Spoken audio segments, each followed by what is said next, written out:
We're going on a road trip to the Volta region, specifically Amedzofe.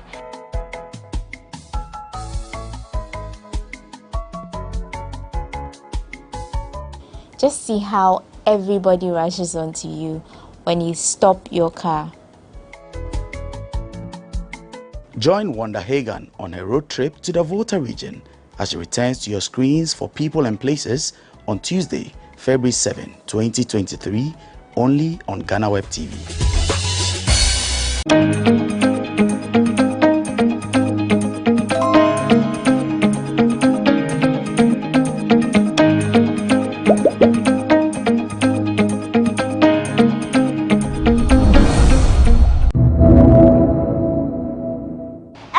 What influences some men to enter into a female-dominated industry? I'm talking about the beauty industry. I'm here at the Magazine Beauty Lounge located on the Christian Village Stretch. I'm here to speak to a male hairstylist. Yes, he's called Dennis, a Nigerian who has moved to Ghana and is making it big in a female-dominated area. We're going to find out what influenced him, how business is here in Ghana, and some of the challenges in a female-dominated sector. This is a GhanaWeb special with me, Paula Amabruni. Let's get talking. Ta-da.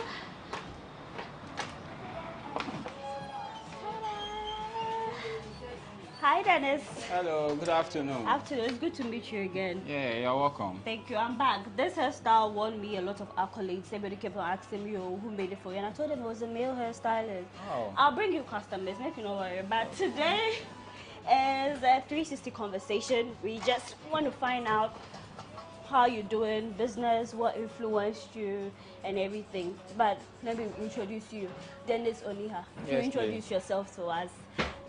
What you do and what influenced you to be in the beauty industry, which is, you know, female dominated.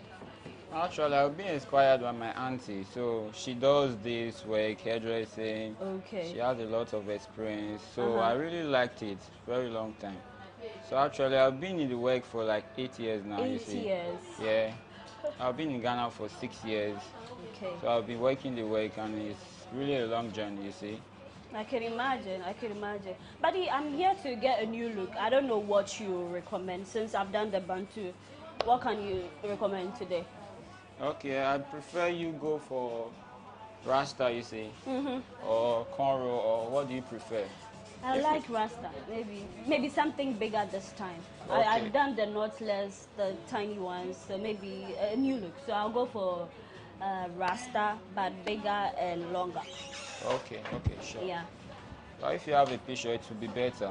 Make I show you. But do clients show you picture? You know, you get issues like, oh, this is not what I want, or you love to see it. I don't have a problem with any type of picture you have of the braid. Oh, okay. All right. So like something like this, which I'll show you. Like so, something like that is fine. Okay. Yeah, it's cool. Let's go. Wait. So we get this one off. It's okay. How has business been in Ghana? You said you moved here, it's been 6 years, right? Yes, please. How has the journey been so far? The journey is some way. Some way.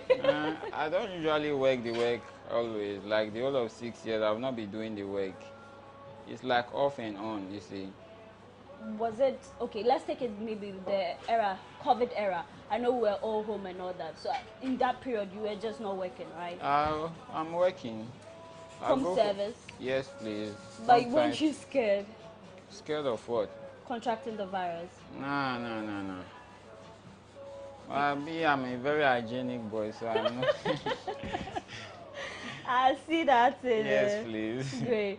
But then there are a lot of Nigerians here in Ghana, and business is good. I don't know what would you say, but what would you say influences your brothers, your sisters to move into Ghana to start business?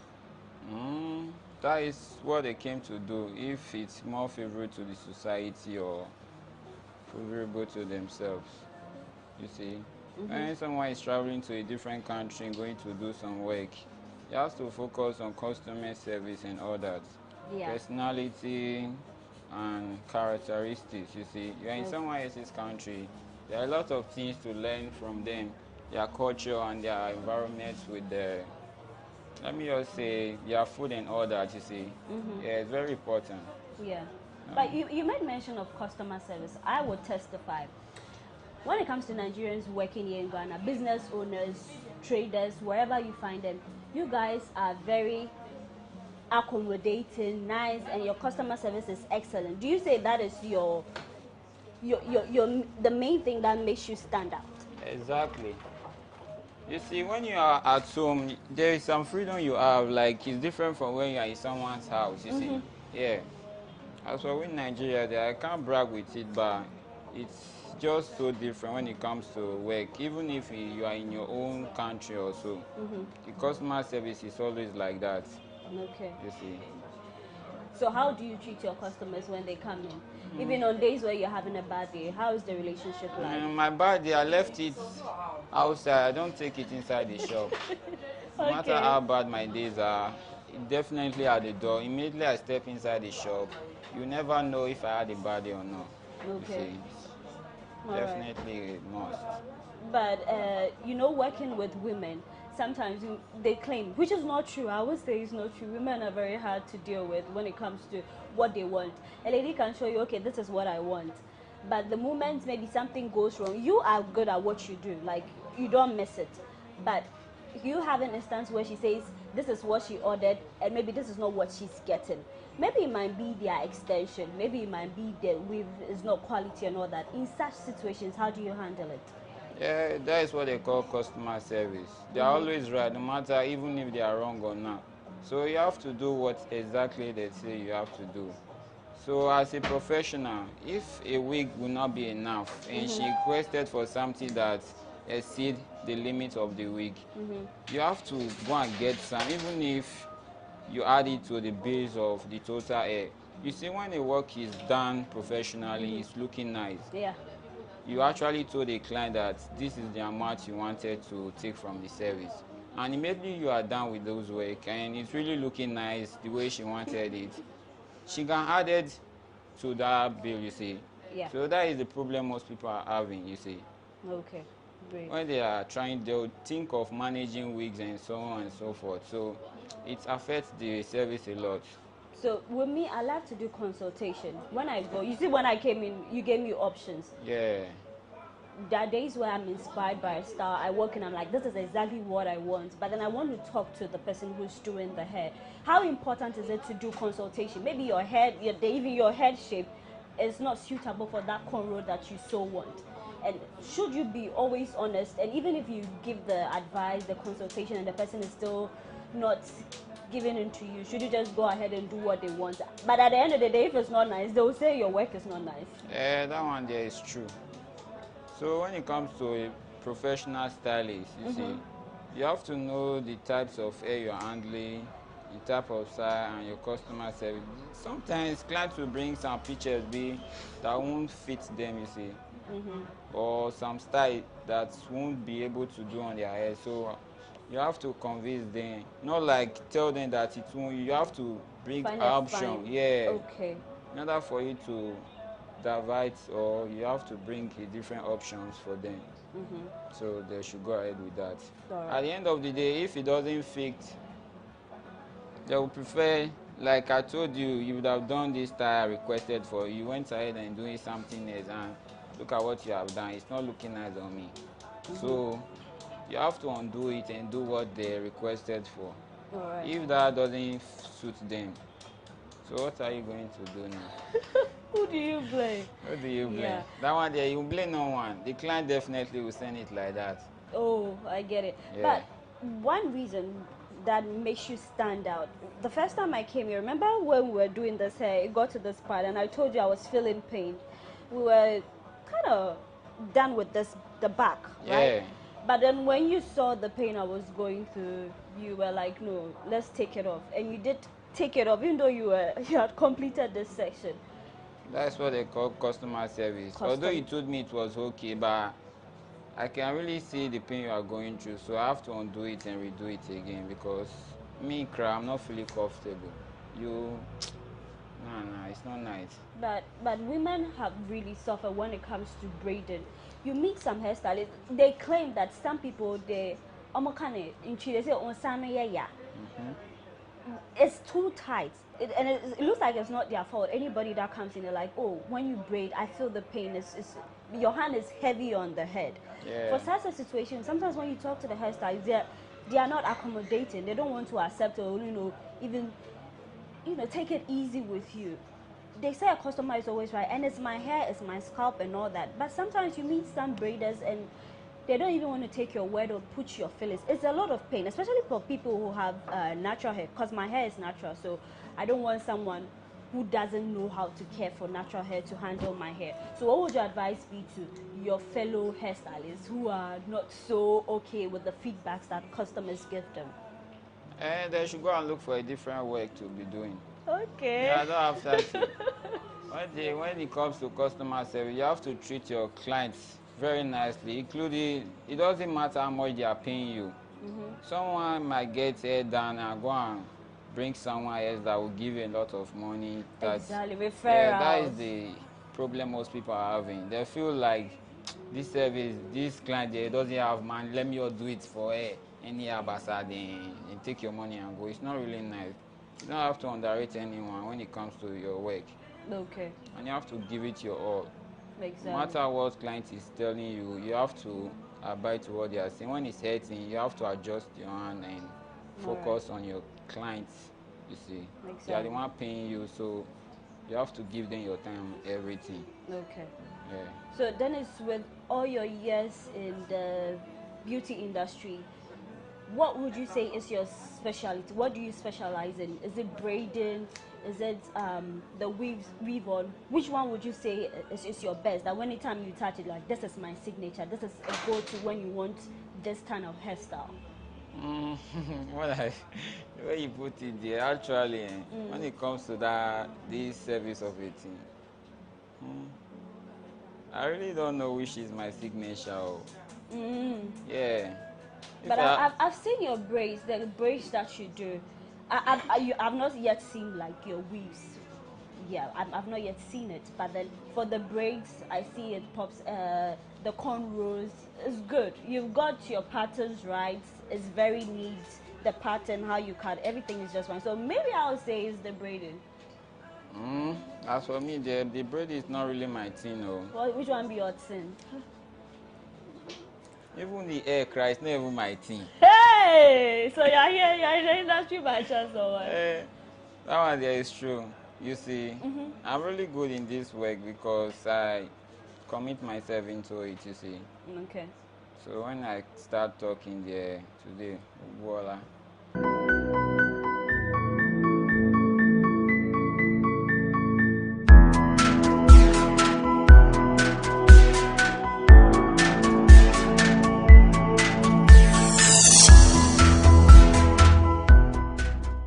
Yeah, so the conversation continues. We're done on braiding, we washed the hair, we've stretched it, and now Dennis is in full action. He's braiding. Dennis, so this one is the name of the style that we're doing. It's knotless. Yeah, it's knotless. But then there's the braids are bigger. Yeah, big size.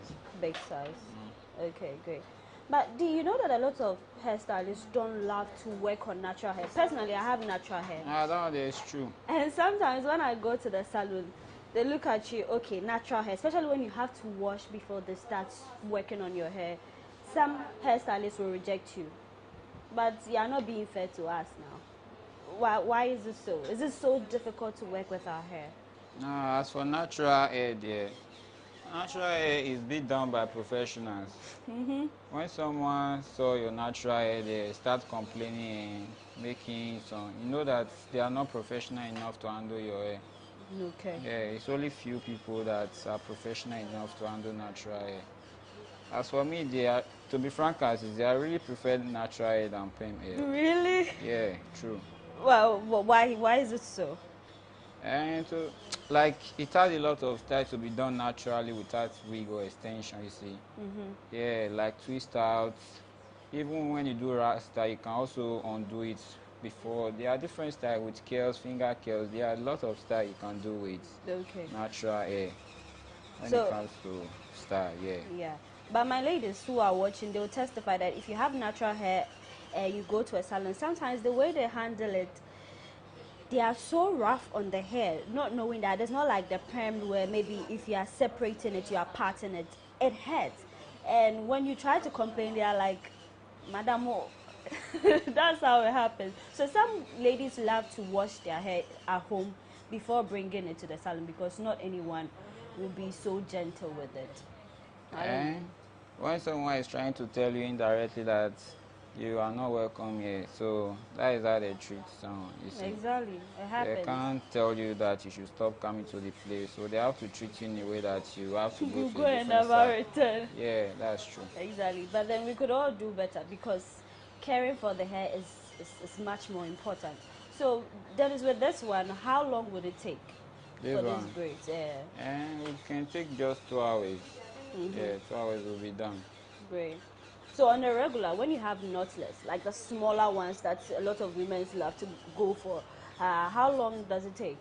That one, it will take 4 hours. Oh, okay. Like small size of knot, yeah, 4 hours is okay. Oh, now the big question, Gary. No, I don't see a lot of women rock that hairstyle. The very tiny ones. Some takes days, but when someone walks into your salon to get Gary done, how long would it take? Gary, and we have a lot of girls in this shop. It will take just 1 day per. Although it will take our time a lot, but it's just 1 day work. So you prefer the person comes in very early? Yes, please, very early, and we'll start doing it. Okay. Yeah. All right. So earlier in our conversation, you made mention that you also work on dreadlocks. Yes, please. Okay. Dreadlocks, sister locks, false locks, butterfly, not all of them are bow, you see. They're all related, so it's just a minor work. I see. But then there's this misconception that when you lock your hair, you cannot really explore other hairstyles. Is that true? Once the hair is locked, Depends on the size of the lock, so when it's big locks, that one there is true. You just have to leave it like that, just be interlocking your hair and continue with your locks, because that was what you go for. But when it comes to sister locks, there, yeah, you can do some other style on it. okay, Yeah. okay, I see. So word on the streets is that when you are a hairstylist and you travel abroad, maybe to the US, the UK, the money is good because their industry, a lot of people love the braids, and the black women there who own salons, they really cash out because someone would love to take like a $300 for braids. Now, if you convert $300 to Ghana cedis or naira, that's a whole lot of money. That one there is true because we are in Africa, our mentality. When you go there, you think of the taxes and the things they are buying also. It's Exactly. also equivalent to the prices. It's just the environment. So you converting it here is different for you being in the country there doing the work, you see. Yeah, I it's see. true. We have not been to somewhere. That is what we think. Exactly. Okay.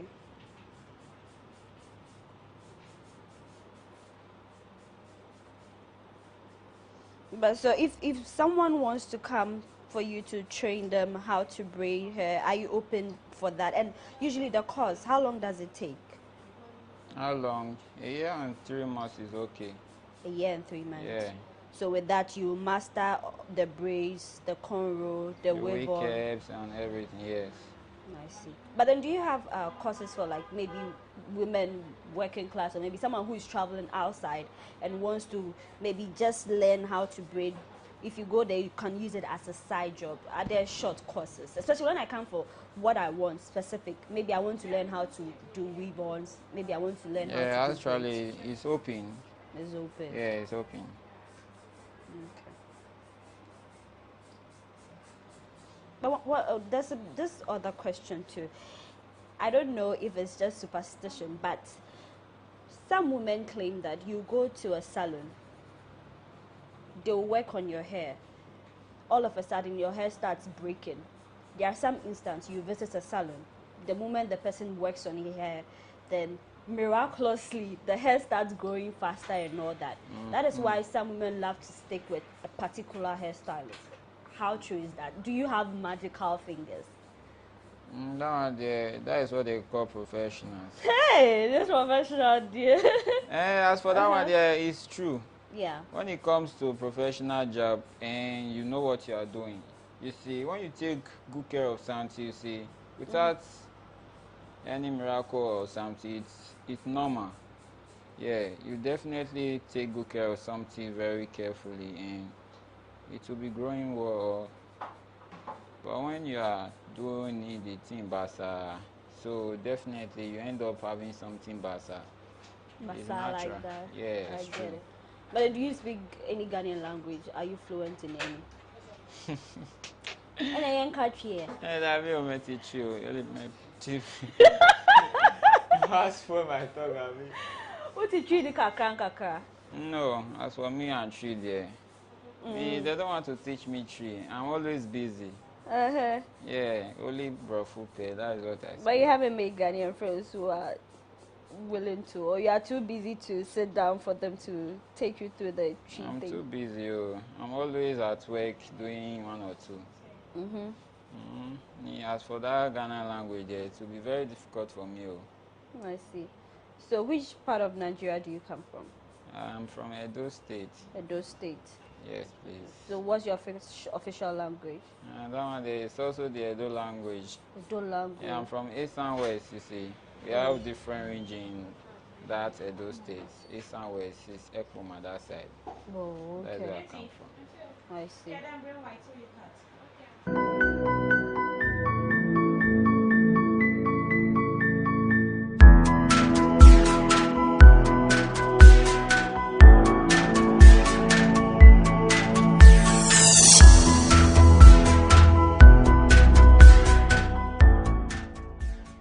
We're almost done. That's the very last one.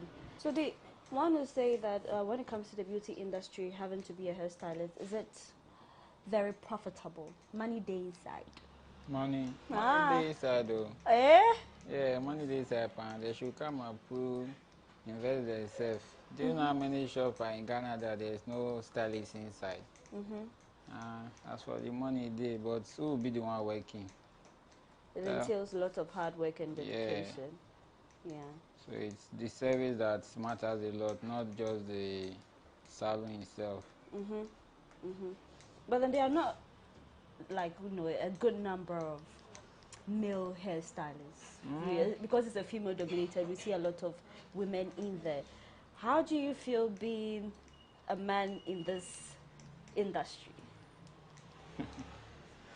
Do you have like male colleagues? Yeah, when I, like, to be frank and sincere, the person that taught me this work was actually a male.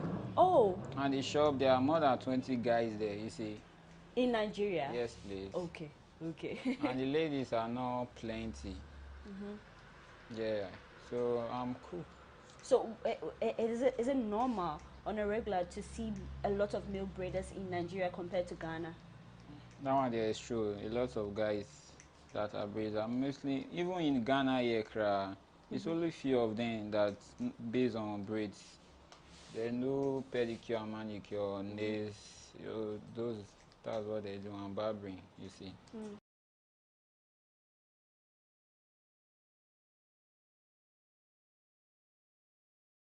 All right, Dennis, so it's all done.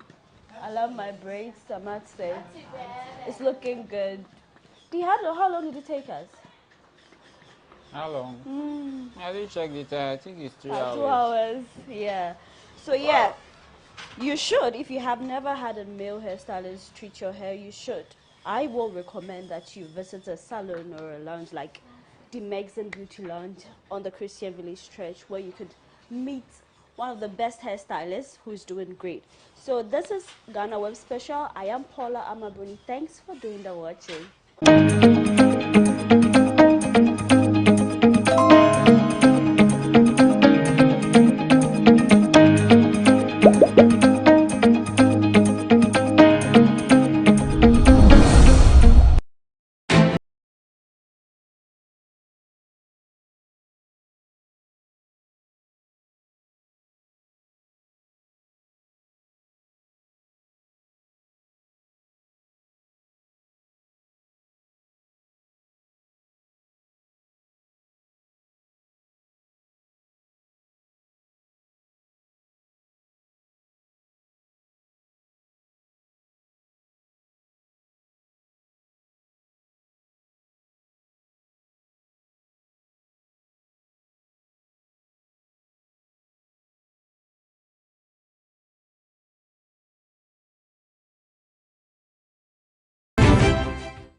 Now, oh, me. Obek Kanokre. Susu Sang Pine, be a one ton and be a man in quite baby. Mommy, you face you can see about Kotoso. Pepoga, send me sick from Lemonade Finance. While Brian did the shade and let me £10. Lemonade Finance. Say they're sending money back home from UK, Canada, and now US. I accepted a instant charges. Exchange waiting in so unbeatable. We should make promo code Dr. Like Nenya £10, $10, and $10 Canadian for the first transaction. What is send this guy download to Lemonade Finance. I have to put on my A game. Prove them wrong. Defender of the defenseless. If you take care of that place, your man will eat that place up.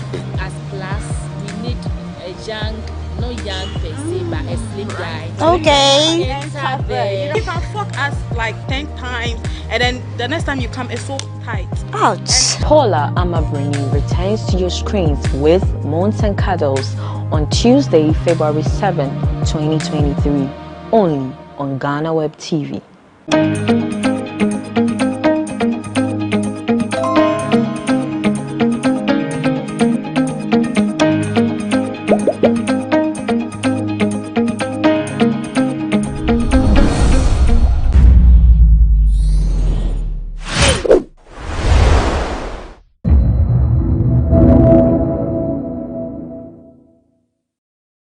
We went through Kpong and then we arrived at one of my favorite places when you're traveling to the Volta region, at Timpoku.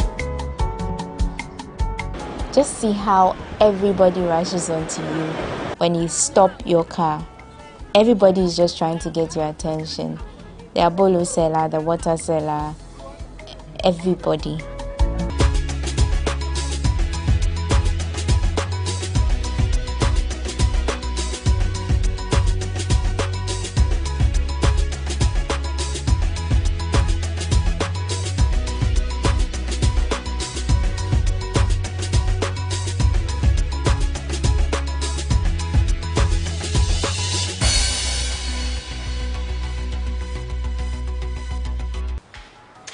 Hi guys, it's 2023 and I'm so happy we could all make it. Thank you for sticking with us. It's an all new season of the People and Places show here on GhanaWeb TV, and for our first episode we're going on a road trip to the Volta region, specifically Amedzofe. And it's going to be exciting because there are a lot of things we're going to find along the way. So come along with us, let's do this. See ya.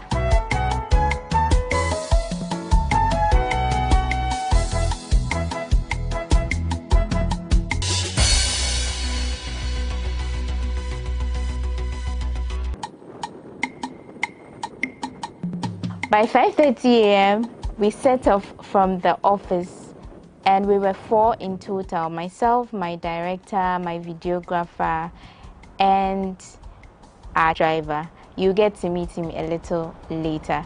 So we went past Villaggio. This is where some people say if you don't have money, you can't live at. And then we went through the Akramo area, onto the motorway, and then onto the Athenia Road.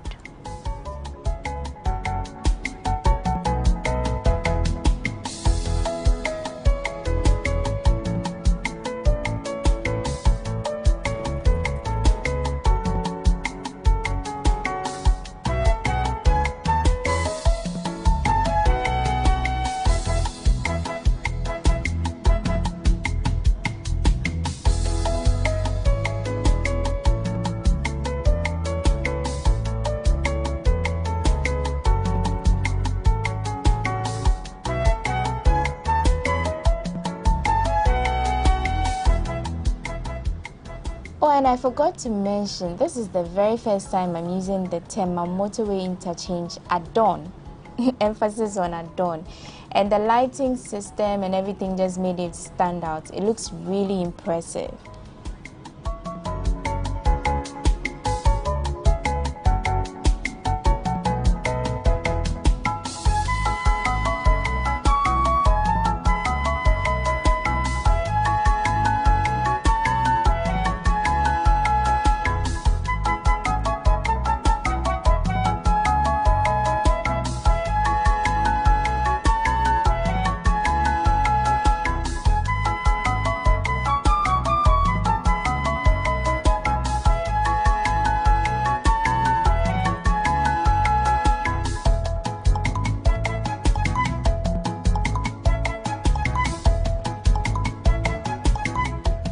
So meet my driver, Bright Boating. I usually like to call him Mr. Boating.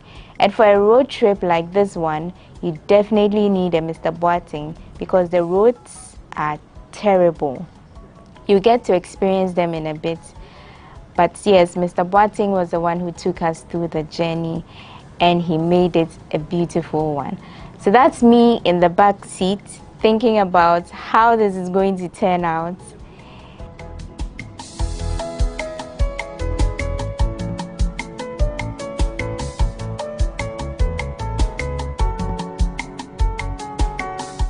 So we went through communities like Bechile, Afienya, and of course, you know you cannot use this stretch without noticing shy hills, right? So we captured the Twin Rock and then some of the hills and the caves from a distance.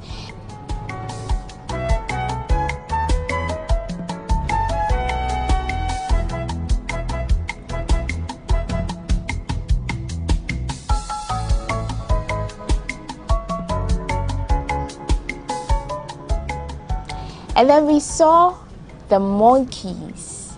It was morning, so they were now coming out in their numbers. There were not so many of them when we were going, but later on in the day when we were returning, we saw some more of them. We didn't stop to feed them, however, because you would remember in our previous episodes about shy hills, our tour guide said it was very dangerous to feed the monkeys. So if you want to just to go back to history or those episodes, you can check out People and Places, the episode on shy hills, just to refresh your memories.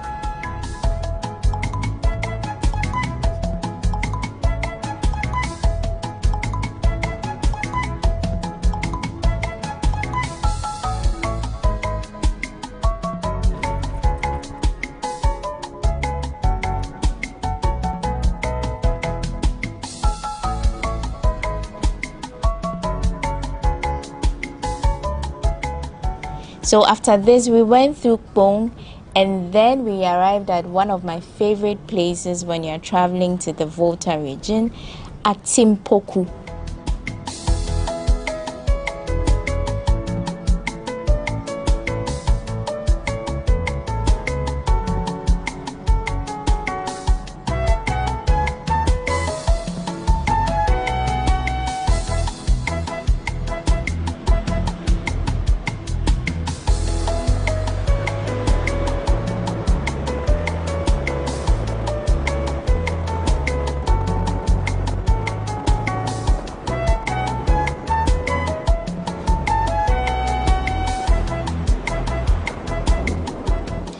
Timpoku is noted for the famous abolo and 1,000. When you get there, you get shrimps, you get fried yam. There are so many things, and the way the traders just come onto you, that's even more interesting. But when we got there, most of them were seated. So usually, it's only when you park that you see them come around.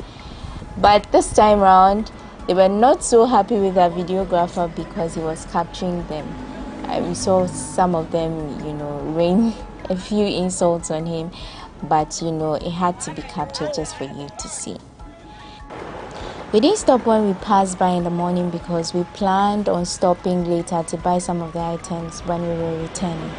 Just see how everybody rushes onto you when you stop your car.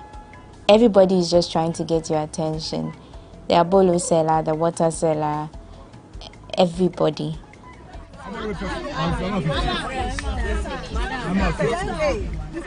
And the crazy thing is, now everything they sell is expensive.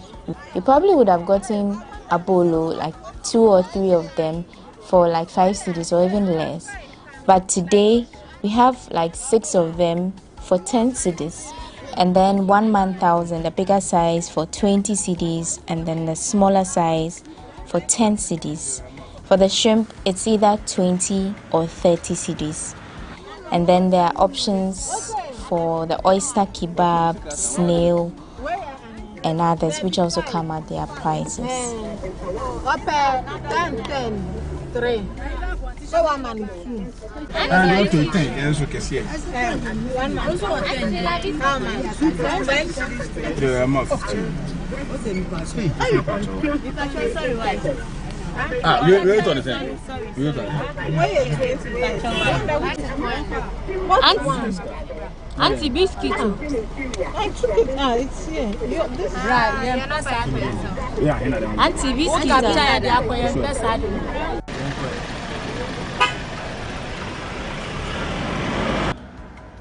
Back to the journey.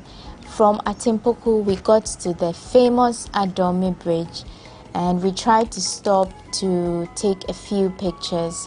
I mean, we were able to capture a few of those just before we were stopped by a military person who told us that now it's illegal or, you know, wrong to just take pictures and videos without seeking permission.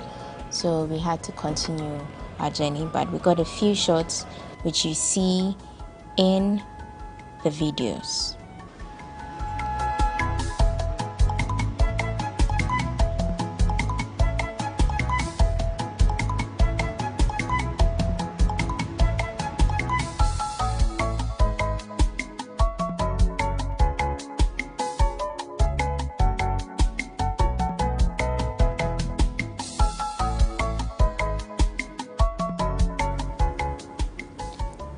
What you must know, though, is that from Accra to, let's say, the Adomi Bridge, it's about a 2-hour drive. That is even without traffic. So we spent 2 hours getting to the Adomi Bridge, and from the Adomi Bridge to Ho, it was about an 1.5 hour drive. But the roads are terrible. There are potholes in every corner. And if you're using a pickup like we did, just get ready to have a bumpy ride.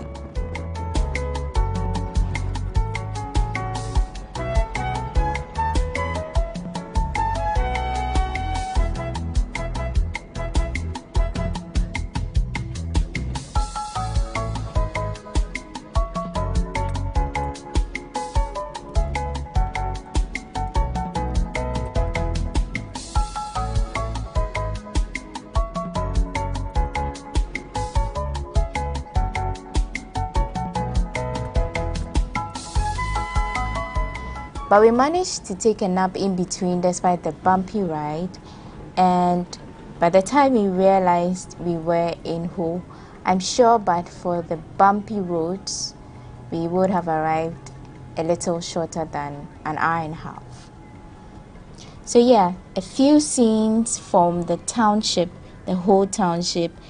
We went through the Volta Regional Tourism Authority, and then we were ready to climb up the Amedzofe mountain.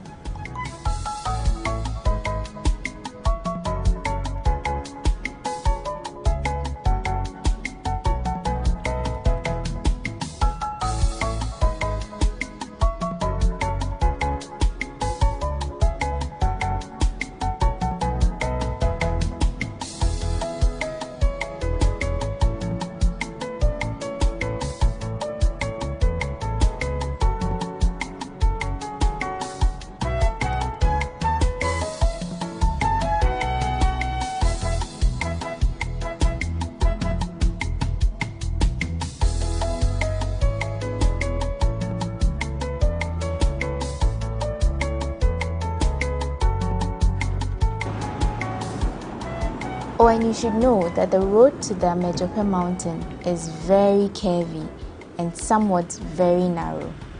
It's actually very dangerous, so you need an experienced driver to go with you. And that driver also needs a lot of patience, because at some point you need to be honking a lot to alert the oncoming vehicles so there are no crashes on the road. Anyways, so we went through some communities including Avatime Vane and Taviepe before we got to Amedzofe.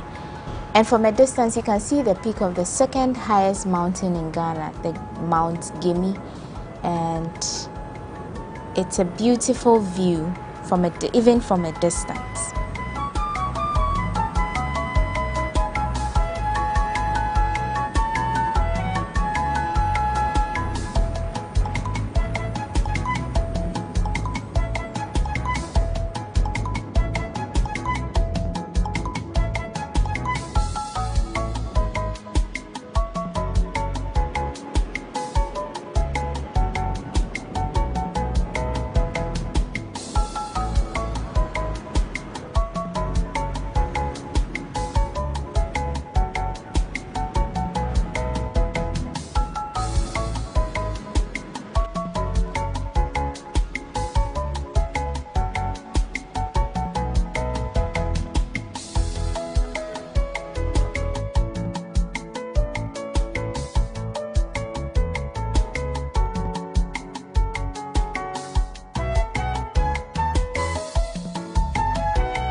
Well, it's been a 4-hour drive.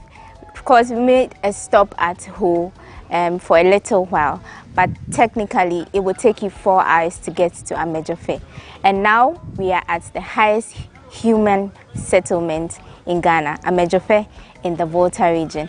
I'm sure you'd like to know what this small town holds for you, but we'll bring you all of those in our subsequent episodes. For today, however, let's just get you a sneak peek of what to expect. Come along. Good morning. Morning. You're welcome. Thank you. You're welcome. Thank you very much. Well, like you already said, we are the highest human habitat in Ghana. And then be on the mountain ranges, we have lots of tourist attractions in this area. Yes. So right now, the available tourist attractions in this area, we have mountain gaming. We also have a nature trail, which was recently created. It's a hiking trail to boost your system. You know, people who don't want to climb up and down, we have a hiking trail for you. You will hike, which will balance your system through the bush as well. And we also have the newly created canopy walkway at the Ote Falls. So the canopy walkway and the Ote Falls are now 2 sites, but one. Yes. And then we also have other potential tour sites. We have the lower falls at the Ote Falls. And we also have beautiful rocks at that place that form some smaller caves. A place where our great-grandparents used to go and then relax themselves. Our first stop was at Mount Gemi, and we had our tour guide, Daniel, to give us a brief of what to expect when we take the full tour of the mountain.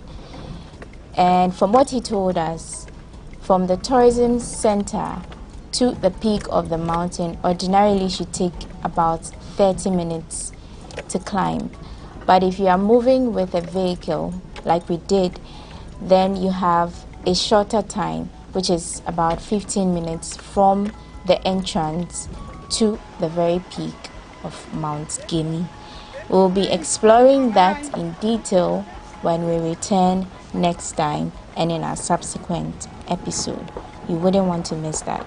So from here, we moved to explore other areas in the community.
We're still giving you a bit of what to expect in our subsequent episodes. Right now, we are at the entrance of the canopy walkway.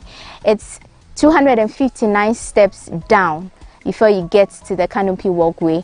Beneath that, we have the Ote waterfalls. So after 259 steps, you would go about 40 steps more to get to the waterfalls. And then beneath that, there are some caves, more to expect, more to explore. So you don't want to miss the subsequent episodes. We are exploring so many things, interesting things about Amedzofe.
We began from Accra, a fun road trip, and then we got to Amedzofe.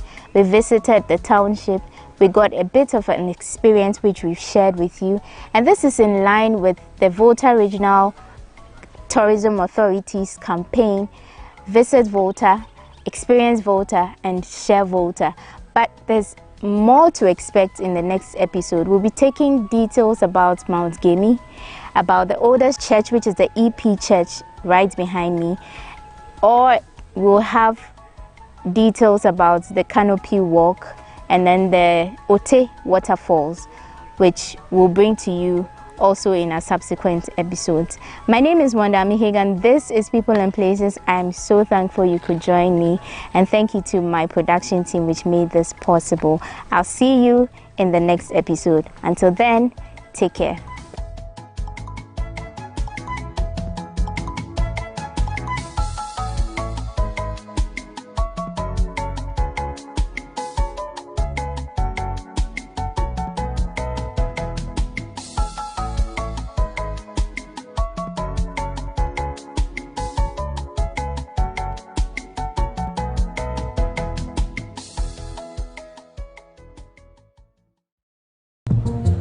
Now, oh, me.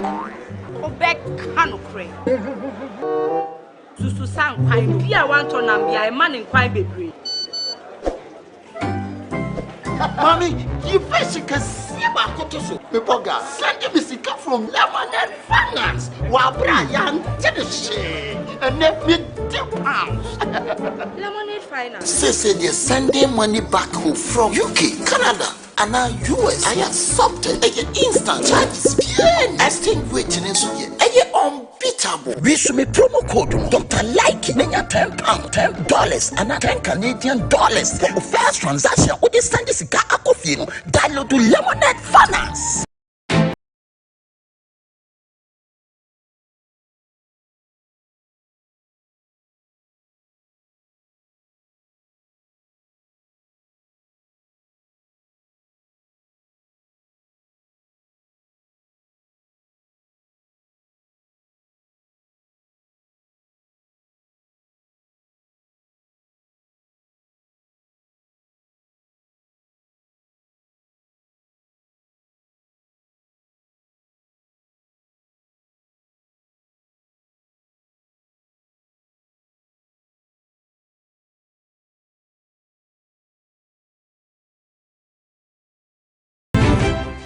I have to put on my A game. Prove them wrong. Defend now the defenseless. If you take care of that place, your man will eat that place up. As class, we need a young, not young per se, but a slim guy. Okay. You can fuck us like 10 times, and then the next time you come, it's so tight. Ouch. Paula Amabrini returns to your screens with Moans and Cuddles on Tuesday, February 7, 2023, only on GhanaWeb TV. Now, Obek Kanokre. Susu San Kwai, Pia want to Nambia, a man in Kwai Baby. Mommy, you fish can see about Kotoso. Bipoga, send me sicker from Lemonade Finance. While Brian did the shit and let me £2. Lemonade Finance. Say they're sending money back home from UK, Canada, and now US. I accepted a instant charges. Extinguishing in so ye unbeatable. We should be promo code Dr. Like Nenya £10, $10, and $10 Canadian dollars for the first transaction. What is send this guy coffee? Download to Lemonade Finance.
But I also want to say that, as I mentioned earlier, even our Holy Bible tells us that we give unto Caesar what belongs to Caesar. So whoever praise is due, we give. We emphasize, like I did earlier, that had it not been for the one district, one factory as a program, this company would not have been here, because we came under the one district, one factory, and would always have to say it. Yes, but sometimes it also rubs pepper in somebody's eye, and then subsequently we suffer the bash. We would pray that beyond today, we project the positivity rather than the negativity, which cannot even be substantiated. Sometimes you have stuff out there that you wonder, is it this factory we're talking about? Just Monday, I was coming from Cape Coast on my way. Somebody sent me something that I thought was old news. So when I saw it, I'm like, what kind of old thing is this guy pushing to me? Then I saw the date to be that very day I was driving. So I opened, and it was a carrying stuff that this company has collapsed. But as you saw, from all the farms that we have, what will lead to a collapse of this company at this time? So we went to the farms. You see the tractors are on the ground working. You see the workers. You saw the harvest. We ate the pineapple from the farm. We came to the factory. We've seen the workers working. We see the juice being produced. We drank the juice. But somebody sits out there and says that, I hit my chest and say it's gone. For what reason? I don't know. We want to state that Ekumfi Fruits and Juices Limited is well alive. It's expanding. The projections that we did, our business case is still running. The support we are receiving from the chiefs and people of Ekumfi is still intact. We made promises to the people of Ekumfi that we're going to put up a factory here, create employment, lift up the economic lives of the people of Ekumfi, and it is very much on course. So from here, you can see, as we saw on the farms, large acreage of land. Today we have had a chance to visit 3,000 acres. So I say Ayiko to all of you, because it's not been an easy trip. Most of it we have to now drive through some of these plantations. But at least, seeing edge to edge of 3,000 acres, I can say Ayiko But to tell you the truth, this is what we do here every day, to keep our juice on the market and to keep our good juice out there.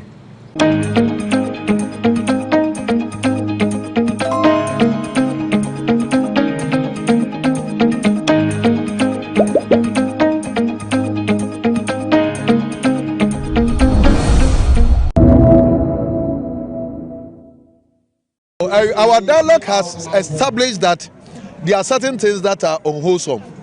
So the onus lies on us to use science, standards, regulations to determine what is unwholesome and not to just lamp up. And that one, it is not scientific, because the fact that something is new, that is produced somewhere with shoddy components, does not make it very new. When we do that, we are not being scientific. And so we are saying that we have to re-engage the Energy Commission so that we can iron out most of these differences.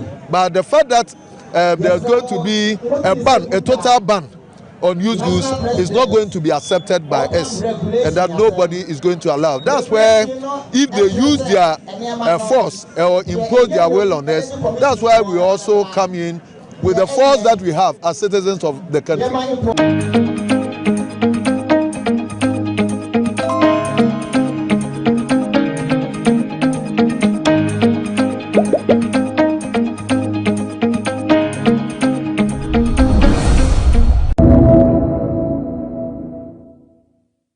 Development Authority unrecovered amount from the sale of tricycles.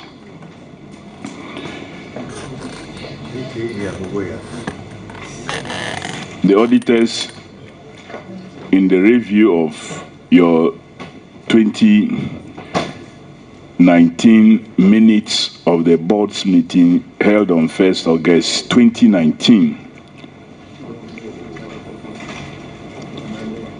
saw a proposal by management to proceed with sale of tricycles on cash and carry basis and in a transparent and non-partisan manner. However, when they reviewed the sale of motorcycles of the Northern Development Authority, 2,037 tricycles valued at 7,121,000 were sold on credit, contrary to the board's directives. The authority was able to recover only 4,745,000, leaving a difference of 2,375,900 Ghana cedis. The auditors recommend that the Chief Executive Officer should recover the debt of 2,375,900 from the beneficiaries. Have you done so? 5,000 Ghana cedis with an outstanding balance of 2,190,000. We have, however, had conversations with those who owe, and then they are willing to pay and have presented a payment plan. The board that was just inaugurated also had some conversations with them. Even as we sit here, there's a planned meeting of the board's committee on audit and finance to meet them on the 24th of January to have further discussions on this. The other thing we are considering is, which we've already initiated the process, is to engage a debt collection company to go after these debtors to redeem the outstanding debt.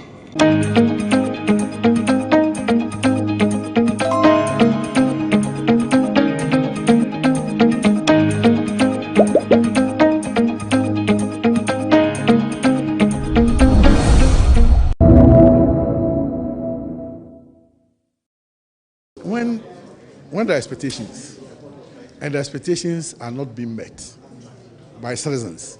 You see, once the thing has happened, and that there's people get to know that within the shortest possible time the report was out, people will start speculating. What is the reason for keeping the report within amongst yourselves? Why don't you make it public? And when that speculation happens, then people will start asking so many questions. It is even in the interest of government, to bring the report out, so that people don't keep speculating. And we think that when something has happened and something that that should have a certain agency around it, when there are delays, it gives room for all manner of speculations. And that is why 1 year celebration, we marking the 1 year, sorry, not celebration as such, but marking the 1 year, we have taken upon ourselves that we would find out the state of affairs, in terms of what is happening to them, what has been their situation, and then use it as a basis to, as it were, get government to know that it is very, very important for them to release the report as quickly as possible. Because if we, as an advocacy NGO, if we even want to support any action, we need that document to inform us. And if you are a government and then something like this happens and then you delay too much, well, people you can't blame people when they start thinking about too many things. You can't blame them. And that's why I've said already that it is in the interest of government to get the report out as quickly as possible. From the narratives, I mean, there was no escort. And also because, you see, if the transportation of the explosive was accompanied by an escort, the escorts would be the first interface, between what has happened and then the main truck that was bringing the explosive. Sometimes when people think that there was a policeman sitting in the car, then that's an escort. What I'm talking about an escort is a whole definition. I mean, it's different from saying that there was a policeman sitting in the car. I mean, so clearly there was a gap. I would say that there was a gap because it would have been difficult for the truck to have a direct contact with the problem that occurred. So I'm very slow in saying that there was no escort, but from all the indications, that there was a gap. There was a gap.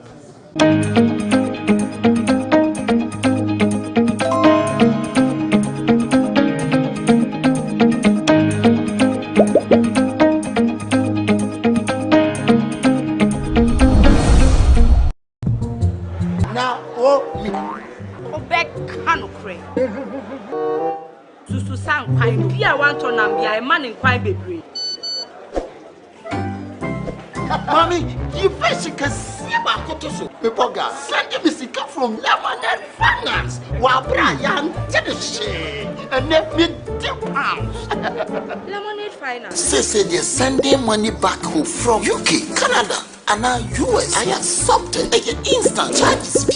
Exchange waiting in so ye. Unbeatable. We should make promo code Dr. Like £10, $10 and $10 for the first transaction. What is send this guy download to Lemonade Finance. I have to put on my A game. Prove them wrong. Defender of the defenseless. If you take care of that place, your man will eat that place up. As plus, we need a young, not young per se, but a slim guy. Okay.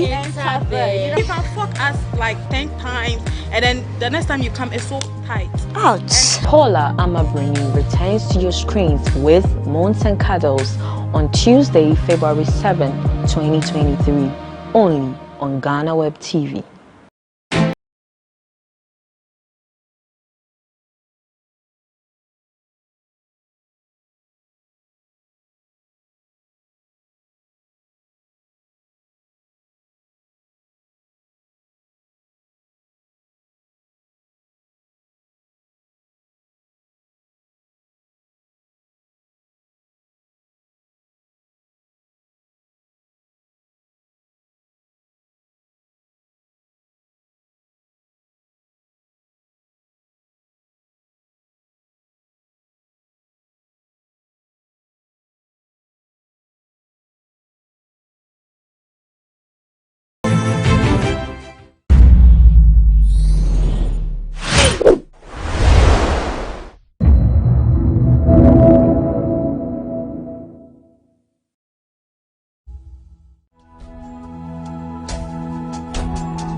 program as part of a broader response to recent macroeconomic challenges. At that time, we indicated that the debt exchange program had been informed by the debt sustainability analysis, which revealed that Ghana's public debt had become unsustainable and that debt servicing accounted for more than half of total government revenues and almost 70% of tax revenues, while total public debt stock, including that of state-owned enterprises and statutory funds, exceeded 100% of our GDP. The essence of the debt exchange, we indicated, was to help restore our capacity to service our debt and meet other expenditure obligations. I must say that all these essential considerations have not changed. Indeed, they are even more pressing today. Prior to this launch in November 2022, I presented the broad contours of our economic and financial landscape and the necessary response measures as part of the 2023 budget statement and economic policy. Since then, 3 significant developments have occurred to pave our path to economic recovery. First, Parliament, after sustained engagements, judiciously passed the 2023 budget, paving the way for the implementation of key revenue enhancements and expenditure consolidating measures. 2. Government over the past several months aggressively pursued revenue enhancement and expenditure rationalization measures towards facilitating macroeconomic stability. 3. The Ministry of Finance worked assiduously with all stakeholders to reach a staff-level agreement on the IMF program in record time. The Ministry of Finance and Bank of Ghana worked assiduously with all stakeholders to reach a staff-level agreement on the IMF program in record time. The IMF program is broadly aimed at assisting government to restore macroeconomic stability with a strong focus on protecting the most vulnerable in our society. Ladies and gentlemen, undergirding the budget and the SLA was the domestic debt exchange program. Our strategy has been to work diligently and with urgency to restore macroeconomic stability, including bringing down inflation and stabilizing the cedi. These are necessary measures to protect businesses and restore the purchasing power of Ghanaians within the shortest possible time. It was our expectation that collectively we would have concluded the domestic debt exchange program by end January to anchor our effort to alleviate the debt burden in the most transparent, efficient, and sustainable manner. However, we admit that there were legitimate and critical concerns which needed deeper and broader consultations. The requisite effort to address them have resulted in improved terms and changes in the closing date, with a final deadline of tomorrow. Tomorrow, Tuesday, 7 February 2023, is the final deadline for institutions and individuals to sign up to Ghana's domestic debt exchange program. As a listening government, we have engaged all stakeholders on a daily basis, sometimes even deep into the night. The governor and I and our teams are all thankful to the Ghana Association of Banks, the Ghana Insurance Association, the Ghana Securities Industry Association, the Individual Bondholders Forum, the Pensioners Bondholders Forum for their interests, insights, and goodwill. Today, I'm here to provide an update of where we are and to once again encourage the full support of all individuals and institutional bondholders. Distinguished ladies and gentlemen, in December 2022, we invited all holders of Ghana's bonds to volunteer to exchange their holdings for new bonds whose terms are compatible with our desired downward debt trajectory. This invitation was within the context that for Ghana to reach the required debt sustainability threshold of debt to GDP of 55%, it was important to review the interest rates and maturities of the existing bonds. Having listened to and acknowledged emerging concerns, we have recalibrated the framework of the DDEP with the following constituting the terms of the improved and enhanced offer. 1. All individual bondholders who are below the age of 59 years, category A, are being offered instruments with a maximum maturity of 5 years instead of 15 years and a 10% coupon rate. 2. All retirees, including those retiring in 2023, category A, are being offered instruments with a maximum maturity of 5 years instead of 15 years and a 15% coupon rate. All retirees, including those retiring in 2023, category B, are being offered instruments with a maximum maturity of 5 years instead of 15 years and a 15% coupon rate. The objective of this is to ensure that individuals, especially retirees who put their hard-earned savings in our domestic market, are not left in hardship as a result of the DDEP and yet contribute to the resolution of our current crisis.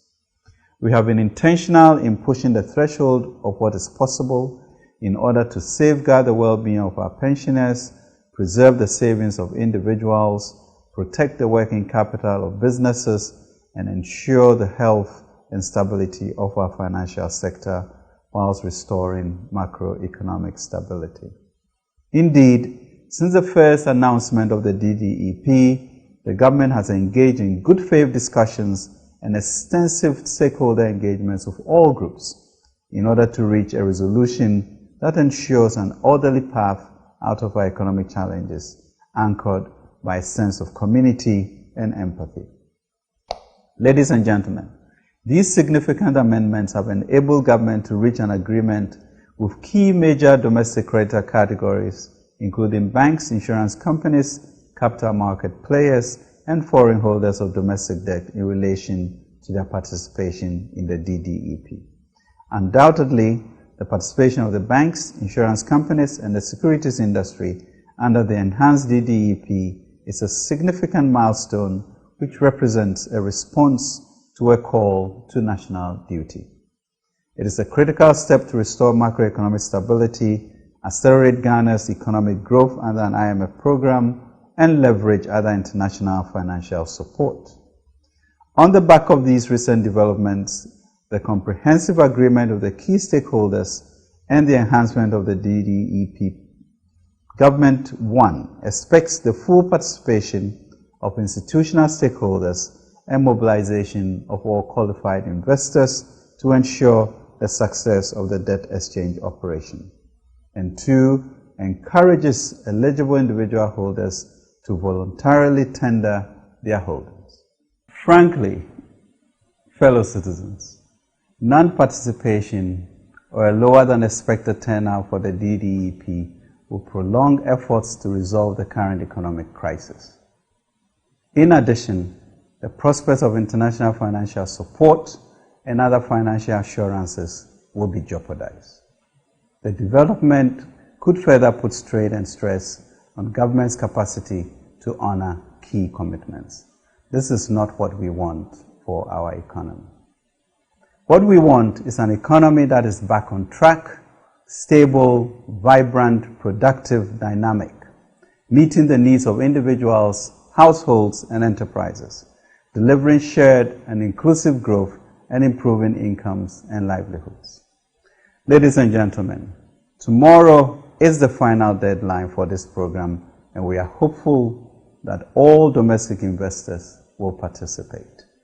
Let me restate that as a government, our singular motivation for taking this rather difficult road is to restore macroeconomic stability, achieve debt sustainability, and get the economy fully back on track.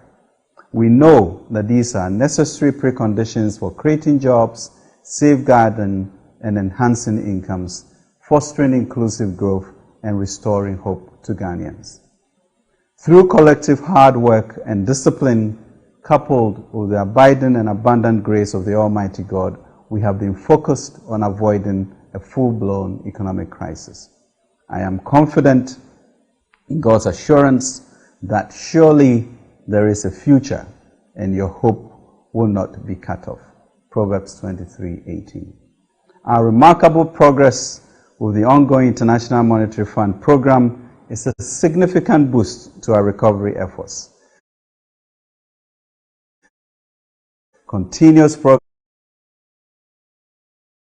progress will further steer us away from the slippery precipice we recently faced. Therefore, the momentum must be sustained. Considering the importance of a sustained economic recovery backed by an improved IMF program in the first quarter 2023, it is crucial for groups and individuals to consider the merit of the enhanced DDEP as well as the need for economic stability and sign up by tomorrow to make it a successful one. Let every Ghanaian be encouraged that the DDEP will bring us to a place of stability, economic recovery, and transformational growth. But we must do this together. Government on its part is resolved to continue to undertake all necessary fiscal adjustment that would ensure that our sacrifices will pay off and the collective good is upheld. Let each and every one of us play their part. These are difficult times, no doubt. But if we hold on together, we can, and we will emerge from this more resilient and more united than before. Then we shall, together, continue rebuilding our economy again and enable businesses to thrive again and bring back hope and cheer to our homes again. Let us all speak one language, Boame, Namimboao, and we shall then prevail and recover all. Let's do this together. God bless Ghana and make her great and strong. Thank you, and God bless us all.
I have to put on my A game. Prove them wrong.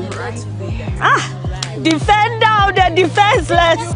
If you take care of that place, your man will eat that place up. As class, we need a young, not young per se, but a slim guy. Okay.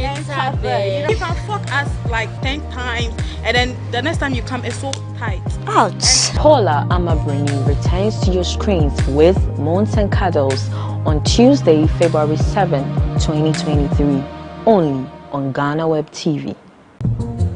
Now, Obek Kanokre. Susu sang kwai bi a wan to nam bia e man kwai bebre.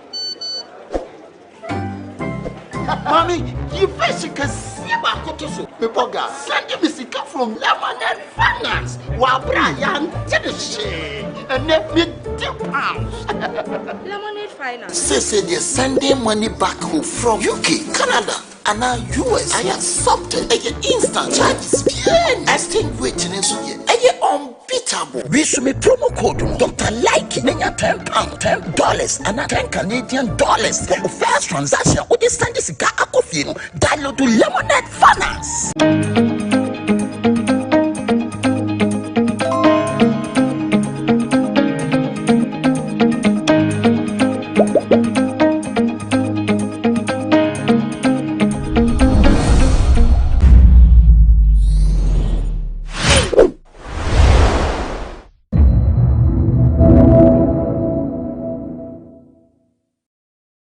you can see that properties and lives have been destroyed. When you go to Tetegu, our nearby communities, we've learned that this morning 4 people have lost their lives due to the spillage of the water.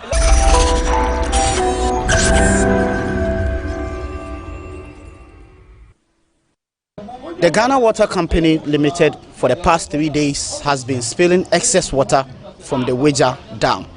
This has resulted in flooding in areas around the Weja Dam. Residents here tell us that the situation this year is like never seen before. Hundreds have been displaced with several homes flooded. On this special episode of Say It Loud, we bring you a special coverage of this year's Weja Dam spillage and its consequential flooding in the areas of Weja. My name is George AEC and this is Say It Loud on GhanaWeb TV. We'll be right back.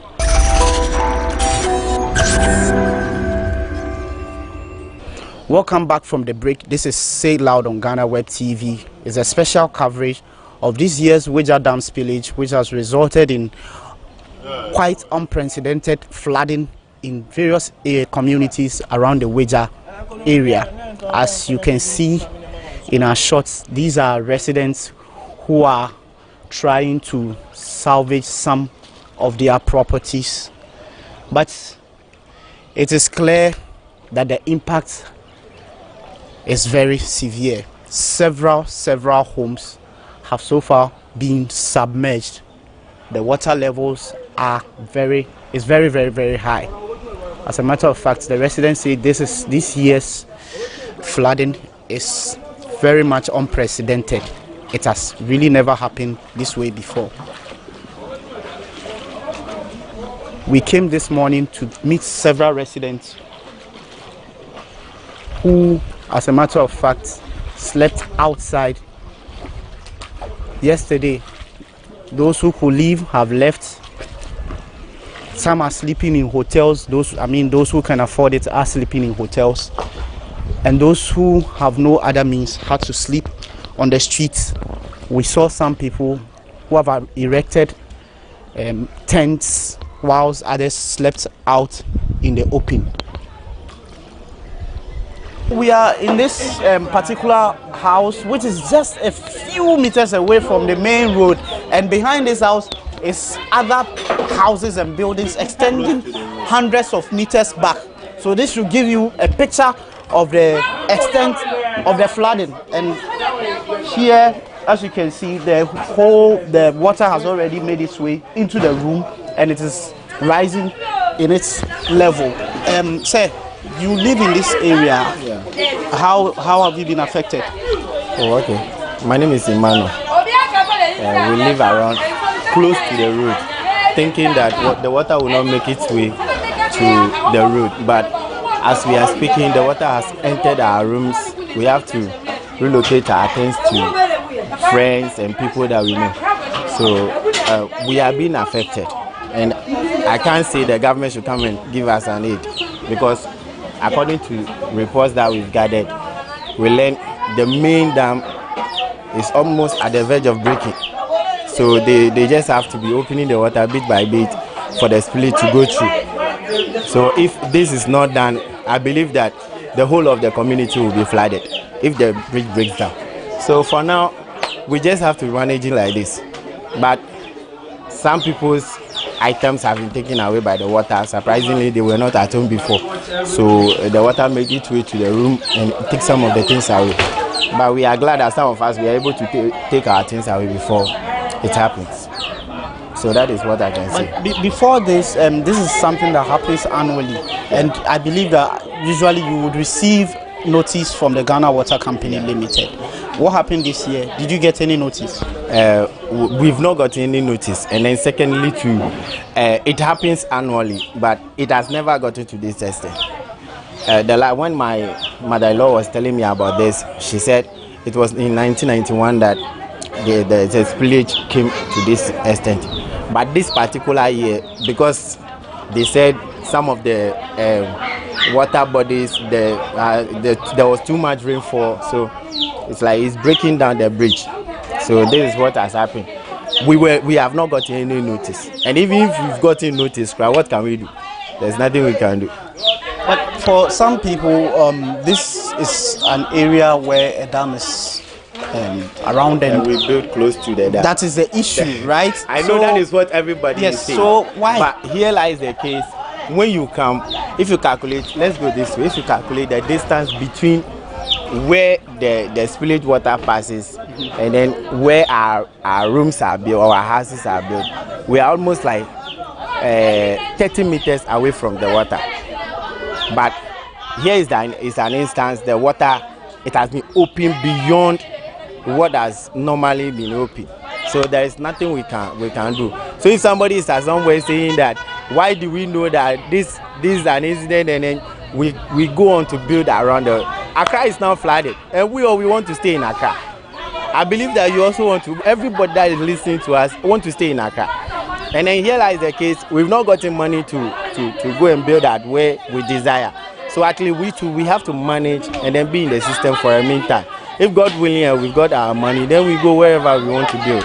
But so far, have you heard anything from the National Disaster Management? No, NADMO, have they been around here? We only saw some people yesterday from the Gasat Assembly coming around to come and tell us that everybody should move from the if your house is close to the water, we should move away from there. That is all. The MC has not been here, the MP has not been here, nobody.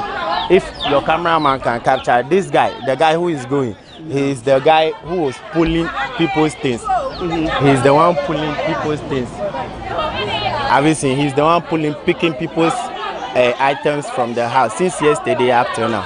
So nobody should be as someone and blame us that why do we build close to the water bodies? Because we normally know that the water has never been opened up to this extent.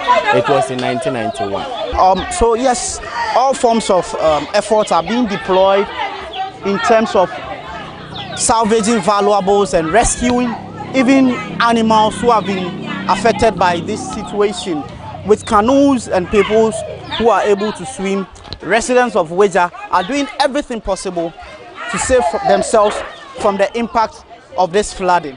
The spillage of the dam and the consequential flooding has affected a lot of residents of Weja. We have with us one of the residents to tell us about the impact it has had on him. Boss, how have you been affected by the flooding? It's very serious. You can see that properties and lives are being destroyed. When you go to Tetegu, our nearby communities, we've learned that this morning 4 people have lost their lives due to the spillage of the water.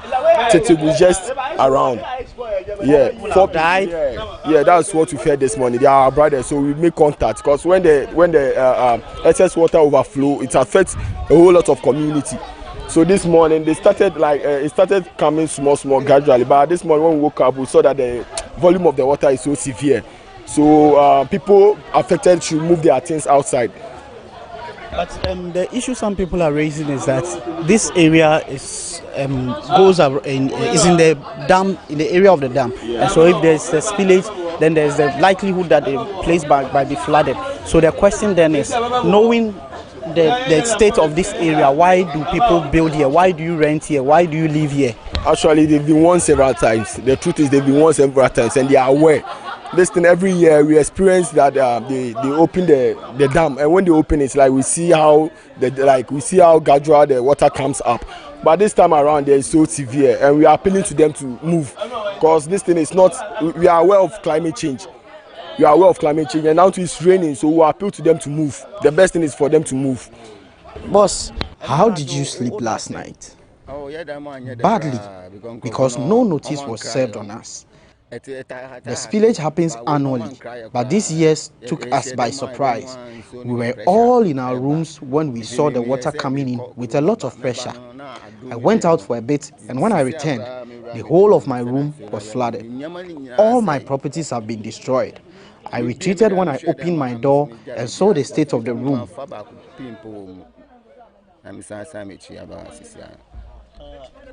We were not given any notice at all. They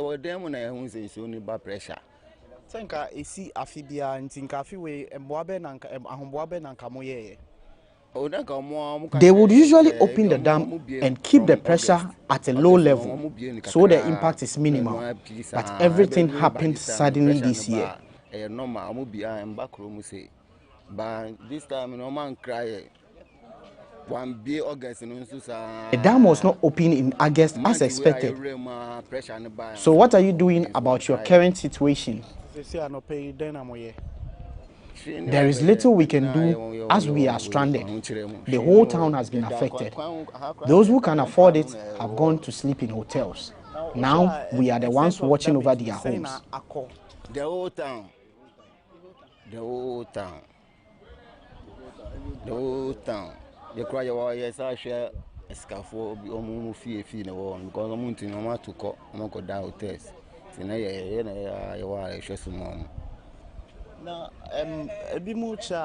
Are you supposed to live here knowing the area falls in the radius of the dam? This area is not part. The spillage is just too much. I say when there too much, damage we too much. Has any official been here? No. What are you doing about your situation? There's very little we can do now. We are now moving our belongings, and our last result will be that we'll move our items into the road. Have you heard anything from the Ghana Water Company Limited? No, we have not heard anything from them. What we are hearing is that they will open the dam more.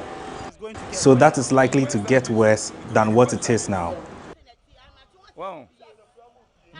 The water was further away this morning and now it has gotten to this point, which means they have spilled more of the excess water. Since I came here. How long have you been here? 18 years. I was here 18 years now. Have you experienced this thing before? The government should do something about it. They should do something about it. And not much should come to our aid to help us. Because where we are now, we are here for a loan. Look at the story building over there. And the buildings over here, big ones, all has flooded. So that is the situation of residents here at Weija. It is quite bad. So these are the students of the Weija DAJHS, and they have joined in the evacuation of properties. These are young students who I believe are helping some of the residents affected by this flooding. I will try and speak to some of these students to find out from them what has prompted their efforts this morning. Hello, come. How are you? What's your name? My name is Susie Ted. Whose properties are you moving? Please, I'm moving my classmate's mother's property. Your classmate has been affected, so you are helping her? This, yes. Oh, okay.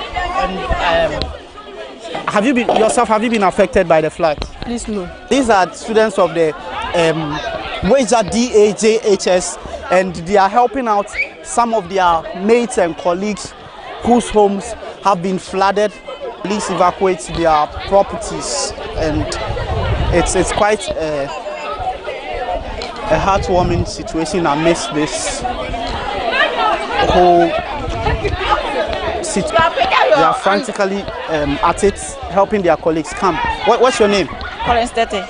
Whose properties are you moving? Mensa. Where's Mensa? Okay, so we'll go and speak to Mensa.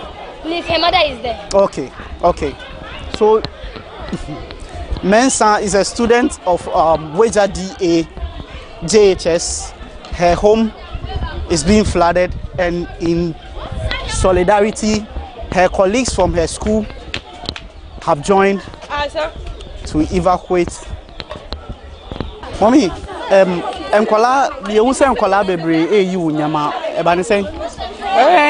It happened suddenly, and I have young children with nobody to help me evacuate my things. So I had to beg young students and their teachers to help me. Unfortunately, some of the things have been flooded. My children are also in school, so their colleagues came to help me. We have saved some of our belongings, but the water has carried some away. I have really been affected. I rented this house exactly a month ago. I inquired from the landlord if the area is flood prone, but he assured me it doesn't flood here. 2 weeks after I moved in, it rained here. I was in town, and when I got home, the house was flooded to my knee level. It happened again just this Saturday, and I complained to the landlord. She assured me she would do something about it. But when the dam was open, it looked threatening, so I sent my kids away to go sleep somewhere else. And by morning, the water entered our room. As I speak to you now, the water has taken away my 1,500 cedis, and by God's grace, I have been able to salvage some of my belongings, but my 1,500 is missing. The landlord has left with her husband since yesterday without saying anything. So our mother here says she's lost properties and money worth over 1,500 Ghana cedis. She rented the room just a little over a month ago, and this is what has happened to her. And then Yesterday I was home when the area started flooding. My house is a story building behind the park, so I decided to leave. I even fell in the water while attempting to escape and had to be rescued by some men. I returned today to retrieve my properties, but the entire place is engulfed in water. I have lost everything, including 10 bags of rice I had purchased for my business. This site even looks better. My house is back there where the situation is very bad. This is really painful. So some 3 days ago, the Ghana Water Company Limited started spilling excess water from the Weija Dam. This has resulted in flooding in several communities around the Weija area. Areas like Tetegu and all other places have seen significant cases of flooding. I have with me now one of the landlords in the Weija area, Mr. Elvis, to speak to him about the impact of this situation. Mr. Elvis, as a landlord, how has this affected you and your tenants and other residents of Weija? It has affected us much because we didn't anticipate that this thing would come to this extent. Because they normally open, the last time that this type of spillage came was 1999. As I can remember in 2003 there. But this one is very serious. Because I don't know what the engineer was waiting before opening this thing, because I learned this thing happened Saturday. Saturday, the volume of water in Koforidua and so forth was much. And this spill on this thing, how they call it, Koforidua surroundings and so forth, the road, some of these things were flooded, and so there are shops and so forth. But now I can say, so they even, I don't know whether they didn't listen or they didn't have information about it. They waited from Saturday up to Sunday before opening this. And this has affected a lot of people in this very area. As I'm speaking, we are in Weija now. It has affected a lot of people in Weija. And going to Tetegu and so forth and so forth. Choice and so forth. Oh, everybody is affected. So I may think that some people didn't work well. That's what I will see. You seem to be blaming the Ghana Water Company, but then there's this concern of residents and people in Weija building in places they know that are prone to flooding, especially when the dam is spilled. As a landlord, if you hear this kind of arguments or issues being raised, what will be your answer? Oh, well, I may not say they are right, because as we are expanding, the population in Ghana is expanding and there's no land. And some of the places we are not prone to that, but this one has been roping too much. So the first they tell us that just minute, but every spillage they have a canal which pass through. But this one, it has overflowed its bank, which we may say that is not proper how they do their things. Talking about properly doing their things, that's in the case of the Ghana Water Company Limited. Did you get any prior notice ahead of the spillage? No. It was only last Sunday before we heard that they are coming to open the thing. That was in the morning also and the afternoon. But in the morning, I may say these things happen in Kofodwa. And the dam is in Kofodwa.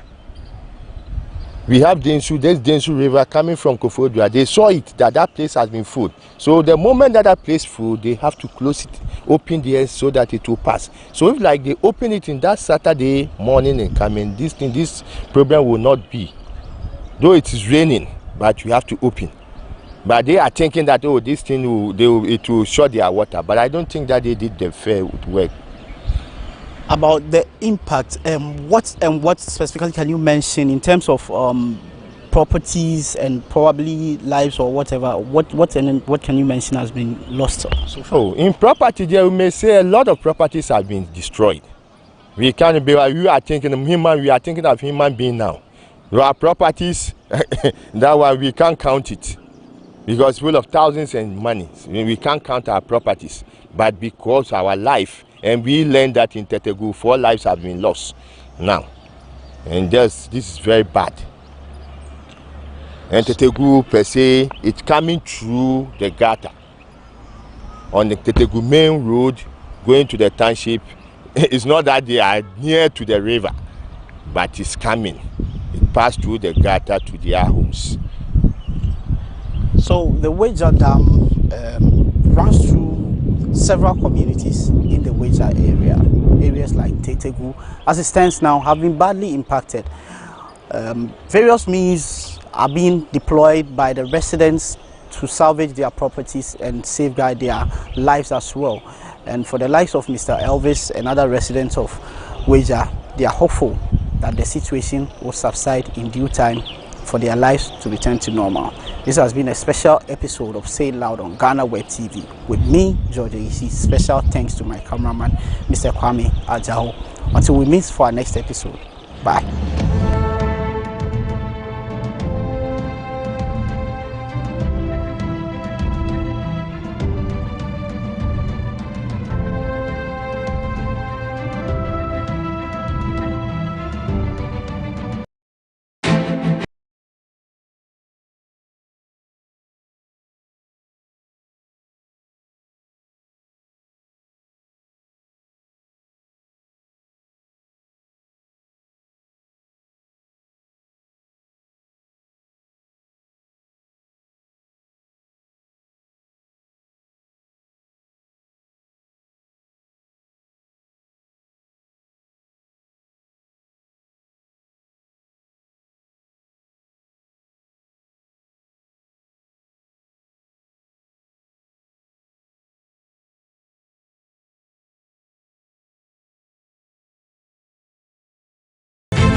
Now, oh, me. Obek Hanokre. Susu Sang Pine, Pia Wanton and Bia, a man in quite baby. Mommy, you face can see my cotoso. Pepoga, send me sick from Lemonade Finance. While Brian did the shade and let me £2. Lemonade Finance. Say they're sending money back home from UK, Canada. And now US, I accepted a instant charges. Yeah, extinguishing so yeah, unbeatable. We should make promo code Dr. Like menya £10, $10, and $10 Canadian for the first transaction. With this Sunday cigar coffee, download to Lemonade Finance.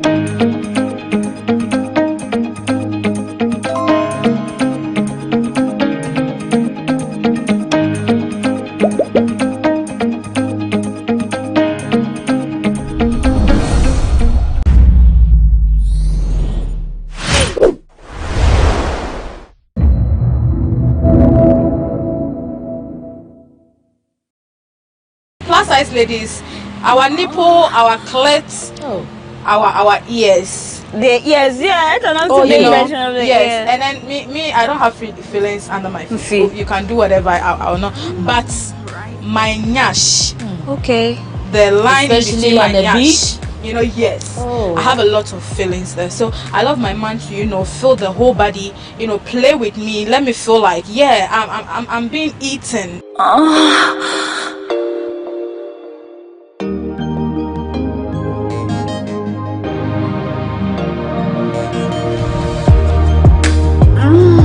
Right there.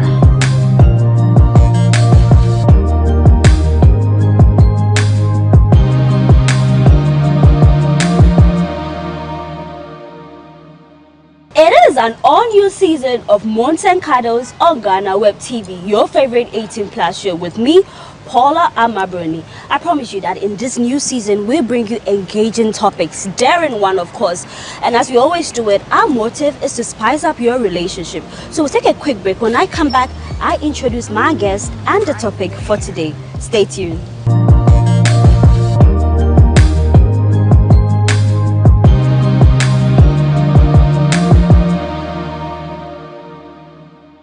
You're welcome back. This is Mountain Cuddles on GhanaWeb TV.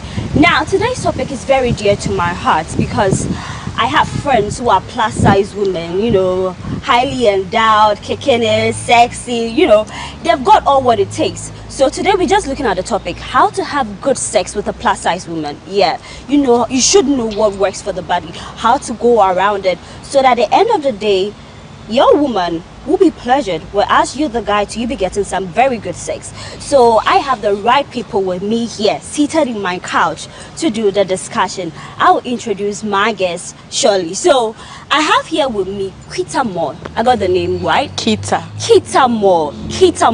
Yeah, Kita is an actress, she's a model, and also an entrepreneur. Later I'll tell her, you know, I'll tell you what she does, what she's into, so you could contact her for business. Kita, you're welcome. Thank you very much. You're looking good. Thank you. I like the all black thing, like fierce. Yeah. Thank you very much. Great. So I'm not doing this alone with Kita. I have here with me Regina Etonam Agbenyo. Regina is a practicing veterinary officer. She's an agriculturist. Like she loves the whole agriculture thing. Later on, I'll tell you what she's into. She's into such an amazing thing, you know. We'll talk about that later. We'll save the best for the last. But she is past contestant of Diasa. Yes, she's a Volta region rep. So those of you who follow Diasa, you surely know Etonam. And she is currently a contestant of Mix SL Plus. Later on, we'll delve more into it. But Etonam, you're welcome. Thank you. You guys look amazing. And I like how you're confident in your skin, you know, all you that. Look good too. Oh, thank you. Sure. Women supporting women. Yes. Great. So today's topic, how to have good sex with a plus size woman. What to do, what to look out for when you are, you know, in with a plus size woman, the things that will help you and all that. Personally, what are some of the misconceptions you've heard when it comes to love making and plus size women? We hear a lot of things on social media and personal encounters on it. What are some of the misconceptions? Okay, thanks so much. When it comes to love making, you know, love making should be fun. And so I don't see the reason why people are having this perception about being plus size is a curse, we smell, we are lazy. Basically, sex shouldn't be something that comes in a form of intimidating ourselves. Exactly. Yeah. So as a plus size lady, we don't smell. Meanwhile, people say, so this is the avenue for us to create more awareness. Yes, to break that myth that we don't smell, we are not lazy. We are actually hardworking. We are beautiful, we are confident, gorgeous, and when they follow us to the bedroom, the bedmatics is there. Show them. Yeah. Kita, now, I was reading, so ahead of this topic, you know, I wanted to know the frequently asked questions. And another misconception, I would term it as a misconception, is that plus size women cannot ride a dick. Like getting on top. You know how some men are like, okay, get on top, show me what you've got. Yes. Is that true? That's not true. Okay. Because I'm a rider, I love to ride. Yes. I always want to take in control. And that position is very good.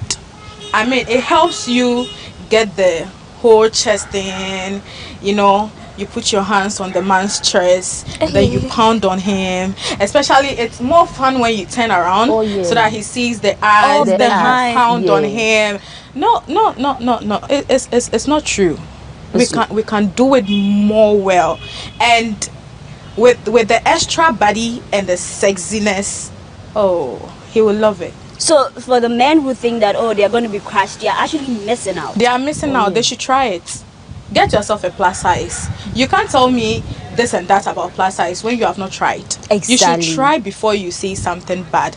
And I might say not all plus size ladies are very active in bed. Okay. Maybe that is why some of the guys are saying that. But If you have tried A, doesn't mean you should end there. You should move to B, because B might be very naughty and crazy. I want to explore. I do how we do wheelbarrow. Oh yes, because I want to explore. Okay. I want to do what you think I can't do. Oh yeah. Let's do it. If I'm not able to do it, that's why you tell me, because I'm plus. Then no. Try it before you say we are not. So it's a misconception that you're going to crash all you. Lies. Great. It's all lies. The whole thing that comes with plus size women love slim guys, slender guys. Is that what you want? Or maybe if you are equally plus size, the chemistry is not really there. So that's why you go for that. How does it work? Oh, actually, personally, I have nothing to say about this, but I think that is just how it should go. So that there can be balance. Yeah, it should be balanced. And as plus, we need a young, not young per se, but a slim guy. Slim guy can enter there, and give it to us. Great. Yeah. So let me talk about the positions that really works for you, as you say, to give it to you. Because at the end of the day, what is the point of making love when it's not enjoyable, when it's just one person, and then at the end of the day you go and you're talking trash and all that? It happens. Even with slim girls, you meet a man, you think you're good, and then later on he goes to badmouth you and all that. What are the positions that works for plus size women, Kita? Well, I don't think it's only the position. Okay. Sex is something to enjoy.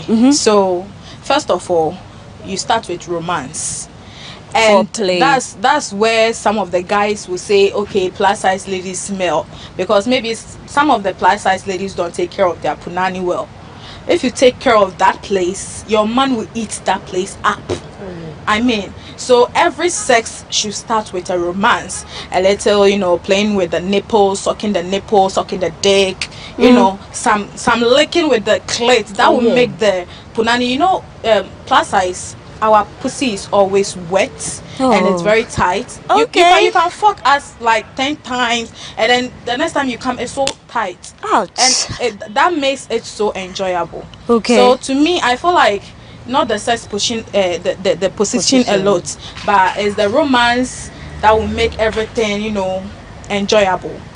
And with plus size ladies, we are known that doggy is our favorite style. Yes, it's good because doggy works for you. It works a lot, especially when you are with a slim guy who is a little tall. When you are tall and you are slim and you are with a plus size, meaning your penis is a little long.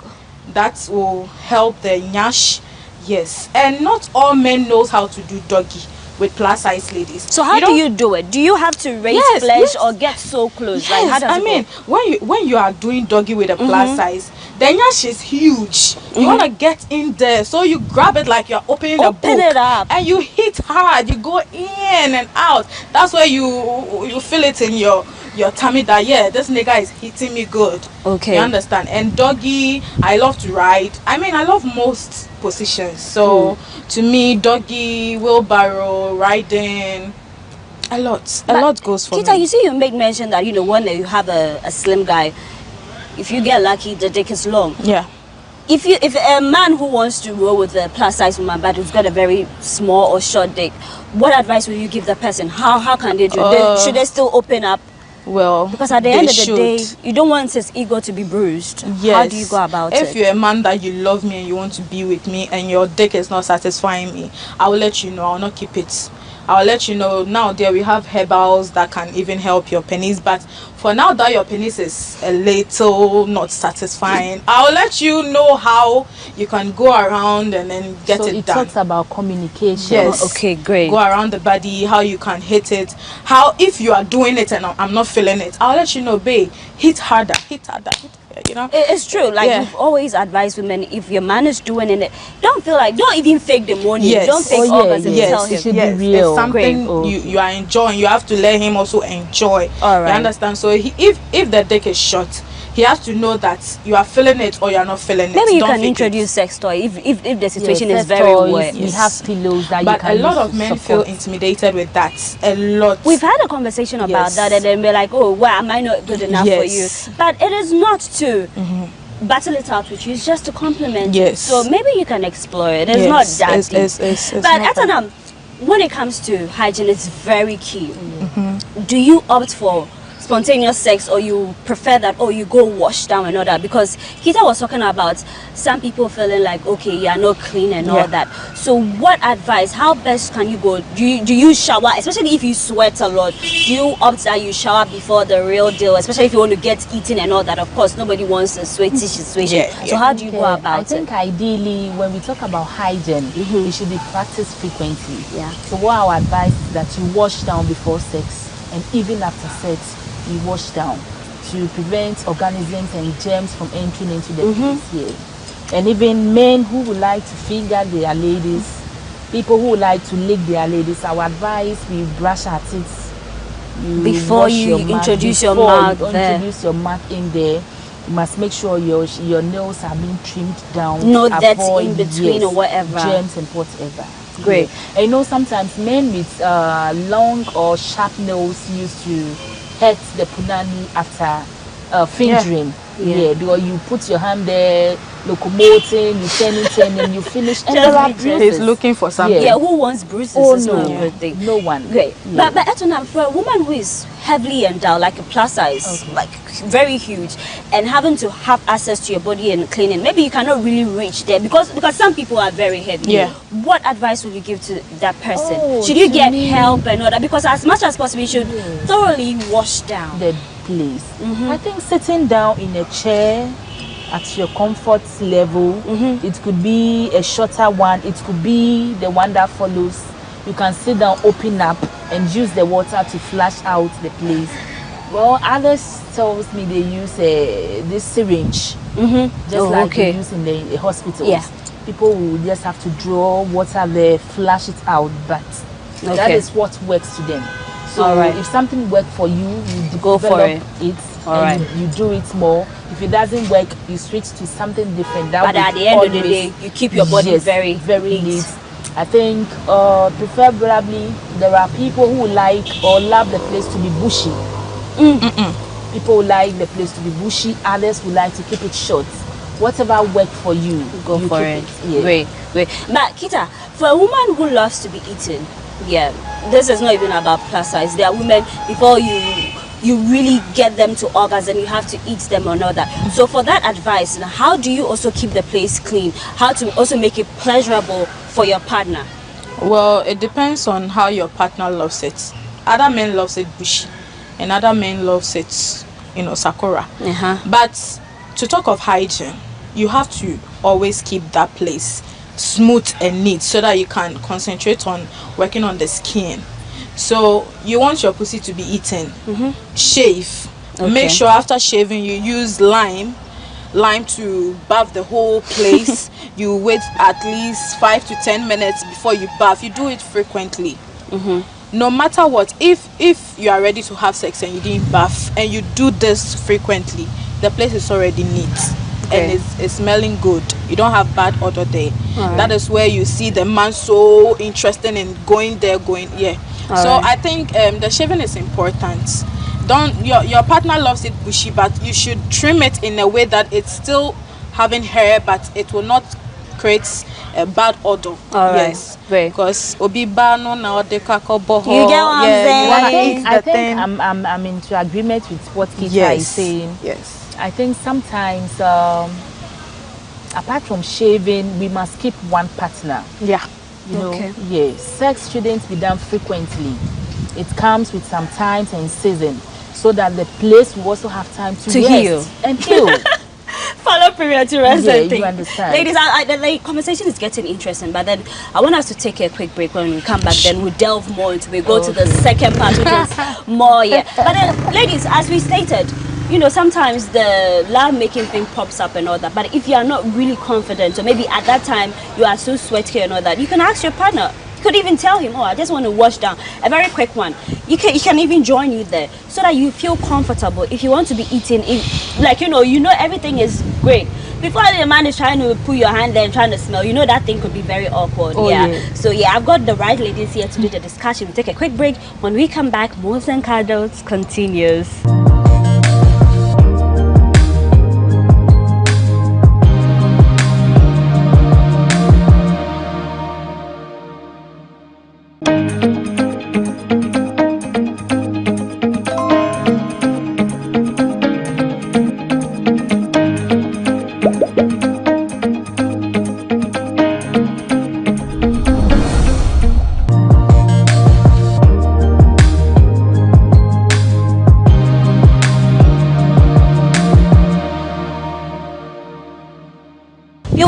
from that quick break, this is Moons and Cuddles on GhanaWeb TV. And I am Paula Amabroni, live and in charge. So today we're looking at how to have good sex with a plus size woman. And Kita and Etonam, you know, they've been opening keys, telling us what to do, and giving tips to plus size women who really want to enjoy the act of love making. Now, for the second part, I just want to read this quote. It says, having sexual intercourse with someone out of desperation or experimentation isn't good enough reason to be shagging them at all. Simply put, if you think you want to be with a plus woman just because maybe all the while you've had sex with slim ladies, so it's more of like an experiment, something to satisfy your fantasy or whatever, then it's better you do not have sex at all. So, is it offensive when you have a guy who says, oh, maybe I've been with slim girls, I want to try it out with plus size? Does it come as a compliment, or you feel like, okay, wait, am I being used as an experiment? Kita? Well, I'm not surprised, because I get that a lot. Oh, okay. I get that a lot from men, you know, like how you are saying he wants to try out. I'm not an experiment. One, if you are not in to stay, you are not getting in at all. So I get that a lot, but I don't really give them that opportunity, unless maybe on a friendship notice. Say certain things comes with understanding each other, communication. If you, the lady, you are okay with it, you want to, you know, show him what plus size ladies have, it's cool. But personally, me, I will not let a man use me for his own, you know. No, yes. Experiment. No. Nobody is here for that. Nah. Nobody. You get yourself a plus size, or stick with your bones. Hey, stick with your bones. It's a shade. It's a shade. Yeah.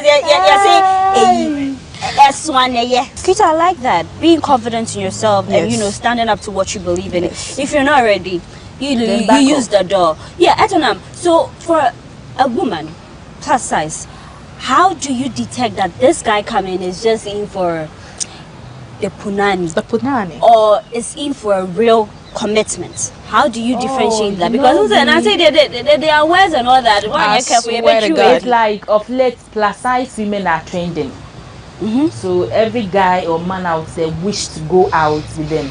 Now, to detect whether a guy just wants to make fun with you, well, I won't say anything much about it, but it's about how we portray ourselves out there to them. If you are in quotes, he would like to come on and exploit.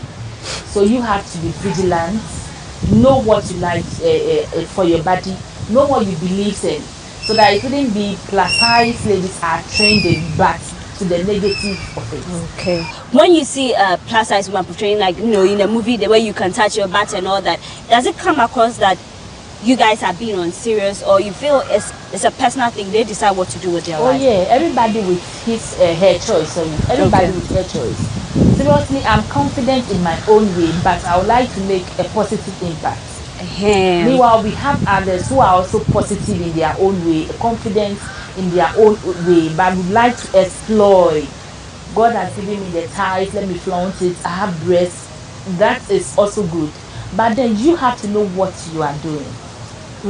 Great. Yes. So it's a personal decision. It's a personal decision. Kita, I must say that the plus size women that I know, PM is my friend now. Now I've gotten to know you more and all that makes sense. So I follow, and then the ladies that come on board. One will say that plus size women love to show skin. Why is it so? Well, personally, I think growing up wasn't easy being a plus size. People call me Obolo Twin. From school, they body shame me a lot. Because of my body, some of my friends don't even want to go out with me and all that. So growing up, I met friends who are also interested in how beautiful I look in my plus size body, who confidently tell me to love myself and to you know, I had a friend who is late.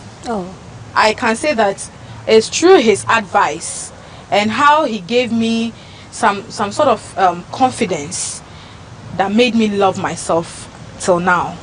And me being a model, rest in peace, Salty, wherever you are, he always tells me, I will be like, my tummy is too big. You know, he's always around slim girls with a big nyash and you know that kind of a thing. And I'll always be like, me, I'll not go with you. They are having big nyash and all that. He'll say, hey, you that I like, you are the friend I want to go with. You know how your body is. If I'm working with you, I feel too much respect. You know, so like it's jovial, but he made me love myself. And for that reason, I love to portray myself in bikinis. When you go to my page on social IG, media, you see a lot of bikini shots, me wearing 90s and stuff. I do a lot of shoots. I show a lot of skin because it's not like I'm showing you skin to show that I'm into something bad or something. Some people think when you do that you're into hookup and stuff. I get it, that a lot, but no, I want other ladies out there to know that if you are bold enough, you can go to the pool with pants and bra. With your fupa full clear. I mean, it's not shameful to show your body, your folds. I mean, I have a lot of folds behind me. I love to show them. You are against me for having this. God created me, so you have a problem with God. If you tell me, what's that to do? I said, some people tease me. I have 2 breasts here, so they always tease me. Hey, why can say I want to know from you? And I'm in a ball me. What do you want me to do? You want me to do what? Go for surgery or something just to please you? No. If I'm to do surgery, I'll do surgery to please myself. So not others. Great. So I do a lot of things to show other plus like size ladies that you are bold, you are beautiful, your the shape. You know, it's not always you have to be Coca-Cola shape. I was saying, you can be exactly. And some men, some lovers of plus size men. I've met a man who will tell me, hey, I didn't afford you with you know, me pedo do, and then like and then mommy love you. You know, so there are men out there that loves the body, however it is. Whether you are straight from the top, you are big from the, like he loves it. No pressure at all. So just find someone who is in tune with that. Great. Before you find someone who will love your body, you have to love yourself first. It's true. It's so true. And even with slim ladies, there are some people who have insecurities. They feel like, oh, they are too slim. Later on we'll talk about that. But then, Etonam, for someone who goes online, body shame, you post a picture, someone will come, you eat too much, you should undergo surgery, and you should yes, I see. Oh yeah, you would die. I get that a lot. So you see, these are some of all the negative cyberbullying and all that. If you have a man who loves you, who loves you for who you are, and the man has got a family, maybe friends who feel like, okay, why are you with the plus size and all that? But let's first tackle it. How do you deal with such negative comments? Oh, for me, my confidence level is always high as 100 over 100. So it is not what you are saying out there that makes me who I will be. Thank you. I do what I'm interested in. So for the fact that I'm naked, half naked, full, whatever, and I should post my picture out there and you comment, that is you. Okay. You see, it is time plus size ladies have more confidence in ourselves to do whatever we do. Because looking at this stigmatization, this body shaming has led a lot to their graves. A lot. People don't feel good at themselves. They are always in Uber. They wouldn't even go to franchise. No. And it's like they are being entangled and there are cages that they don't have time for themselves. Yes. People even have the myth that also baby you not get married. Because men will love to be with ladies who are smart, who can be with They will even say, oh, if you are with a plus size and she's sick, how will you carry her to the hospital? All these things. These are some of the bad energies. These are some of the bad energies. So we have to what is your advice to such people? Like, you know, what message will you tell them? The cyber bullies. Well, that is how they prefer or they chose to be. They should continue. The advice going there, well, you know, we have individual differences. Maybe the person saying that has love for slim ladies, so he will always be against fat mouthing. But you have to be focused in life. One, that is how God created us. Well, there may be exercises we can do to keep fit, to keep the body going. But is it difficult to lose weight? Oh Oh yeah, it comes to discipline. You know, we have the adipose tissue in our body, and so the more the body feels comfortable in everything, it comes. So you have to work on, especially the knees. Talking about the sex position you asked earlier on. Yeah. With the doggy, well, your knee will rest on the bed, but the cowgirl, the missionary, and there is one your man can just sit in a chair and you sit on top and have control. That's very good. You have to work on the knees. Not put too much pressure on them. So the knee should be strong, so that at least, you know, when a man should approach a lady, being plus, there may be perceptions the guy would hear or have about the plus lady and visiting. Yeah. So I have to put on my A game. Prove them wrong. And let you know that I can ride. You defense. end up running away from the bed. Oh yes. Yeah. Oh, okay, I see. You see, men love it when they should come to you. Yeah. You are in control. Raw, in control. You do it. You do everything. Wow. Okay. Oh yeah. Yes, is it hard to please a plus size woman in bed? Let me start with it. Is it hard to please you? Well, it's hard to please me personally. I don't know about others, but okay. You know, I'm not. It's not easy for me to, you know, reach orgasm. But okay. I love it when we do more romance. That helps me to, you know, when you are having sex, it's a connection with your brain and the body. So I want more romance for me to, you know, connect with myself. Yes, that alone will help me to reach orgasm. But you just start with kissing, then you are hitting there. Forget you go like 1,000 round now. I still not reach. Okay. Yeah, so to me, I think it's really hard to please or satisfy a plus size lady on bed. Yeah, especially when you don't know how to go around the body. Yes, great. Yes. Etonam, so whilst reading on the whole lap making with a plus size woman, a lady was sharing experiences like the fupa, raise it, touch it. It's all part of the body. Yeah. Don't feel like maybe I'll be offended if you touch it. So what are the right spots to touch? Oh, the right spots. Let's talk about the breast. Oh, okay. The nipple. The nipples. Okay. The nipple. You can never go wrong with earlobes over there. Okay. The inner ear. The lips. The nose. Even the eye. The eyebrow. Everything here. Under the neck. Okay. The ankle, wherever. Explore. Oh yes. The back, the waist, the waistline over there, the sole of the feet. Oh, oh really. I like the fact that you're educating people and telling them what really works for you. But when it comes to fetishes, some people will lick my feet maybe and now, and people have crazy things and all that. So if you're a plus size woman and you know exactly, some people just eat me up, just go down on me, I'm going to come and all that. How do you communicate that to your partner for them, because you don't want them to be selfish? At the end of the day, they are just the ones coming. What about you? So when you have something special, knowing your body, how do you communicate that to your partner? Well, I think it's communication, and your partner should know you very well. If it's a beginning of a relationship, you should let him know, babe, this is where I love it, how I love it. You know, you should communicate, tell him everything, so that when you are doing it, it shouldn't be like you are shy, he's not doing, your mind will be like, what is this nigga doing? This is not how I want it. How you want it, tell him. How you want him to handle you, tell him.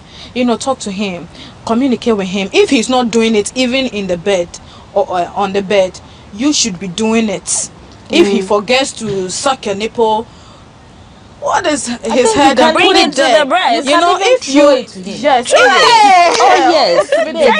put to me the bone in him, just to bring his mind. Your breast is there. Focus on the breast.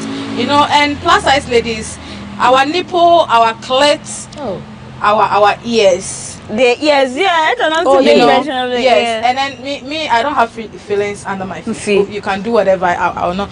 But my nyash, okay, the line especially between my on the nyash, Yes. Oh. I have a lot of feelings there. So I love my man to, feel the whole body, play with me. Let me feel like, I'm being eaten. Okay. The lion is being eaten. Okay, devouring. Yes, Yeah, so you have to explore with me. Great. But the communication should be there. Very He tells you how he wants it. You also tell him how you want it. Yeah, that makes it pleasant. So still on the wrapping up, we're wrapping up today's conversation.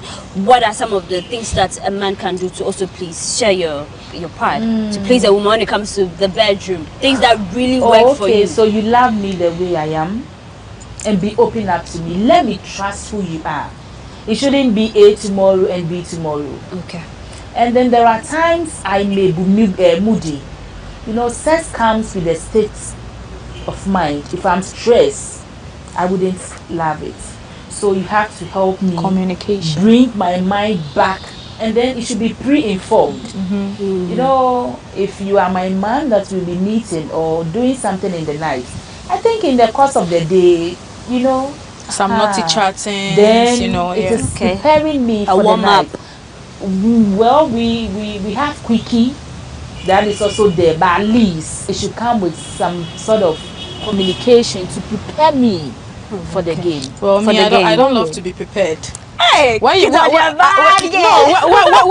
I'm with my man, I mean, the minute I see you, I want to eat you up. Oh, okay. So I don't know about you, but always I'm talking naughty with him. I'm trying to spank the ass. I'm trying to make him know that yes, I want to eat you up. When I'm not with you, you can do whatever you want to do. But then once you are here, yes, let's get to business. I love that, ladies. What you brought to fore is so important. The conversation was great. I must say this is one of my best conversations on Moons and Cuddles, just for the fact that we clearing all the misconception and all that. But then before we wrap up, I want you to put out your social media handles and maybe tell us what you do, anything that. I'm sorry. So Kitamo is a plus size model. I'm an actress. I'm an entrepreneur. I sell stuff, a lot of stuff. Like clothes, everything I do. Yes. And my IG handle is Kitamo. Kitamo, Q-I-T-A-M-O-O-R-E. Yeah. M-O-O-R-E. Kitamo on because I'm into the competition, Miss SL Plus. So when you are searching, Miss SL Plus will be attached to my name. Great. So Q-I-T-A M-O-O-R-E Kitamo Miss SL Plus here on IG and also on Facebook Kitamo. Yes. Ladies, I wish you the best. But so how do you reach you on social media? Okay, so on Facebook it's Agbenye Regina Etonam, and on IG Regina Etonam Agbenye. Great. I said that you're a practicing vets officer, and then the whole business thing, and all my ladies here into businesses and all that. My cash ladies. So yeah, they said what they are into. You can contact them on social media, and then you talk business. And when you want to take it further, it's up to you. But today's conversation, we talked about how to have good sex with a plus size woman. We've given you all the tips. We've talked to you a thing or two. So you should utilize the information we've given you here, and then remember that if you want to spice up your relationship, Moons and Cuddles is the best show for you. I am Paula Amabroni. Thanks for watching. I'll be back with another interesting story. See you soon.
Now, oh, me. Obek Kanokre. Susu sang pine, Pia want to Nambia, a man in quite bebre. Mommy, you first can see about Kotoso. The bugger send me sick from Lemonade Finance. While Brian did the shade and let me £10. Lemonade Finance. Say they sending money back home from UK, Canada, and now US. I accepted a instant charges. Exchange rate in unbeatable. We should make promo code Dr. Like £10, $10, and $10 Canadian for the first transaction. With this send this guy download to Lemonade Finance.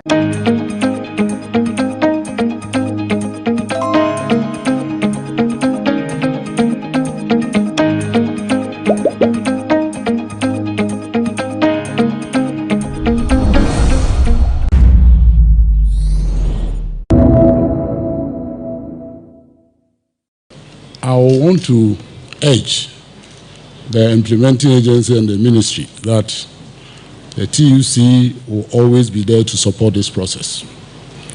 We are willing to help secure accommodation, not only accommodation, but decent accommodation to all workers. So we want to urge you to, as quickly as possible, extend this to all the regions. Because when we do something and we call it National Rental Assistance Scheme, and we limit it to regions, not all the 16 regions, it's a bit problematic. It doesn't matter how many you support in each region. I think we should try and do that. I also want to appeal to the ministry and all those who assess the applications. Let's prioritize women, especially mothers with children without husbands, the single mothers.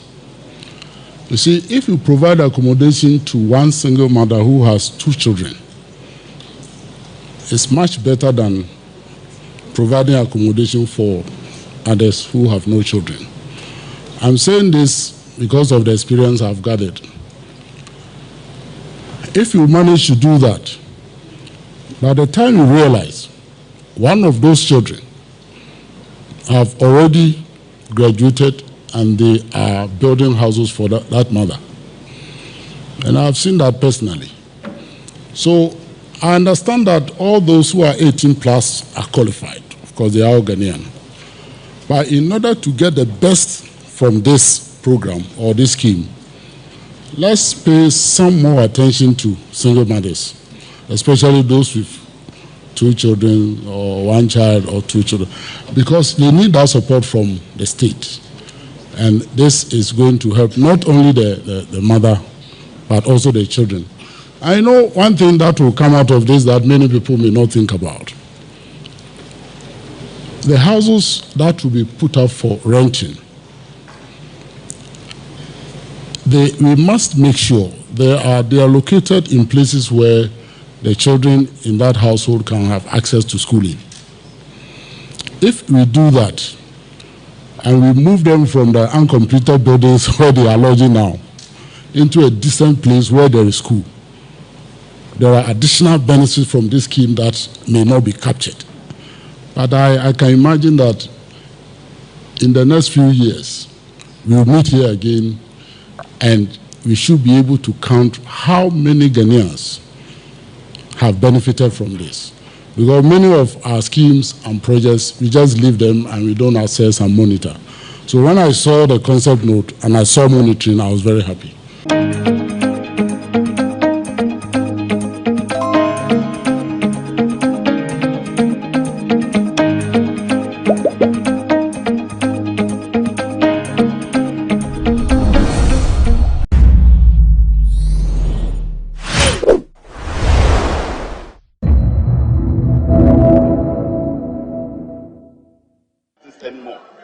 Mr. Speaker, as part of our oversight, will require a very thorough involvement in this process so that we can work with government to arrive at a conclusion that is satisfactory for our country. March is only a month away, and we cannot wait for the economy to crash because they are running away from Parliament.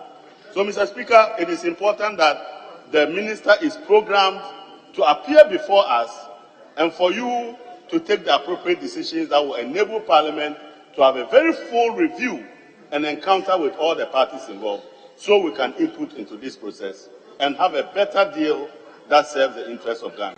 Mr. Speaker, this has to be done speedily, and we cannot wait any longer. Thank you very much, Mr. Speaker. Honorable Suhini, something different? Yes, Mr. Speaker, I thank you very much for the opportunity, and I take this also to welcome you and my colleagues. Mr. Speaker, I just want to associate entirely with the submissions made by my three colleagues, except to add that, Mr. Speaker, and of interest, for which the Finance Minister, if leadership is sober enough to accept their request to get him to brief this Parliament this week, we will wish he includes, has to do with the discussion around the gold for oil business. Mr. Speaker, this House has considered a barter trade before, and it had to do with the Sino-Hydro deal.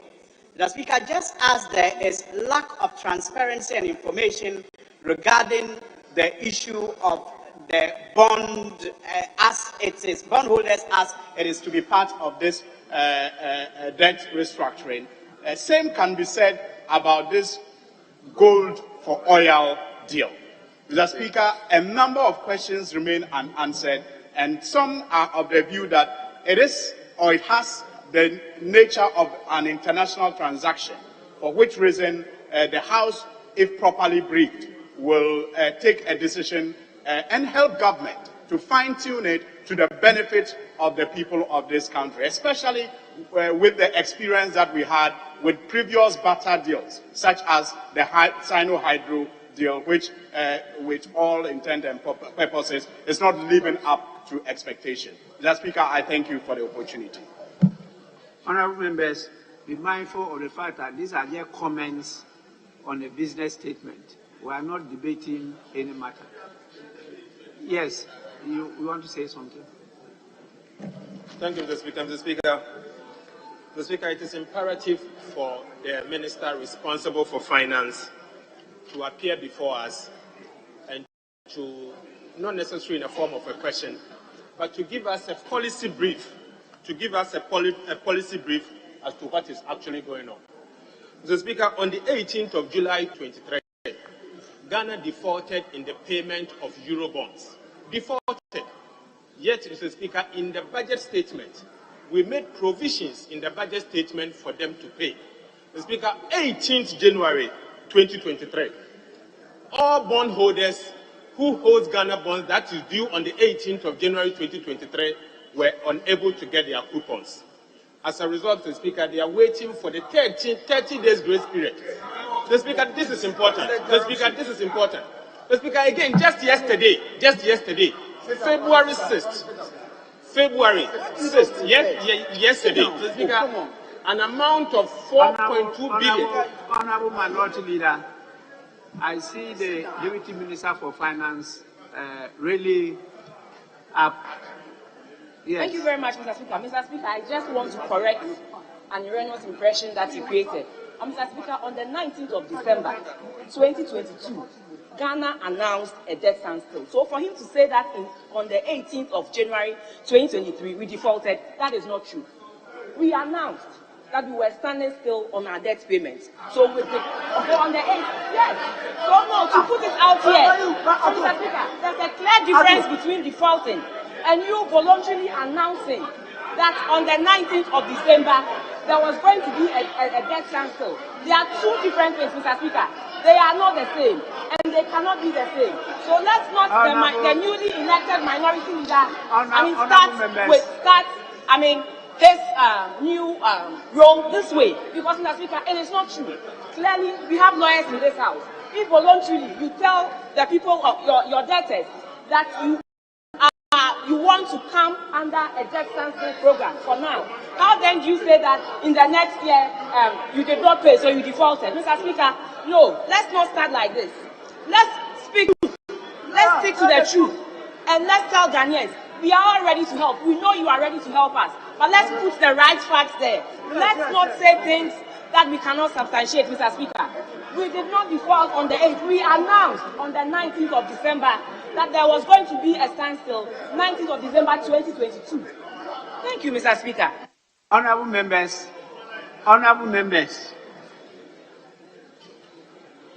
my understanding is that both sides agree that the minister be scheduled to come and brief the House, policy statement, and some details about the debt arrangements. Parliament is ever prepared to assist government to get out of this quagmire. And so what I can say now is that, like the church says, Roma locuta, causa finita est. Parliament has spoken, and that is the end of the case. The minister be scheduled by the business committee as early as possible, because this is an urgent matter. If the pensioners are picketing at the ministry, we need to do this as quickly as possible. And so please, business committee, kindly, urgently schedule the minister to appear before the House to give us a brief on the state of affairs.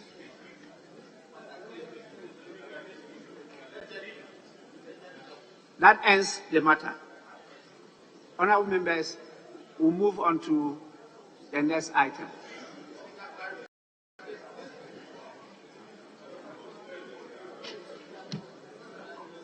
Majority Chief Whip, yes. Speaker, the deputy leader has extensively dealt with this matter. Speaker, I've been wondering, and in this house, you've always given us the guidance moving forward on matters of parliamentary jurisprudence. So I'm just seeking your guidance. On matters like this, should it necessarily come to the floor? Couldn't the committee, the finance committee, couldn't have invited the finance minister to come and have a go at the finance committee?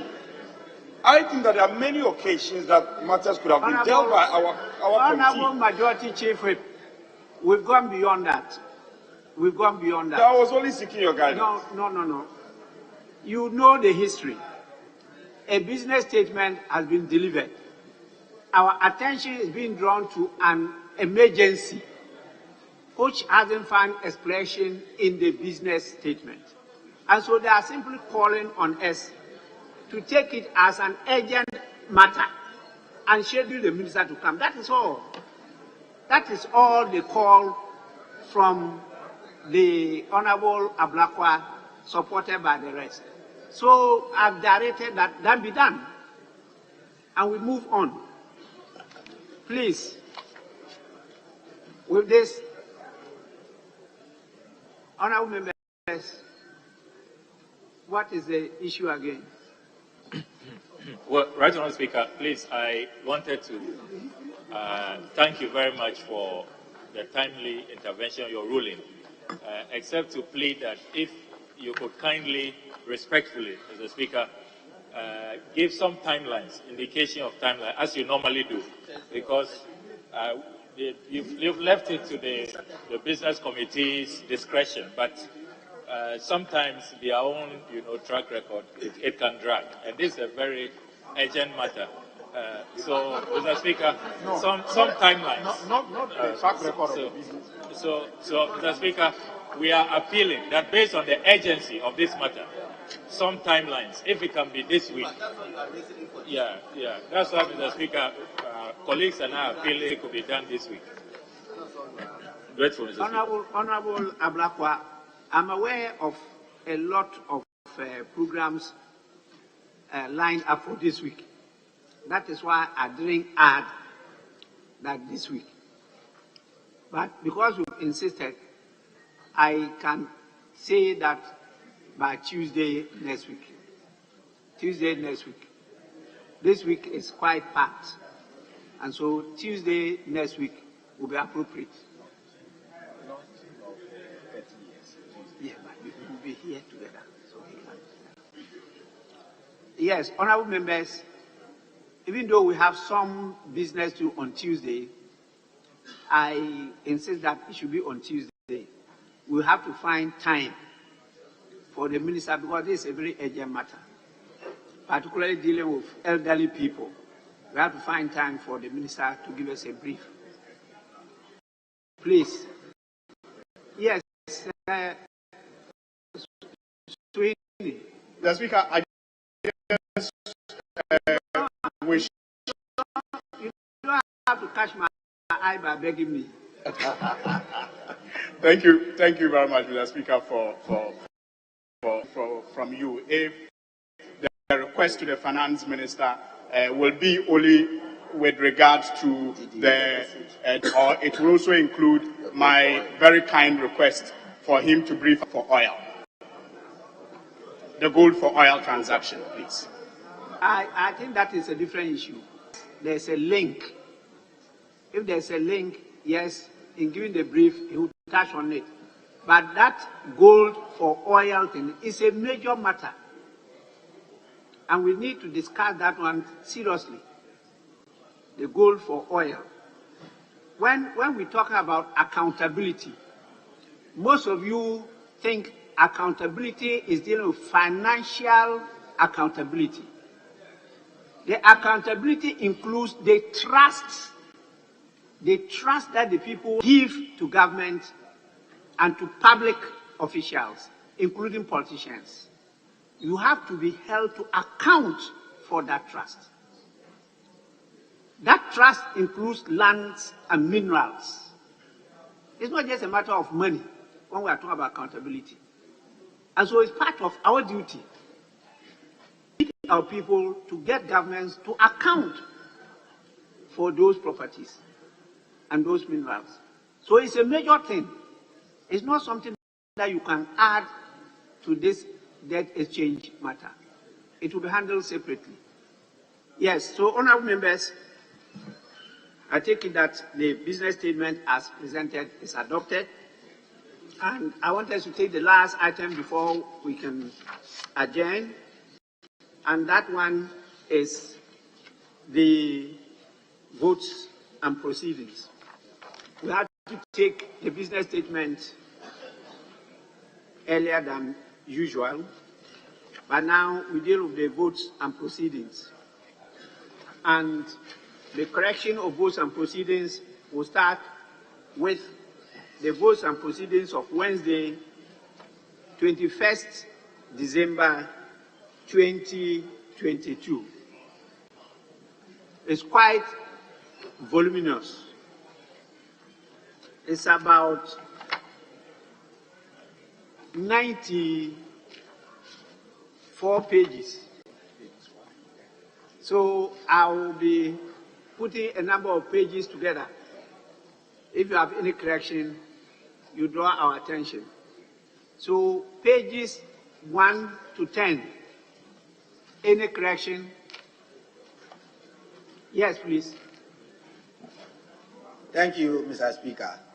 Respectfully, on page 8, item 4, I was here on a fateful day, sat, participated, and then even the voting that took place, I voted. So I'm surprised my name is captured absent on that day. I signed. Table office can take note and make the necessary correction. Pages 11 to 20.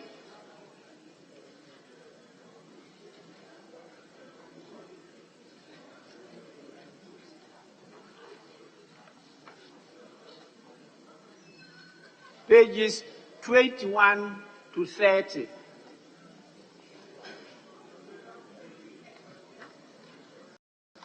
Yes, Honorable Blackwell. Most critical, right, Mr. Speaker. Item number 49 at page 26, the numbers on the voting that took place, the ayes 136, noes 135, you have a total of 271, which doesn't tally with the attendance. So if the table office may want to reconcile that. I'm grateful, Mr. Speaker. Table office, kindly take note and make the necessary correction. Pages 31 to 40.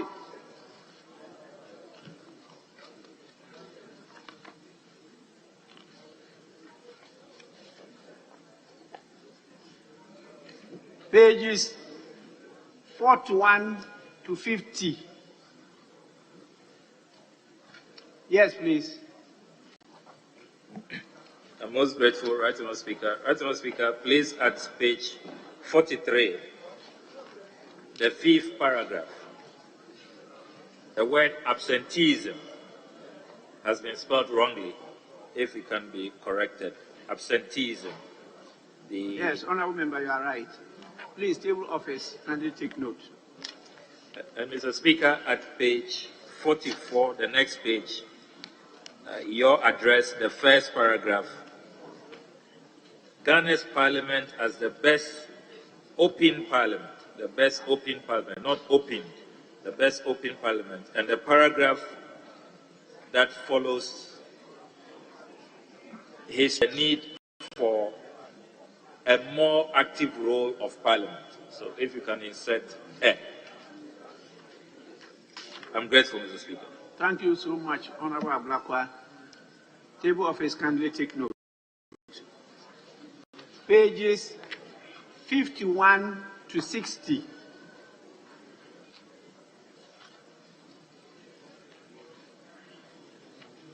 Yes, please. Honourable Kodo. Right, Honourable Speaker.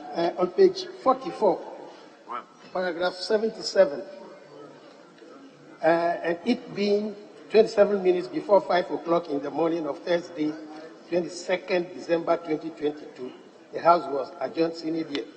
But when you come to the cover page, the sitting was for Wednesday, 21st December.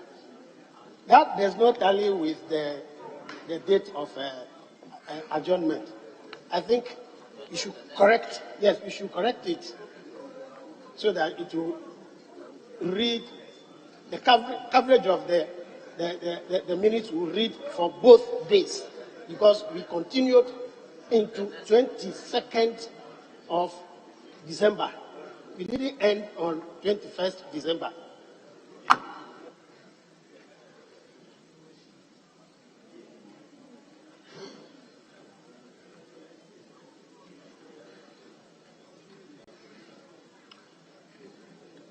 Well, you have a point, but this is extended sitting.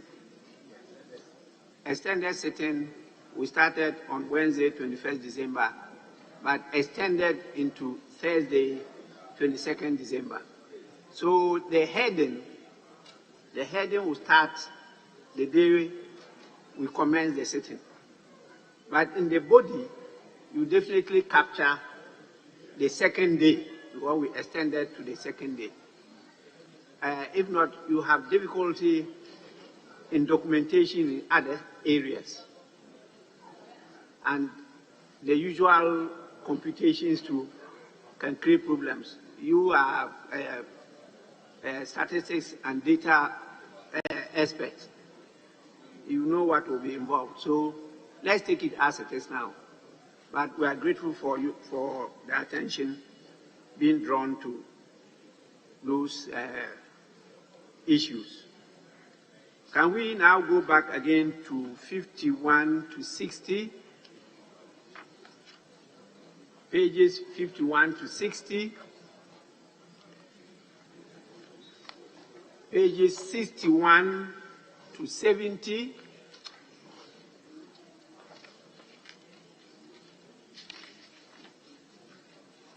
Pages 71 to 80.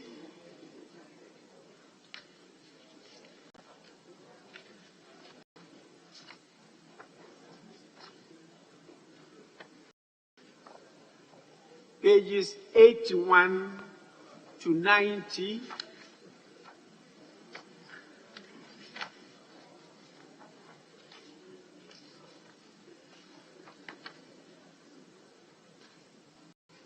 and pages 91 to 94.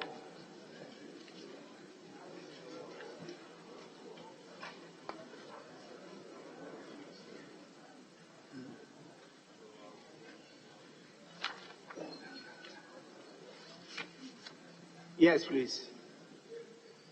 I'm grateful, Right Honourable Speaker. Right Honourable Speaker, the last page, page 94, item number 3, in attendance. Dr. Paulo Poku-Mensah, Executive Director. It should read National Cathedral of Ghana. National Cathedral of Ghana.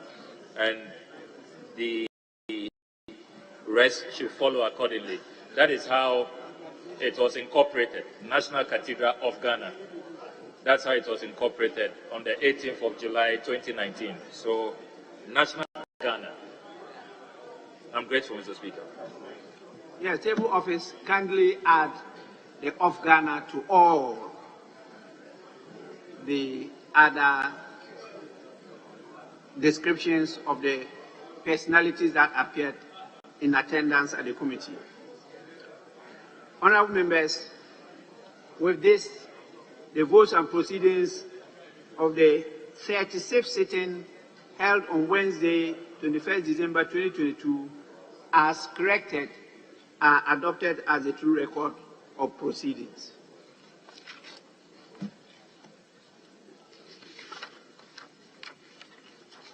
Yes, Majority Chief Whip. Speaker, at the commencement of public business, we are ready to take items 7A, II. Speaker, with your leave, to be done by the Deputy Leader. Honorable Majority Chief Whip, my understanding at the conclave was for us to end at this place. And so I'm ending and adjourning the House till tomorrow. That was the understanding at the conclave. Yes, please. Mr. Speaker, leadership would want to apologize to you. Mr. Speaker, you've said it time with that number, that there should be no surprises. You've said so. And we are supposed to respect that at all times. So we apologize to you.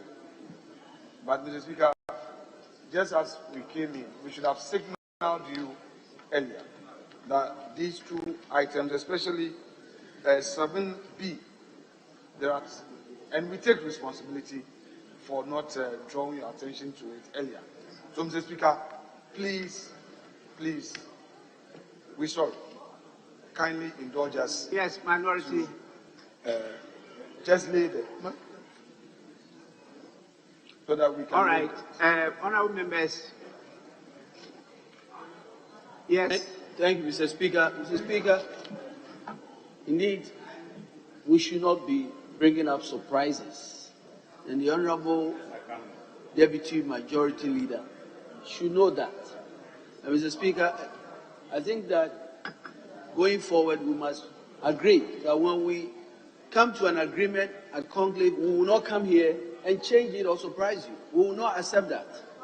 Mr. Speaker, having said that, I mean, and it's very important for Honorable Afenyo Marquis. This is the reason why he's struggling to be the leader, and we are all praying for you. But please, be straightforward with the Speaker. Mr. Speaker, I think we can allow him to lay those. Thank you.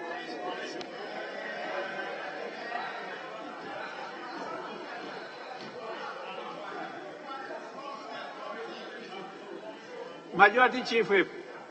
Speaker, I think that we've come to some understanding, and we respect the new leadership. We've come to some understanding. Let's not depart from that understanding. Honorable Kofi Amabua, the greatest of respect. Your latter comment is not good enough. You know what you said. It's not good enough. But you are minded either to withdraw or just leave it. But if you leave it, you should also be minded that we could also do say. So please, do the needful and let's proceed.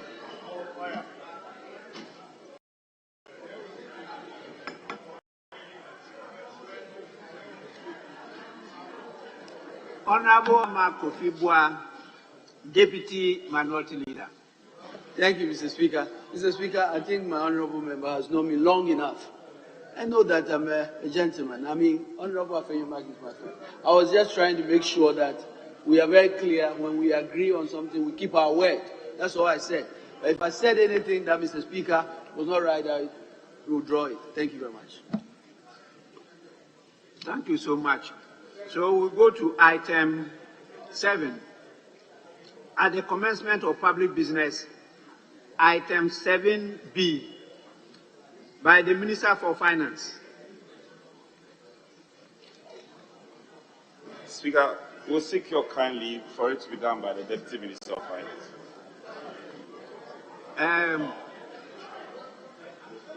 Mr. Speaker, yes. At least you should tell us where the Finance Minister is. He can't just say that the Deputy Minister should do that. Tell us where the Finance Minister is. Honorable Majority Chief, where is the Minister of Finance? Where is the Minister of Finance? Mr. Speaker, he's on his way to Parliament, but because of the time. Mr. Speaker, we don't want to unduly delay. Mr. Speaker, we don't want to unduly delay. But the Deputy Minister is here. That is why, with your leave. Mr. Speaker, that is why, with your leave, I would want her to proceed. Yes.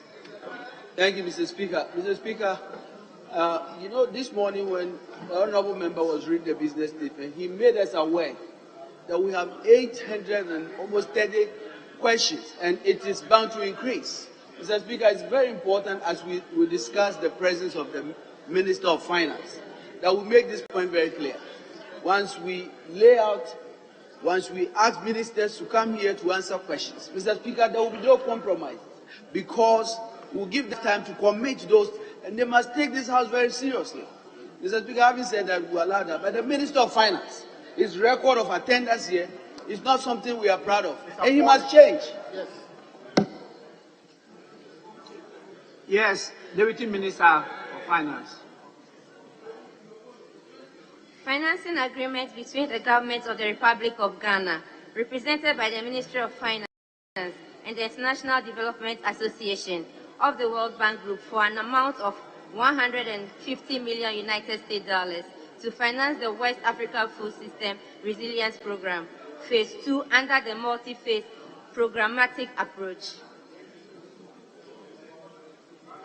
Honorable members, the financial agreement is referred to the Finance Committee for consideration and report to the House.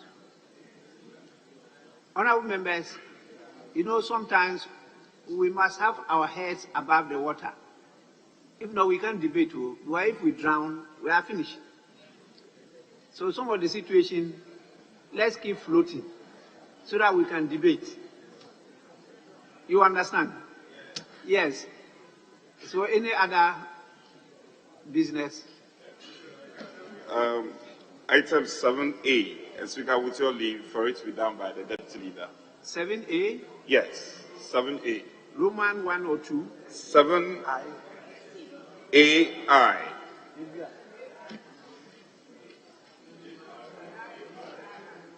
Speaker, yes, 7AI. 7A, Roman 1 and Roman 2. By the Majority Leader and Leader of Government Business. Report of the Auditor General on the statement of foreign exchange receipts and payments of the Bank of Ghana for the half year ended 30th June 2022. The report is accordingly referred to the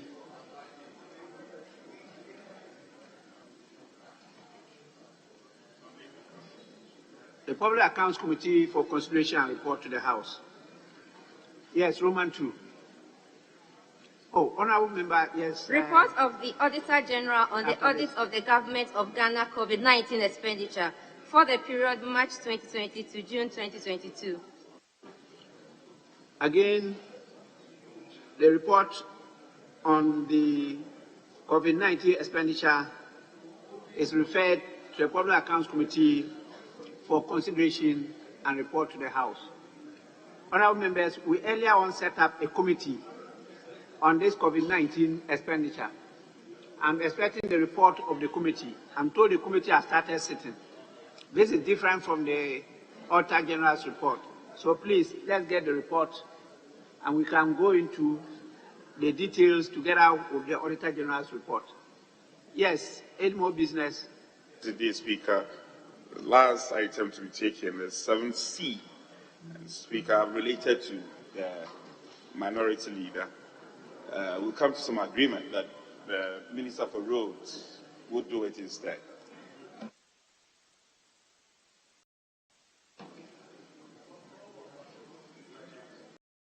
Honourable members,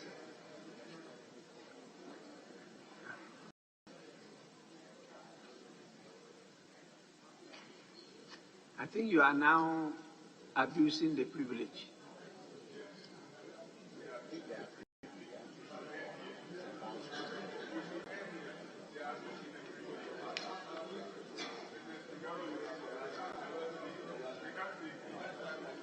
Honourable members, I can only allow, you said the Minister for Roads and Highways is to do that for and on behalf of the Minister for Lands and Natural Resources, and is agreed to by the minority from bench.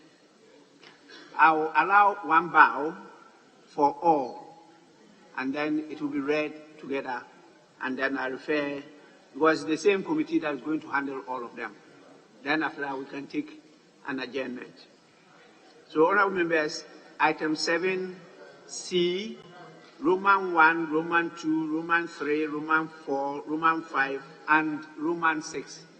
Minister for Roads and Highways, for and on behalf of the Minister for Lands and Natural Resources. Consolidated financial statements of the Lands Commission for the year ended 31st December 2015. Consolidated financial statements of the Lands Commission for the year ended 31st December 2016. Consolidated financial statements of the Lands Commission for the year ended 31st December 2017. Consolidated financial statements of the Lands Commission for the year ended 31st December 2018. Consolidated financial statements of the Lands Commission for the year ended 31st December 2019. Consolidated financial statements of the Lands Commission for the year ended 31st December 2021. Honourable members, the 6 consolidated financial statements as read by the table office are all referred to the on lands and forestry for consideration and report to the House. Yes, Honourable.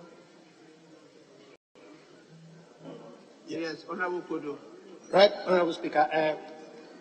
The Lands and Natural Resources Minister is personally not here. But if you look at Roman number V, that's 5, and 6, between them, there appears to be an omission. The 2021, or it's not ready. That's why I'm asking whether it is an omission or it is not ready. 2019 and 2020. Well, the minister is not here, and we will all be speculating unless the leaders of the majority side have some credible information on it. So you take note of it. Later on, when he is available, we'll question him on that. I've seen that too. That is missing, 2020. Yes. So with this, I proceed to adjourn the House. Is that the case? Honourable members, the House is accordingly adjourned to tomorrow, Wednesday, at 10. Yes, please. Mr. Speaker, it's not up to 2 o'clock yet. And I think a member must move since we are sitting within the prescribed time. Yes. Yes, it's 10 minutes to 2. You are right. Yes. Speaker, I rise to move the House to adjourn to tomorrow, 10 o'clock in the forenoon. I so move. Any second? Speaker, I second the motion. Motion moved and seconded is for the consideration of the House.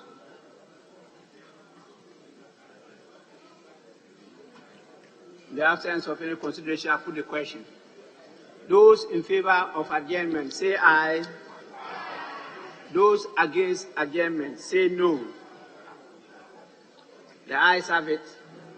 The House is accordingly adjourned to tomorrow at 10 in the forenoon. The House is adjourned.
Now, oh, me. Obek Kanokre. Susu sang pine, Pia want to Nambia, a man in quite bebre. Mommy, you fish can see about Kotoso. Pepoga, send me sick from Lemonade Finance. While Brian did the shade and let me £2. Lemonade Finance. Say they sending money back home from UK, Canada, and now US. I accepted a instant charges. Extinguishing in Suya. Unbeatable. We should me promo code Dr. Like £10, $10, and $10 Canadian for the first transaction. With this send this guy Akofino, download to Lemonade Finance.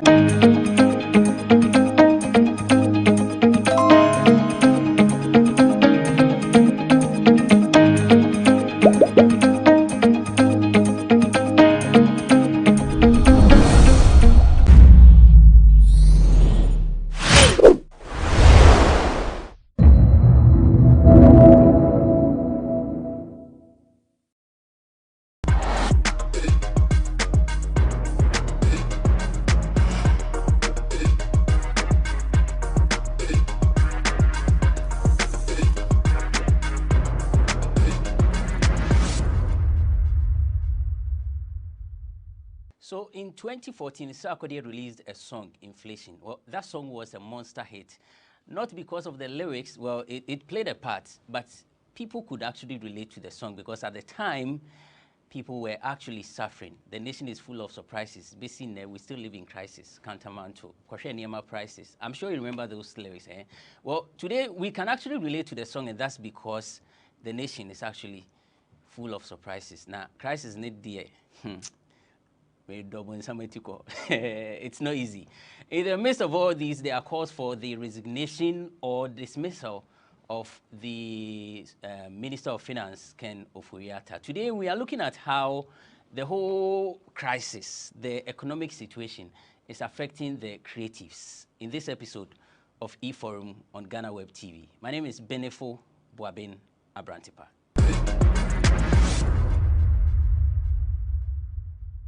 Thanks for joining us on E-Forum on GhanaWeb TV. We are seated for a perusal of issues relating to the arts and entertainment, of course, with a touch of wit. Joining me on this episode, Abdul Karim Ibrahim. It's been a long time I saw Karim. He's a broadcast journalist with Class Media Group. Karim, thanks for joining us. Grateful. And like I always say, me and Karim, we go way back. Those days, University of Ghana. Boy, we were G Awards because he's a good debater. And he has traveled all over the world. And him for uncle. Oh, okay, he no uncle. Oh, baby, crab. Yes, Sally. All right. Bulldog is an artist manager. In fact, so Boo, which one is it? Bulldog or Bulldog? Which one should we stick to now? We should stick to Bulldog. Bulldog. I understand the struggle, you know, because the transition is a little bit, you know, but just flip the dog to God, you know, and it takes a while. But I'm not offended when you still call me Bulldog. I mean, it's the same purpose. Okay. Boo God is an artist manager, CEO of Boo House Entertainment, the one who is actually handling Vanilla. Boo, thanks for joining us. Yes, but I'm not the CEO of the company. Oh, really? Yes, I'm the founder and the creative director. Okay. There's a CEO. Who is the CEO anyway? Because actually we have always referred to you as the CEO. No, it's God. Okay. Oh, God is the CEO. Yes. Yeah, so Stella Jejom, broadcast, I beg your pardon, entertainment. Stella Jejom is with the business desk, GhanaWeb. Stella, thanks for joining us. Thank you very much. And she did a very fantastic story on how prices of goods and services have increased from January till now. Hey, Charlie, it's not easy. It's not been an easy one. When I saw the price of rice, so rice was what, 50 something? Yes. The 5K. Yes, it was and around now 50 cedis last year, even the beginning of this year. But right now you are getting one for about 115, 120. That's more than 100% increase. Yeah, that's serious. That's very serious, and that shows how, you know, that shows the seriousness of the whole issue. General Intetia. General Intetia. Bro. Some of my fans, because General is everything. Why should I make us say, you just tell me, hey, trust. So General is an actor. General is a economist. They be trained now MPP campaigners. Hey, it's the only you General. Yeah, we can't be free. And you're fair. I did a fair. I say, and I think we have to get to the point where we should be able to support something and still criticize when it's not going well. The era where people wake up and say that I'm with this particular person, whether it's going bad or good, they still want to stick to that particular side. I think we have to, you know, do something about it. And that's where we want to get to, where you support something and the thing is not going well, and you say the truth that it's not going well, it's bad.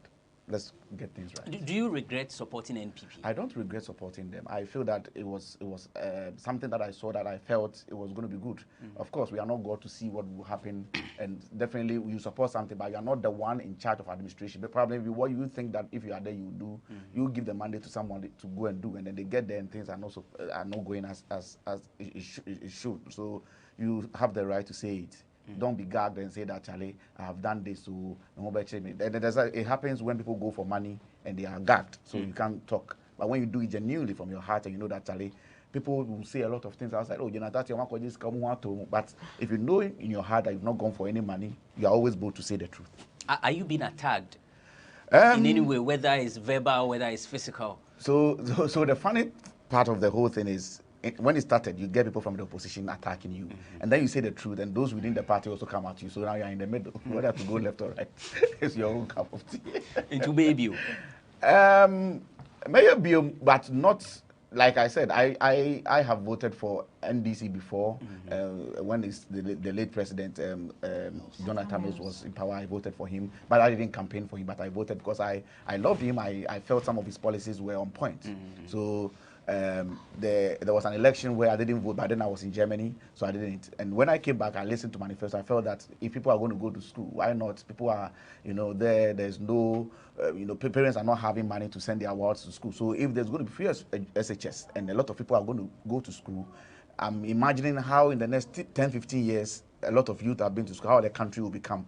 So I thought it was a good thing for him to finish his term so that after his term we assess, and then if a new person brings a very good policy or manifesto, we support the person as well. So it's not like we go and sell our conscience to a particular political party where I say that I'm with this party, so whether A or B, I'm with them. No, I don't do that. I listen to manifesto. Tomorrow I can change my mind and join another political party if I feel like. Yeah. You are an actor. In fact, you have a production this weekend. Yeah. How has this whole economic crisis affected you as a creative artist? People are not buying the tickets.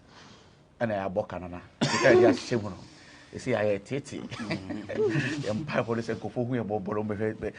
sad. It's sad. You know, some time back, you do a little publicity and you get people jumping on, you know, ready to come and watch a show. And now it's just that people are favorite. Like those who love us, who have followed us all these years, are like, oh, these guys, let's go and just release some stress. So they still come to watch the show. So we are just praying to God that they will still consider and come. Yeah.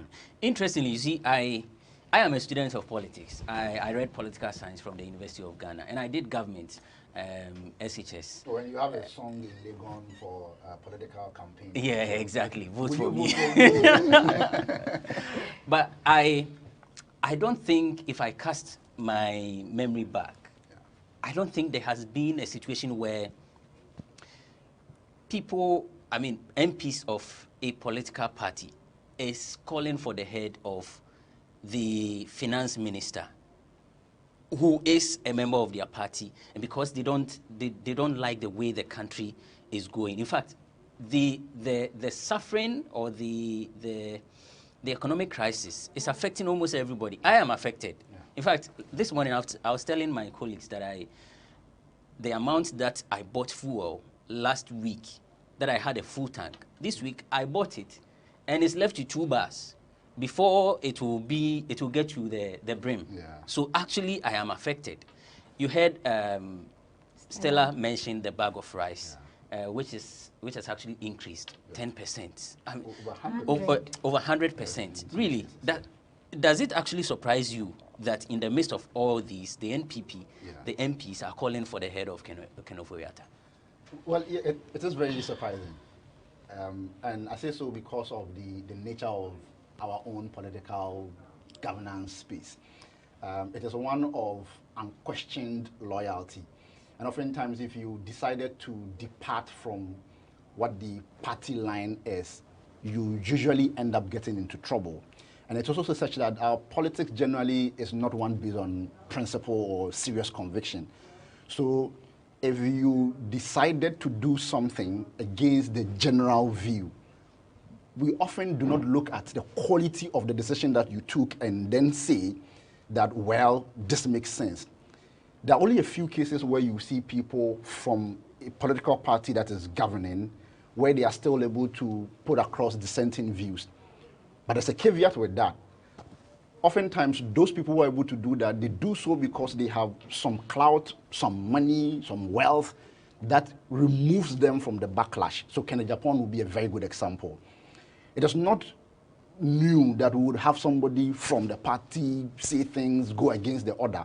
But you will notice that he is able to do so because he seems quite clear that he's not dependent on anybody. So this was a big surprise.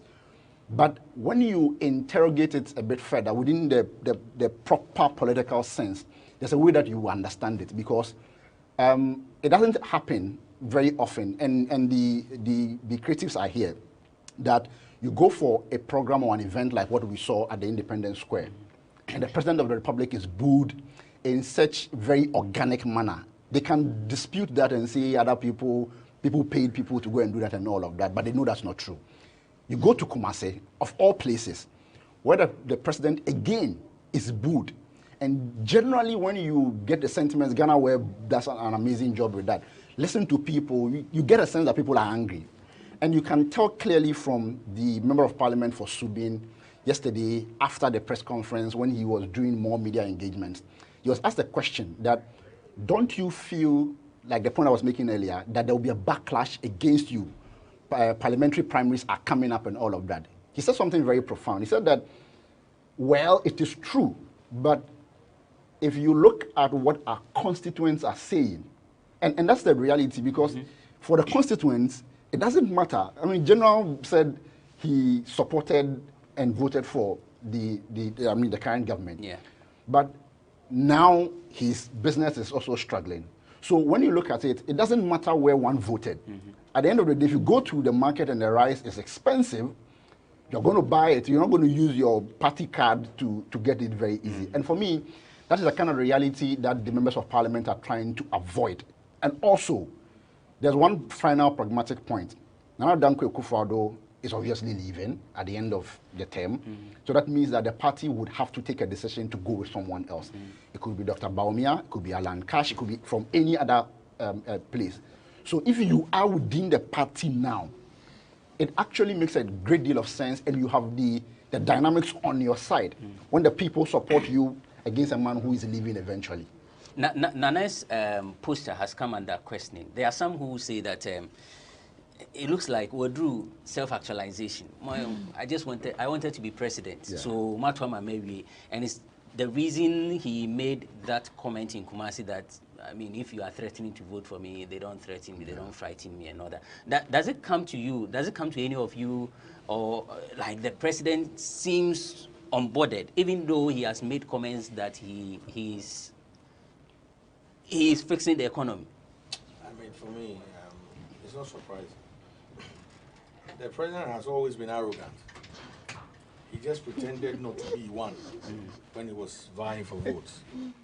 And you can never be anything but arrogant.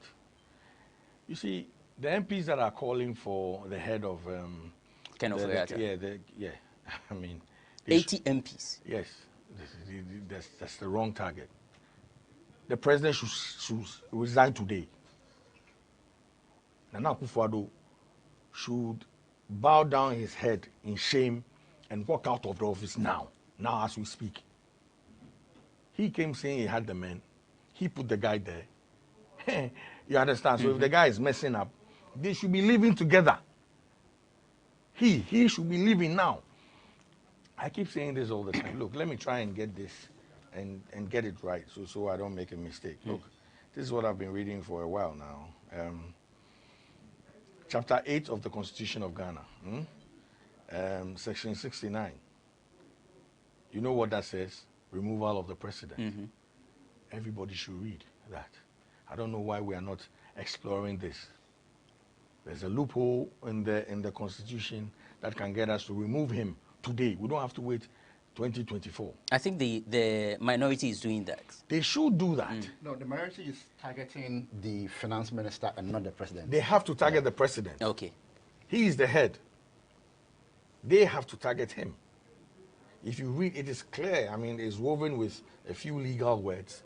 But if we have a proper lawyer to interpret it, we will find a solution. If we start today, by next year around this time, he's gone. It won't take that long. And we are all seated and, just complaining. Do you know that today, as we speak, you are being paid half your salary? Because everything is gone up. That's what you say. They say less than half. Nothing makes sense. You understand? So for me, the president, back to answer your question, the president has always been arrogant. We failed to see it. Me, I didn't vote for him. I will never vote for him. Because I saw right through him. You understand? And today when you speak, they'll bring BNI or NIB, I don't know if they are now a bank, after you. You understand? Yeah. People are genuinely suffering. Go on the streets. It's just by grace that we are all here. I'm telling you.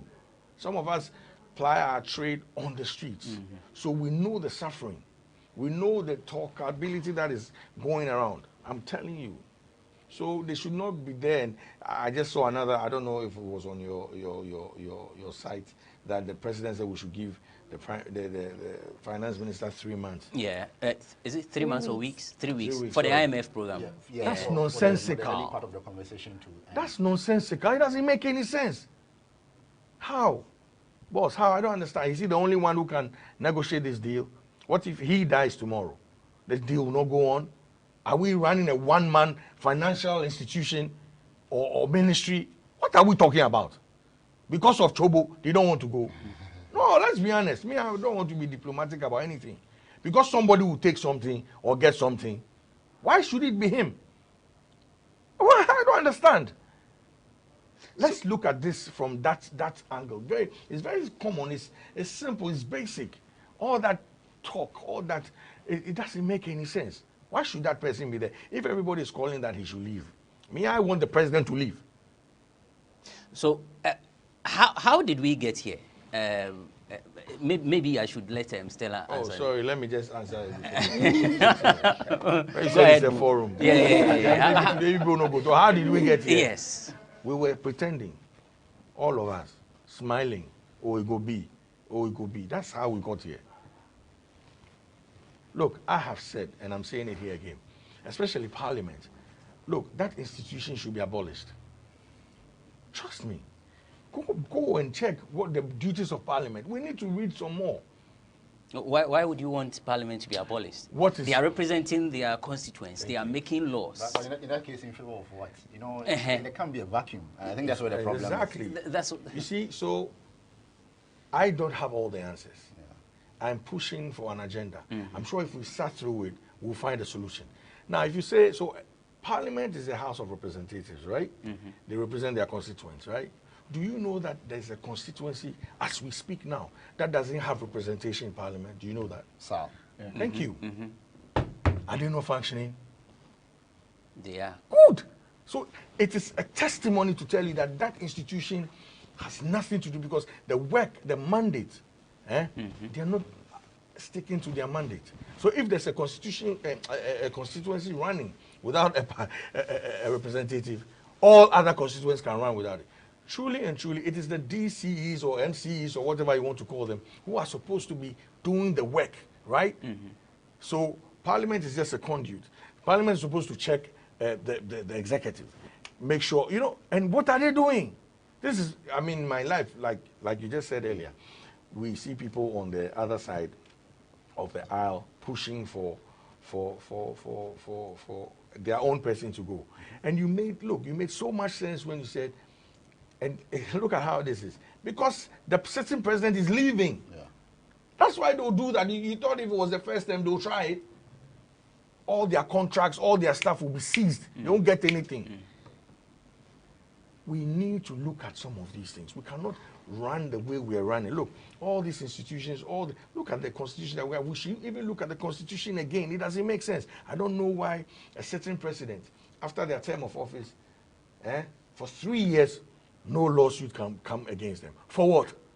Are they still ruling after who wrote these things? And if we don't question some of these things now, posterity will suffer. Look, entertainers, yeah, and especially your side, and look, you are the one who bring relief to this country. And that's why we're still here. Look, do a basic case research, yeah? All the African countries that had the civil strife, their entertainment space wasn't booming. When people like General and musicians and everybody stop, Charlie, do you know what is going to happen here? And gradually we're getting there, because, I mean, who are you going to even ask? How are you going to pay for a venue, get artists there to go and perform? He's just saying they're not buying tickets. So soon we'll all fold our arms and sit and see what is going to happen. Charlie, we need to be serious, and we're young. I don't know what we are saving ourselves for. None of us is making it out here alive. We'll still die. So if we're going to die for Mother Ghana, at least it's better than waiting to win. We're not going to make it out alive. We need to fight. People died for us to be there. Santos and then Kumens and everybody. They will be disappointed in us. The president needs to go now, not the finance minister. The president. Now, this afternoon. Stella, you've been engaging the people. What have they been saying about the cost of products? Are they also calling for the head of the president? Well, before I even go there, you asked a question about how we got here. So we can go about all the big English, talk about fiscal indiscipline, macroeconomic indicators, what's not. The simple answer is that the economy has been badly managed. Bad management is what has brought us here, because our problems are very fundamental. When you look at the problems that Ghana has, They're very fundamental. Like they are at the first level of the problem chain. Exactly. Food, clothing, shelter, electricity, access to basic. I mean, they are very basic problems. So why can't we solve them? I mean, I spoke to some economists just yesterday, and he was telling me that the problem is simple. Government does not listen. The people up there do not listen. Because how can you tell me that this is an economy with economists, with professionals, with academicians, with people who have learned. People have, and even the finance minister himself has gone to Yale, the Baumia, Ivy League. So what are you telling me? This administration. Did you just acquire knowledge to just sit on it, or just for the show of it? What are you doing about it? You are just there.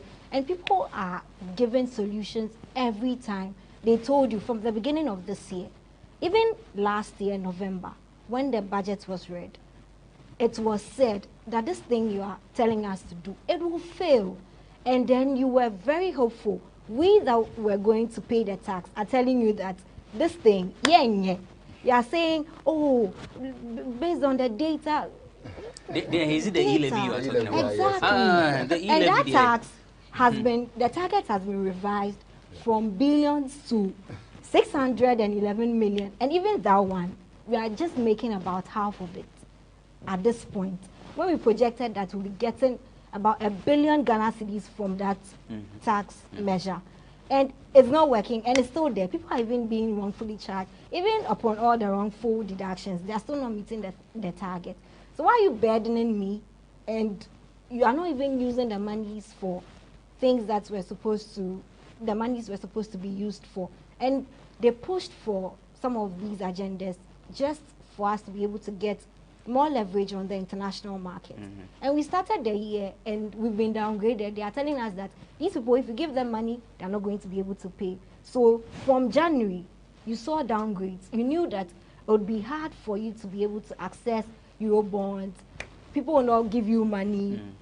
And still, you were still very insistent on the fact that, no, we are not going to IMF. When you know that that is where you go, and you waited over 6 months before you... know, if I could just add something to what this particular point that Stella is making.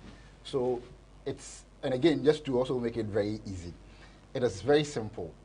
You are a brantipa, and you need to survive.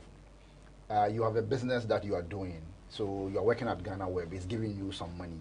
But the kind of life that you are living, the kind of people that you are taking care of and all of that requires that you need more money. So there are many options. Maybe you could create more content and get Bulldog or General to provide, create platform. They will create content, you get more money. But that's a more difficult thing to do because you are now going to do advertisement, and you are going to think and do. But the way it is, Abantua is popular. You are on TV, everybody knows you. So you can get loans. So maybe you call Bulldog and you get some 10,000 Ghana cedis, you call Stella, they'll give you 1 million Ghana cedis, General 2 million Ghana cedis, and you're going. It gets to a point where you simply cannot pay because you're not doing enough to generate revenue so that you are able to pay your loan. What that does to you also is that because you have a higher risk of paying your loan, the cost of your loan gets higher also. So if the next person has seen that Bulldog has given you money, Stella has given you money, General has given you money, and you've not been able to pay, it means that I'm not giving you money. Or that there's nothing that suggests that in the next 5, 10 years, based on how you are going, you're going to be able to pay a lot more. And but then you would take more money. You just simply go about borrowing more money. Because this government, what they have done over this period is to borrow far more than any other government has borrowed in this country's history. And it means something. If for instance, the results indicated that we have also seen an overwhelming level of development that pales, if you compare to the others pale in comparison to it, then maybe, because you can see quite clearly that even though people have a lot of problems, when they're talking about free senior high school policy, there's a way that they go about it. They never really say, for instance, that we don't want it again. All they say is that maybe there are problems, fix them and all of that. So when people see the results, they like it. But the problem with our politics is that, and as Budog made a point, we're very, very intransigent. We don't listen to people. We're very arrogant. And so oftentimes, because that's what I see. I work on radio. I do a morning show every single day. We engage people. The sense that I get is that, and even on social media, people are angry, not necessarily because this government has somehow failed in a way that they have never seen before or imagined before. But it is also about everything around it. Okay? And the very vindictive attitude that comes with it. And you see, sometimes when people read some of these, the thing about arrest, intimidation, and all of that, it is difficult in many instances to say that I know for a fact that Bulldog's arrest was occasioned by President Akufo-Addo. He called someone to come and pick him. It's always difficult to prove that, Captain Smart and the rest. But at the end of the day, people see it. So when what you promise doesn't come, and then you go again, don't accept it, but everything is on Ukraine, on Russia, it's on COVID. Then you ask yourself, okay, what about Kenya? What about Togo? What about Nigeria? What about those who are fighting the war themselves? Exactly. Ukraine. Yeah, exactly. Exactly. And you see, again, so we depend a lot on Ukraine, Russia for cereals. Why should we? Exactly. Why? Why should we? I'm saying it doesn't make sense. You don't look inside yourself and help yourself. You look, we can't go back, because when we go back it will be too long. We're here now. What do we do? Look, there's a lot of talent in this country that if we focus on, we'll get ourselves out of this situation. Right. I foresaw something. Okay. I knew we were going to get here. Do you know when I realized that we were going to get here? When was that? When the youth were calling for fix the country. Okay. And they came at them and said, go and fix yourself. And I was like, that's it. We are going to mess up. Because I came out and I wrote an article. I said that when a child is crying home, you don't beat the child. You give the child toffee, chocolate. Let the child smile and tell the child that next time, don't go and play in this house. When you go, they will hurt you. So the child is now careful. Why are we in a country where the youth that are in the country feel that something must be fixed? You are the father of the nation. Make yourself available. Tell them, oh, let's fix the country together. Allow them to do their demonstration. Meet them up. I am your father. I will listen to you. We are trying our best to get things running. Just give us some time. We'll get things done. But when you fight the people, you go and fix yourself. Go and do that. And then after everything, they take you to court, they win, and they still do the demonstration. And then after the demonstration, people now ask, after the demonstration, is the government dead? Like, have they been able to destroy your party? No. So why don't you make time from the beginning? Let the people feel belong. Let them feel that, Charlie, they are loved. Despite the economic hardship and everything, you are there for them. Let them feel that, Charlie, we have a president who is always ready. We have people who, Charlie, I always say that we will always go around and come back again. Okay. Because I have identified something, but we'll talk more about it. But yes, so listen, we are not going around, we are going for a break. Well, we want to look at the role of people in the arts. How best can we get the government to sit down and actually work and make the system better? Last time, Prince David was saying that he was giving the government up to December or so, and that he was going to mobilize the youth for a demonstration. I don't know how far that has gone, but we actually have a conversation on that, the role of the people in the creatives in making the economy better, to get a government set up, because the way things are going there, me now cry, my head, they bust me. We are back after this short break.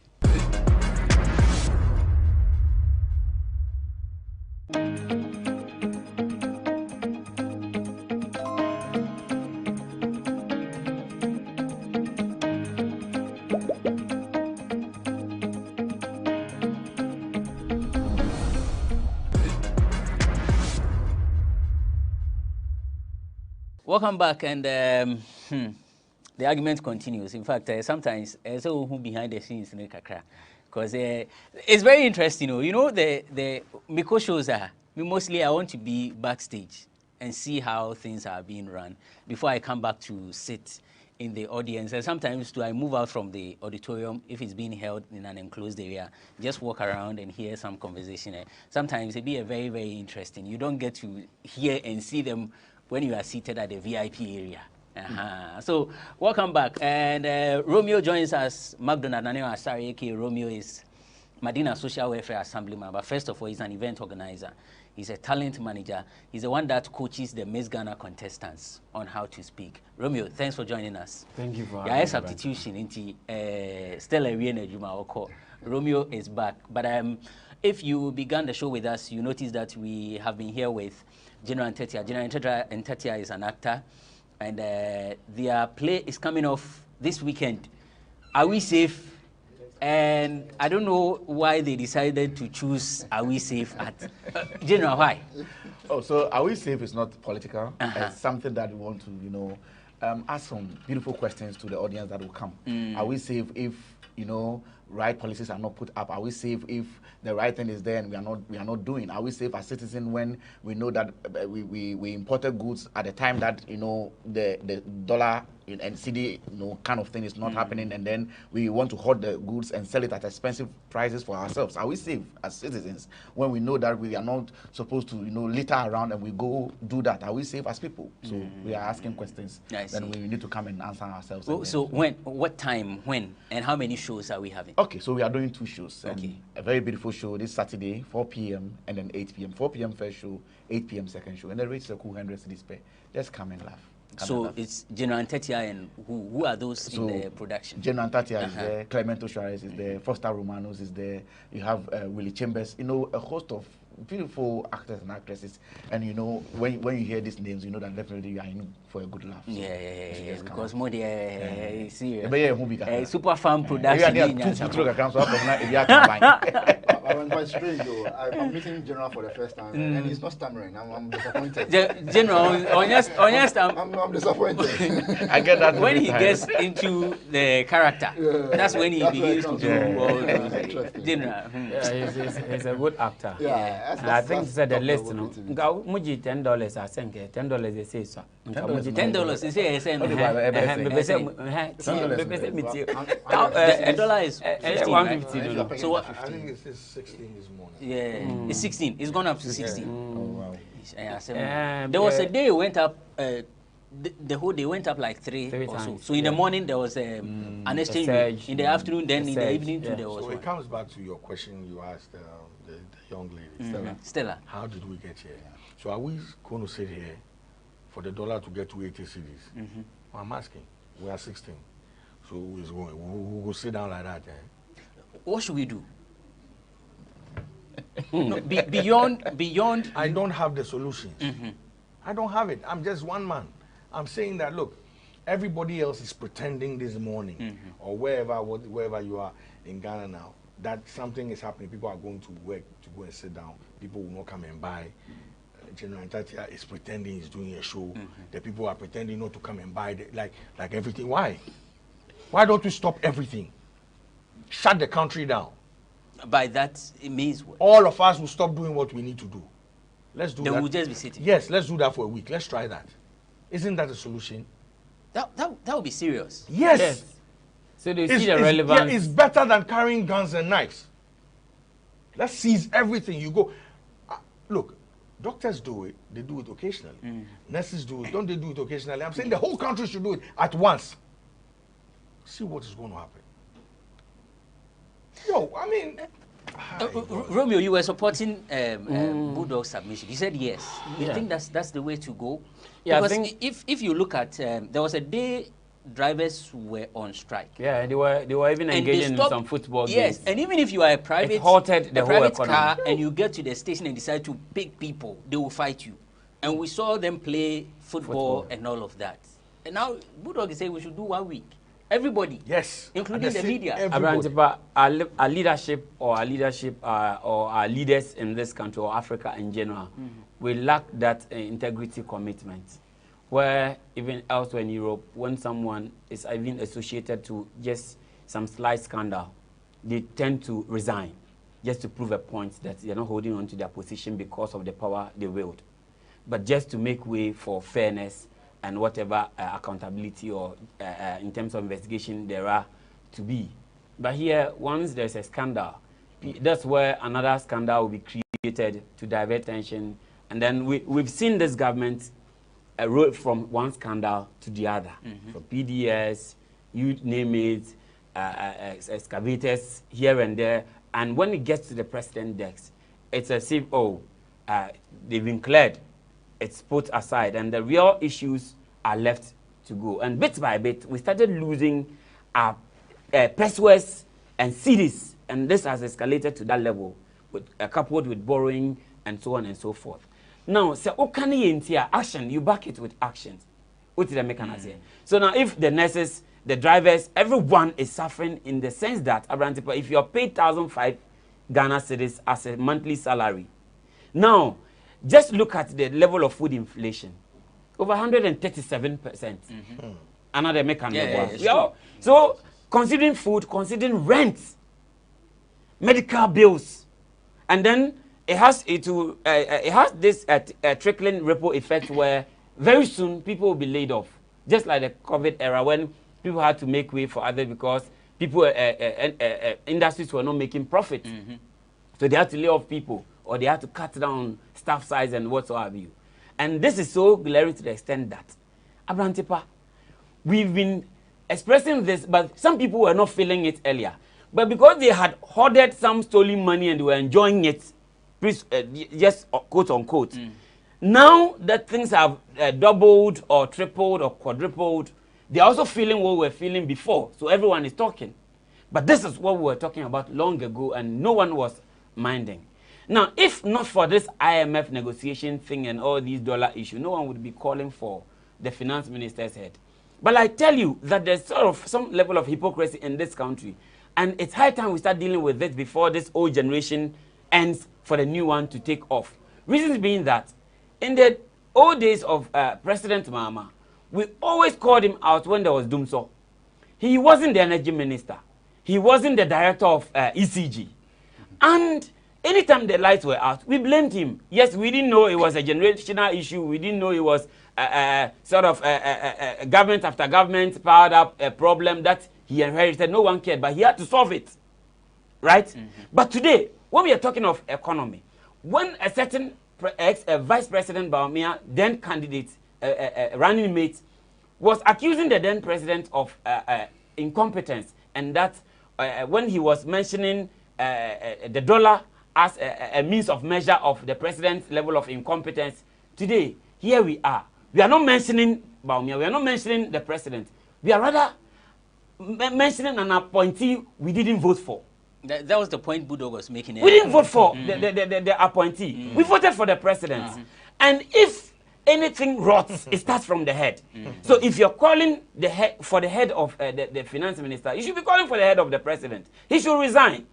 People have resigned. Liz Truss recently resigned because, come on, when I wasn't in the office, I thought, okay, I could do this. But coming in, I realized that, no, it's beyond me. I don't have solution. That's how the West think. If you don't have, no man is a sort of a fountain of knowledge. So when they feel they're struggling, they can't solve a problem, they make way for others to take charge. What is the Akufo-Addo waiting for? He should resign. It's not just about the finance minister. It's about the presidency. He is the chief appointer. If you appoint people and they fail, the blame dawns on you. When the economy was doing well in 2017 and the dollar was stabilized, the vice president came to take the credit and then listed the economic management team, Professor Jambafo, Osakoto, Osefriye, just name Alanche Manting, Osafo Mafo. And now things are not going well. You're not mentioning the economic management team. When I look at the economic management team, it is quite clearly a fantastic team.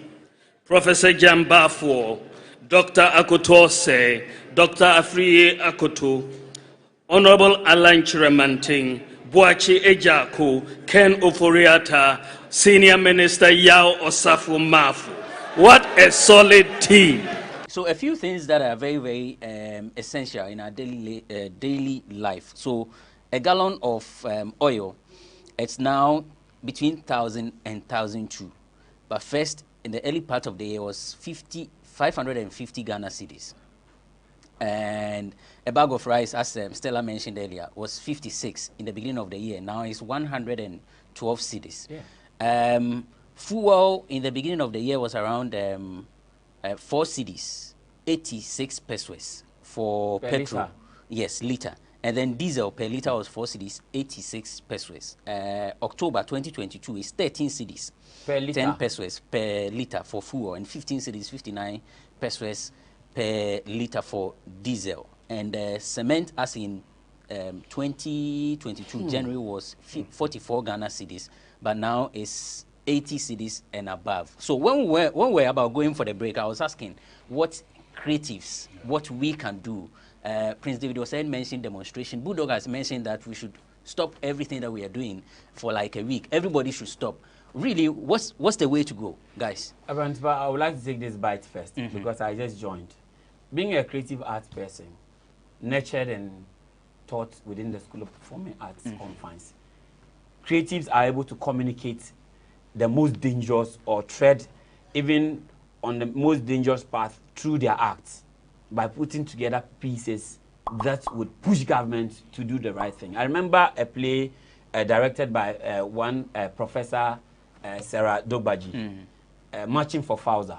That play was meant that it actually highlighted the bad things within society where the government was failing in, and that play was actually banned at a point. Now, as creatives, if we are not able to come out to demonstrate, let's put our skits. We saw in the Kumawood moment when people were talking about Doomsaw, they made it a point that most of the movies, they talk about Doomsaw in it. And it pricked the government. I don't think they had results. If we are creatives, we owe it to the citizens that we put out stuff. Ours is to put the governments on its toes through our acts. You get it? So we have that responsibility. When we fail, the rippling effect is such that we are collapsing our own industry. Within this Xmas, Afrochella, just name them. Most of them are charging in dollars. Even if they are charging $100, it means you will need about 1,005 Ghana cedis for a show. If you're putting together a show with all these investments, with all these technicians, you're supposed to pay them, and people are unable to pay. Right? It means you don't have money to even pay the people. So you have to lay people off, or you have to even halt your production. Major General Ntatia just mentioned his coming show this weekend, right? 100 cities. Abrantipa, it will interest you to know that this 100 cities will be difficult for a lot of people to even come by. Though 100 cities now appears like a 10 city in 6 months ago. You get it? It shouldn't have been a problem. So no matter where you are, you feel it. And we the creatives are the ones, when we sell our ideas, we mold, we sell. Now when we mold and we are not selling, and we are selling and people are not buying the Chief Moments, the General Ntatias, the Suarez's and a whole lot, they fall on this to feed. You know the annoying bit? People sit back and say, why are you making this personal? But what should we make it?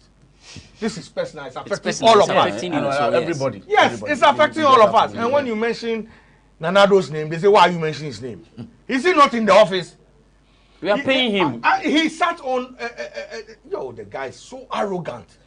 In capital letters, he says we speak as if he doesn't live in this country. Hey! As if he's governing us. Master, you pay light bill. You pay for fuel. Don't come to talk the thing they talk. Don't come talk the thing they talk. We be kiddies, make we respect you. Talk, make we respect you. Do you pay for anything in this country? You and your parliamentary, the government, you pay something? You get one full V8 where they carry chairs. You pay something? One full V8. You pay something? You know, we pay. But there's one thing that I want to add to this. You see, so I remember there was some time when the president's travels, expensive travels, came up, when the Honorable Okudzeto-Ablakwa made it a personal mission to be always giving us information and all of that. I remember we're discussing this on radio, and to be fair, generally, the kind of reception that I get on radio, a lot of people are very critical of the government. But there was still an element of second guessing. So I was making the point that the president should not be living in that kind of luxury. Someone sent in a text message and asked that, but he's the president, what do you expect him to do? You see, that kind of thinking, because it should not make any sense whatsoever. And I'm happy that somehow we seem to be coming around it. It should make absolutely no sense. It should not be acceptable that for a country that is at this level, developing very poor, people don't have access to potable water. Not that there's any place in this world where there's no problem. But the point is that, at least if not for anything at all, the leadership must reflect the country. You don't have a habit or a culture of flying luxuriously, living like an emperor, and then go about borrowing money. My boss, I want to ask a question. May I have said we should sell Ghana? This is the reason why I say that. Look, if we are going to the white man to ask them for money, yeah, to come and develop our country, and we know they see the development of, then let's go and ask the white man to come and take over, because they will know what to do. So instead of going to IMF and say, give us 800 million or 2 billion, say, come and rule. That's it. Nana should not be president. I'm giving him an advice. It should be like, a white man should be president, they go for send them. Because that's really what he's doing. He's not doing anything. Look, if it was for borrowing, borrowing and paying salaries, like you just... that one, they have been there. My daughter is 3. My last daughter is 3. She can rule this country. Just like as Osla also said. Is there everything If it's just for borrowing? And one thing that we forget is that, and again, for country, for states, it is the backing of the people, the institutions, and all of that. Donald Trump is literally a brainless human being. Buhari is a walking dead. Nigeria is likely going to have the next president who is far worse than Buhari in Tinubu. But the point is that all of those countries will still run somehow, because it's not really about the individual. And for me, it is all those supporting things. And when the extent to which we entertain some things, right? And again, sometimes we are also very scared. So if you hit the streets, what happens? And all of those things. All of those things create this culture of silence that allows for people to do what they want. Let me just talk briefly about entertainers. And I'm happy that General Ntatia is here. Bulldog is, or Bulgod, yes, is also here. I get a sense also that our entertainment space, our creative people, they are perhaps the least critical of Ghanaians that one can ever imagine. And I say so because the general sentiment that one gets is that these are very, very individualistic people. So it's about their personal talent and what they can get out of that. Everything that looks like risk is not something that they are willing to participate in. And I get it. They are not any special from any other person. So I'm not placing any special responsibility on creators or creatives any more than I would put on, say, a market woman. But the point is this. Creatives, by the very nature of the work that they do, they are influencers, whether they like it or not. And again, the space that they operate in, just like journalists. When we say journalists have freedom of expression, when we say that press freedom should not be touched, it is not because these are very special human beings. It is because by the very nature of the work that they do, anything that will get them to always reconsider Asamameko came a year now and yet means that the very quality of the work that they are doing is gone. So for creatives, they are creatives only to the extent that there's no boundaries. I'm not talking about breaking laws. And so if everything is about, hey, Ghana, the MPP and NDC say, if I come for matema, then I mean, or as my mention because they good. will come attacking me. Or when it gets to periods where we need to influence and do something, and all you care about is your own check, because for you it is, I'm doing my job. I get it. I mean, nobody can come and beat you if you go and take whatever and do whatever. But at the end of the day, we will see the kind of response that we are seeing now. And this is not to say, for instance, that those who supported the NPP in the last election have done something wrong per se. I mean, people could genuinely believe that this was right. So I don't support anyone who says that because someone supported this particular government, somehow they should yeah, no, I don't support that. But I'm saying that creatives must lead the way they must live up to what creatives are. Exactly, and they should also be able to shape that kind of sentiment out of people, so that they are always not on autopilot. Exactly. To know that people should be, but they themselves must first move away from the autopilot. Exactly my point. So they are not on autopilot. I have said we should march to the Jubilee House. When you speak, you are among creatives and industry people. They are like, oh, you need a letter from the. You don't need nothing. The police should be arresting those who are in office committing crime. They should be behind bars. We have a court system, that nobody's taking anybody there to go and answer why we are in this mess. We don't need permission from the police. They themselves, they are suffering. They should join us. Right. It's time to join Doreen for Vogue. And like I have always been mentioning, if you have any events that you are hosting, just let us know. We'll come your way. We'll bring our cameras there, cover the event, and let our people, our viewers and our readers know what actually happened at your event. And so Abiana had an event. Doreen was there, and she has everything packaged in Vogue.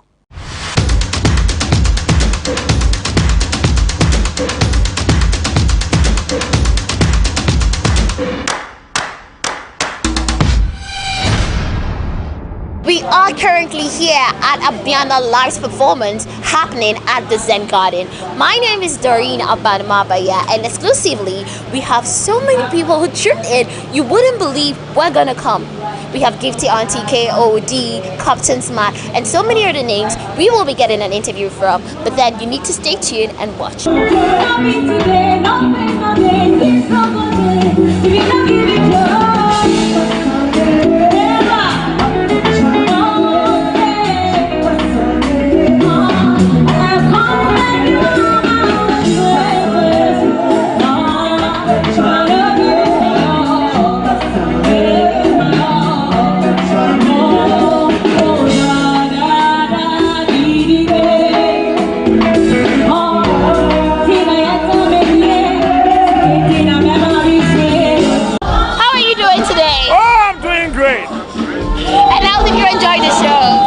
So good, so nice.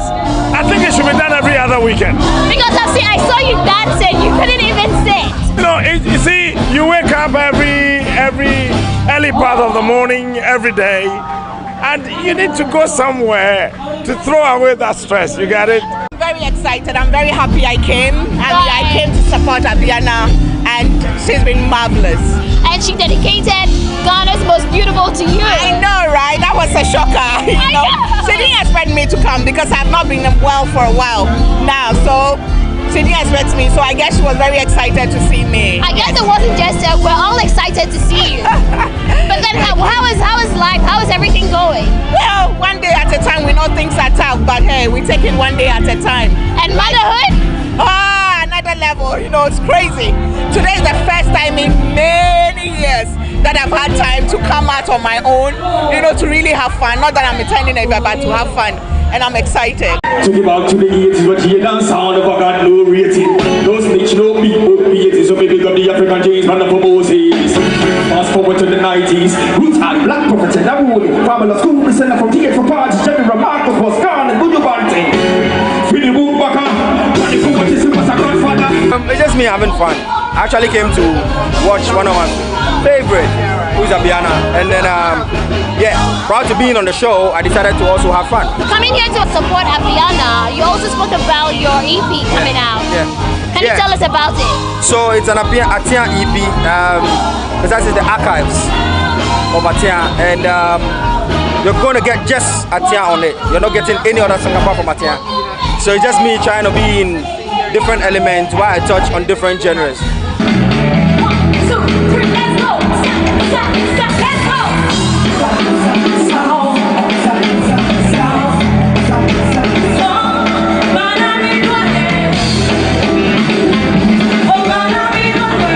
I guess maybe I underestimated. Yes, I underestimated them.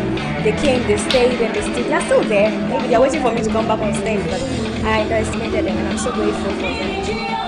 Are we going to see something like this very soon again? Yes, I'll replicate this concert like 3 times for the year end. So if you're watching me, just follow Abiana Music and you get all the info on my page where I'll be the next concert. Follow me and let's have the vibe and get out of there. Then what do you have to say to your fans, people came to support you and everything? I want to tell them that I'm so grateful. Abiana Music is so grateful. The brand is big, is larger and in charge. It will go further than this, so trust me. If you follow me, you follow the good thing. Thank you so much.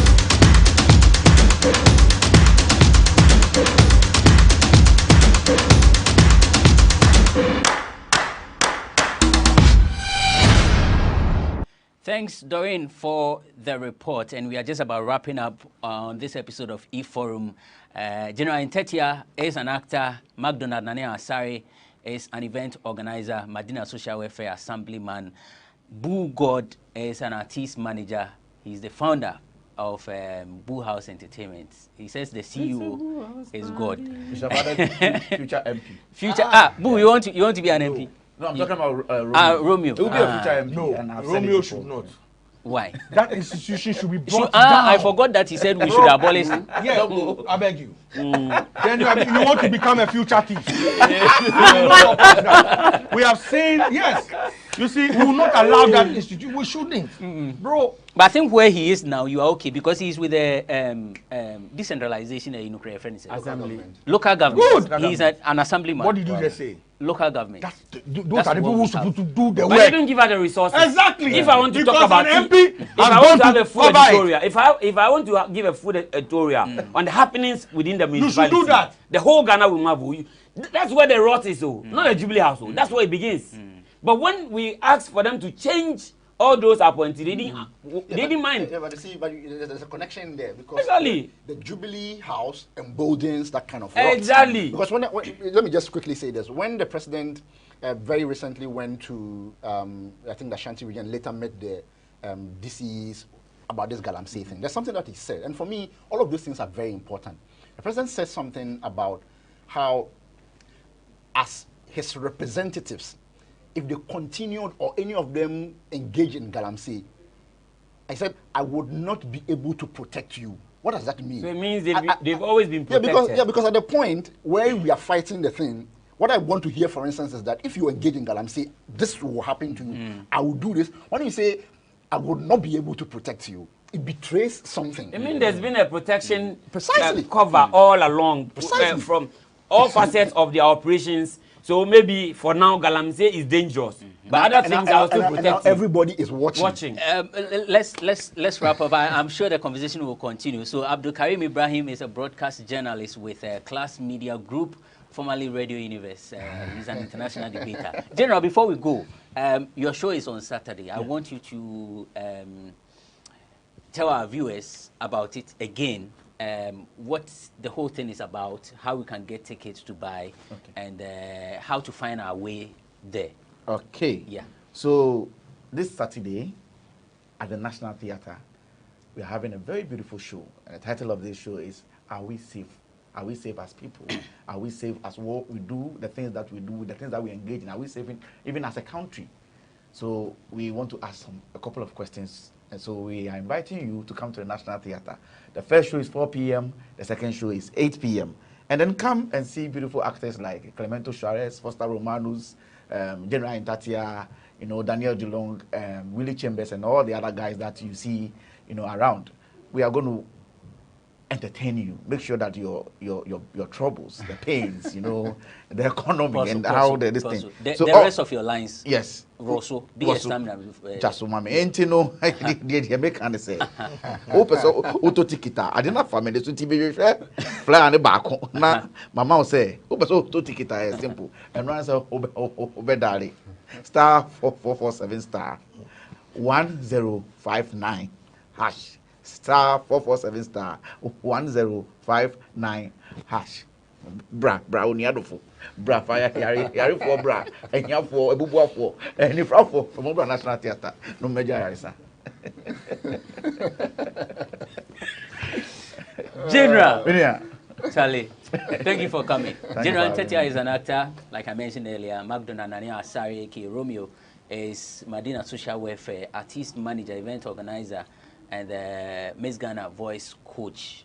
And you always forget I'm an actor too. He's an actor. In fact, the name Romeo, he got it because of his stage production. Back then in University of Ghana, Oko play Romeo and Juliet. He played the role of Romeo. In fact, Romeo, you know, Romeo was my classmate, and I'm shocked. It was so good, and I was like, when we complete, we will still pick it up, and I don't see him like, hey. Next time we'll have a conversation on why he doesn't want to be on stage. Very good actor. You need to be part of production. Boo God is an artist manager. His newest product is Vanilla. And he's out with a song. Boo, how do we get a song to stream? I mean, just go on all the DSPs, the distribution services platforms. You just type out Vanilla. You know, it's spelled Vanilla, but it's pronounced Vanilla. That's Vanny as in short for Evans, and La means sing. So it's Vanilla in Ghana. You know, so just go out there, young chap, young talent, beautiful. Not him alone. We manage. Papi of 5-5 as well. Okay. Wow. There used to be a group, but now he's doing a solo project, so we're working with him as well. Go out there and support every Ghanaian music. You know, it's not because I'm managing them or not, but support the creatives. You know, we need it, and let's boot these niggas out. In future, I think you have to consider managing actors as well. You know? Yes, why not? Let's open it. Yeah, definitely. Definitely. All right, Karim, thanks for coming. We hope to do this some other time, and thank you for watching. We do this for you. I'm sure you enjoyed the show, and you've taken some, you know, the comment seriously, because Charlie, we for change things.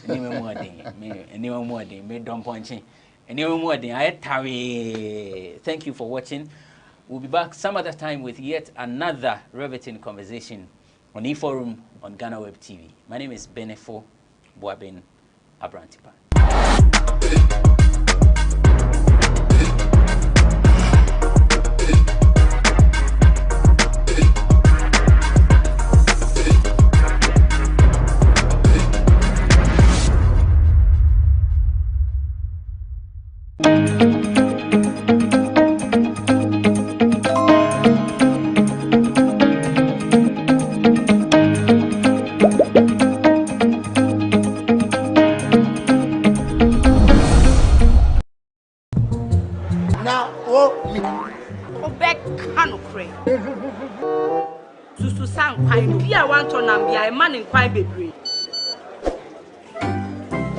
Mommy, you first can see about Kotoso. People got sending me sick from Lemonade Finance. While Brian did the shit and let me £2. Lemonade Finance. Say they're sending money back home from UK, Canada, and now US. I accepted a instant charges.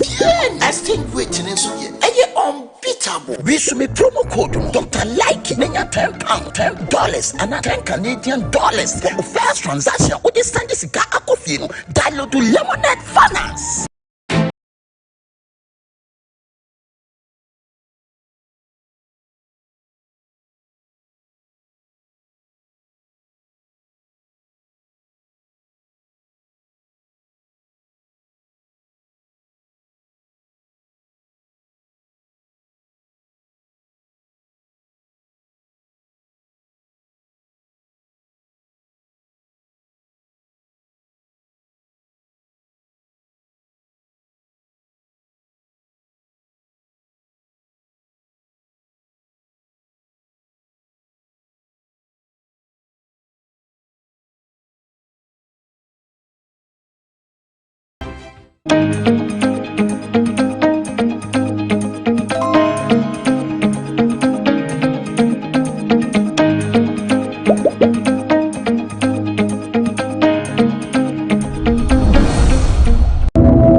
Many young women are single parents, raising children all by themselves. There are many reasons for this kind of situation. But most of the young men also claim that they deny responsibilities because the women that they get into relationships with do not date one or two men, and so they are not in a position to accept these pregnancies. the effect is that most of these ladies end up bearing the sole responsibility of the upkeep of the children and all the effects that come with it. We are going to speak to some young ladies, some single mothers, to find out from them the difficulties they face as single mothers and why they are single mothers. One of these single mothers is 24-year-old Ajua Adobia, a single mother of 4 children aged between 7 years and 3 months old. Her plight began when she first got pregnant for a man who denied responsibility when she informed him. She had 3 more children with 2 other men, both denying or abandoning her and the children. Now, the burden of catering for the children rests on the shoulders of Adobia and her mother, who depend on their kinky business. I got pregnant for a man and informed him, but he denied responsibility. I informed my mother and we went to the man, and he still denied being responsible. So my mom took it upon herself to take up full responsibility of my condition till I delivered.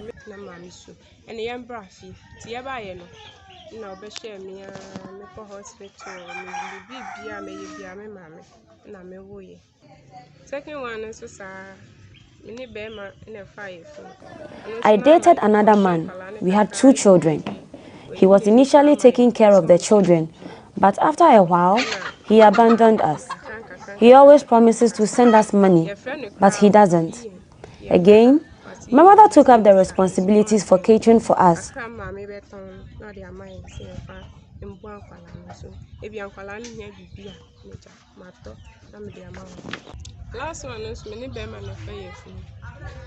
I got pregnant again for another man, and he also denied responsibility of the pregnancy. My mother confronted him, but he refused to accept it, so she again supported me till I delivered.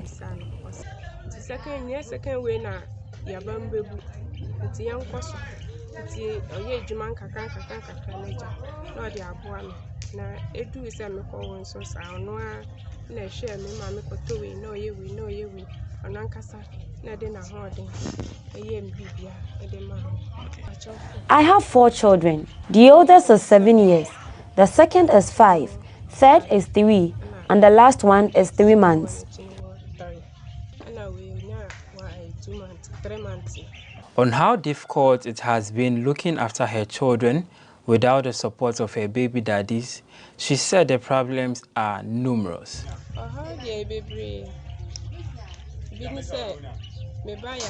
The problems are numerous. I have to fall on my mother for all needs of the kids, including medical needs, all from her business. It has not been easy. She advised other young girls not to despair when men deny responsibility of their pregnancy, but to strive hard and look after the child to become responsible adults. I have learned a lot, and I've resolved not to date any man again. My mother and I will bring up the children and give them a bright future.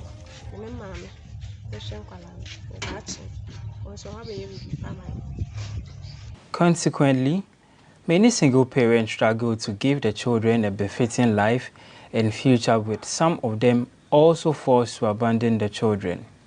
40-year-old Rebecca Mponsa has been forced to take up the parental responsibilities of her year-and-a-half-old granddaughter. Tell us about this little child. Who is she to you? This child is my granddaughter.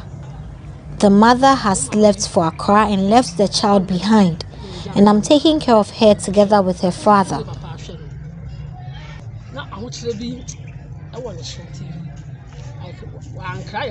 This child, the mother has left for Accra and left the child behind, and I'm taking care of her together with her.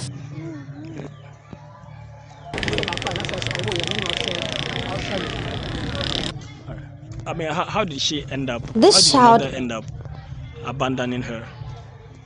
She was facing some financial difficulties and she didn't inform us before leaving. She abandoned her daughter with a lady with whom she was leaving, and she brought the child to us. She once confided in me that she and the child were struggling, and I advised her against running away and leaving the child, and she promised not to, but she ended up leaving her.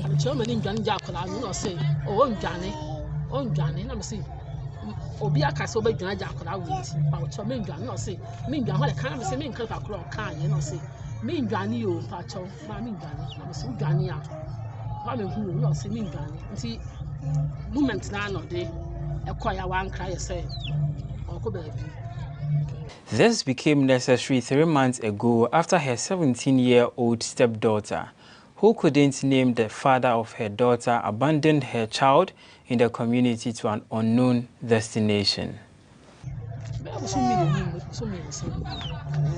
This happened barely 3 months ago. I asked her to come for the child, and she has promised to. She's my stepdaughter and 17 years old, and the child is a year and a half. How old is she? I'm not working, so taking care of the child is difficult. She couldn't tell who the father of the child is. We asked her severally, but she couldn't. She was in school but dropped out.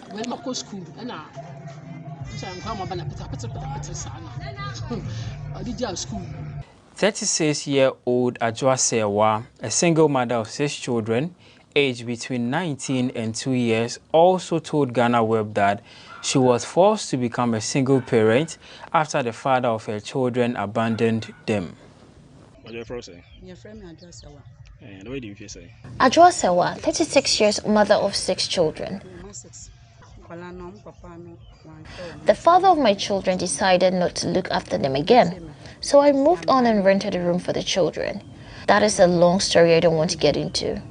For now, I am engaged in a small business to support and complete the education of my kids. The oldest is 17 years old and the youngest is 2.5 years.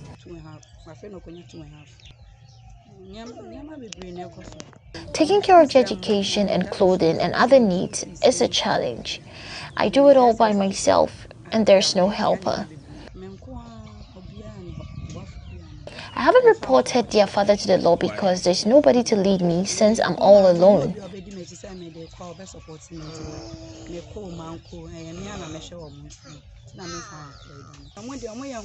As for the children, all they need is for their mother to provide for them.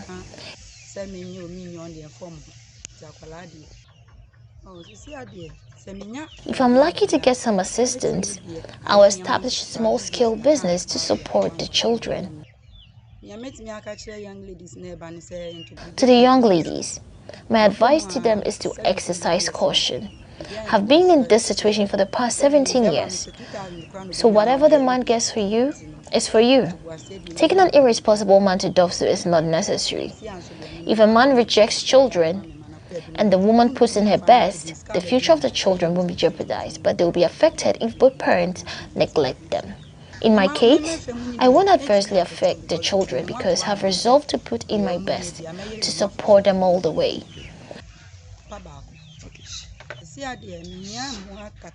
All I need now is financial support to open a business.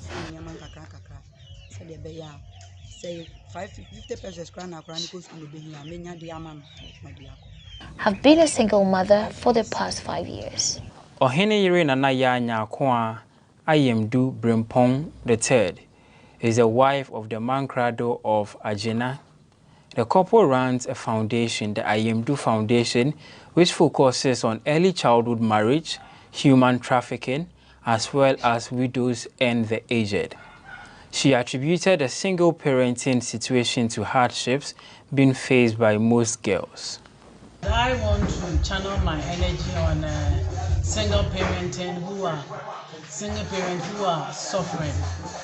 I mean, there are some people, daily bread is even, difficult for them. So those who are not doing anything, I want to put them in trading and also help them to learn a trade.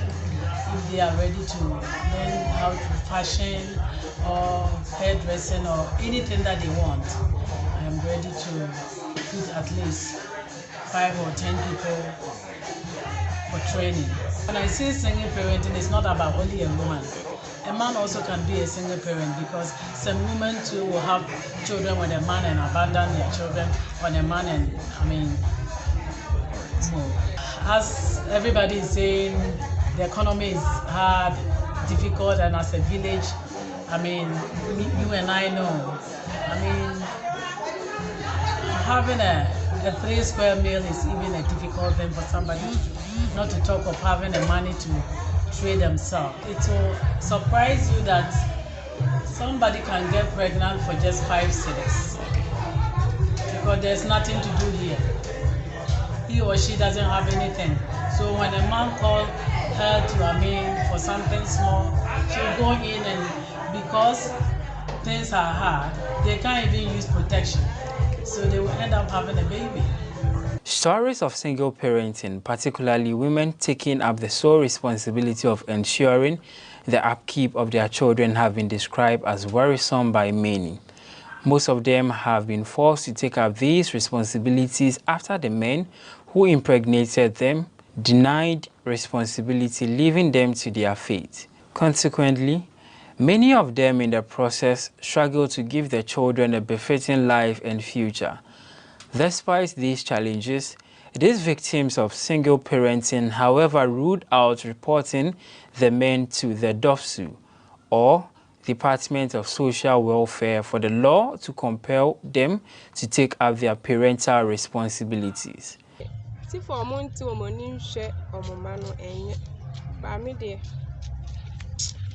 They don't give any tangible reason, and I will not force them to look after my children.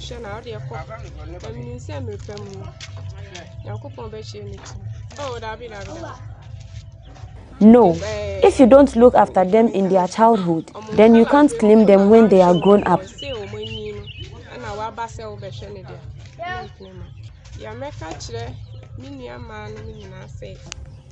As a young girl, if you get pregnant for a man and he denies responsibility, don't despair.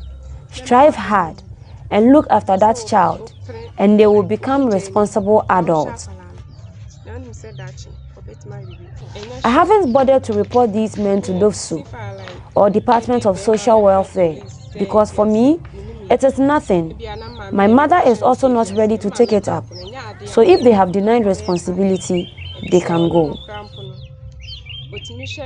But what do some men make of this situation and the reasons, if any, for which they would deny a pregnancy? At times, the ladies, they don't date one person or one man. So, at time when the pregnancy comes, another man dating the lady. So you have to mind whether it's the other guy rather who impregnated the lady. So you reject it because of that, because you don't want to take the child of another man. And then sometimes it's out of fear and panic, maybe from our parents. You fear what your parents will do to you at home when they hear something like that, and you run away from it. You pretend. Meanwhile, at times it's not, it's you. Impregnated the lady, but at times you deny because of fear and panic. So for you, these are some of the reasons why you may reject a pregnancy. Not me, I think I will not do so, but one may reject. Yeah, I'm saying so on you. Okay, so on what grounds would you reject a pregnancy? These are some of the reasons. Have you rejected a pregnancy before? Yeah, I may say yes. What were your reasons? Oh, it was because it did happen when I was young. So later on, when I gathered the courage that no, as a human being, you need to, or as a man, you don't need to reject pregnancy. Moreover, if you know it is yours. In my case, it happened because by then I was dating the lady, and then we break up around somewhere late. And then we didn't see each other for that long time. So it was December 4th that she and one elderly brother came to me that she's pregnant. And I said no. So that was why I said I may say And I said, no, if it is so, I won't reject it, but let's go to the hospital. As a young guy, I thought, what we've learned in school. I said, no, let us go to the hospital so that we'll find out. If the pregnancy is within 5 months, that one day I'm going to accept it. But if it is not, then I will not accept it. That was my younger age. So you heard the ladies, or the young women, and the reasons they gave for being single, or for taking up the sole responsibilities of raising their children. They also told us the effects of raising the children single-handedly. You also heard some of the young men also expressing their views on why some of these young ladies, or why they will, reject the pregnancy. From Odomase Krobo in the Eastern region, Michael Ubete for GhanaWeb TV.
Now, oh, me. Obek Kanokre. Susu sang pine, Pia want to Nambia, a man in quite baby. Mommy, you first can see my cotoso. Pepoga, send me sick from Lemonade Finance. While Brian did the shade and let me £2. Lemonade Finance. Say they're sending money back home from UK, Canada, and now US. I accepted a instant charges. Extinguishing and so ye unbeatable. We should make promo code Dr. Like Nanya £10, $10 and $10 Canadian for the first transaction. With this Sunday cigar coffee, download to Lemonade Finance.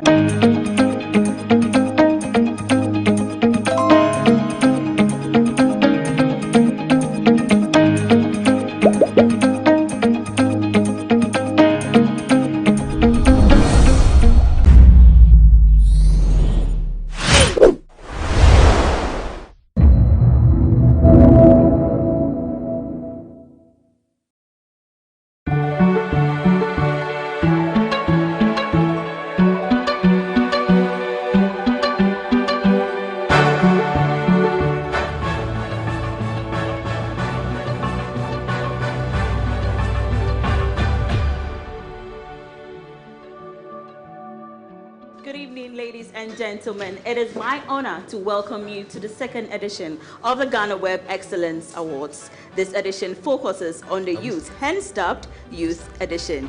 The Youth Edition seeks to honor and recognize the Ghanaian youth who are doing exceptionally well in their various endeavors, ranging from science and technology, entertainment, media and communication. Actually, there are 16 categories and they are all doing so amazing in their various fields. And we have two special awards going out. The first is going to a recognized organization which is youth focused. The second special award for tonight is very dear to us, and that is the Echo Blanks and Marketing Giant Award.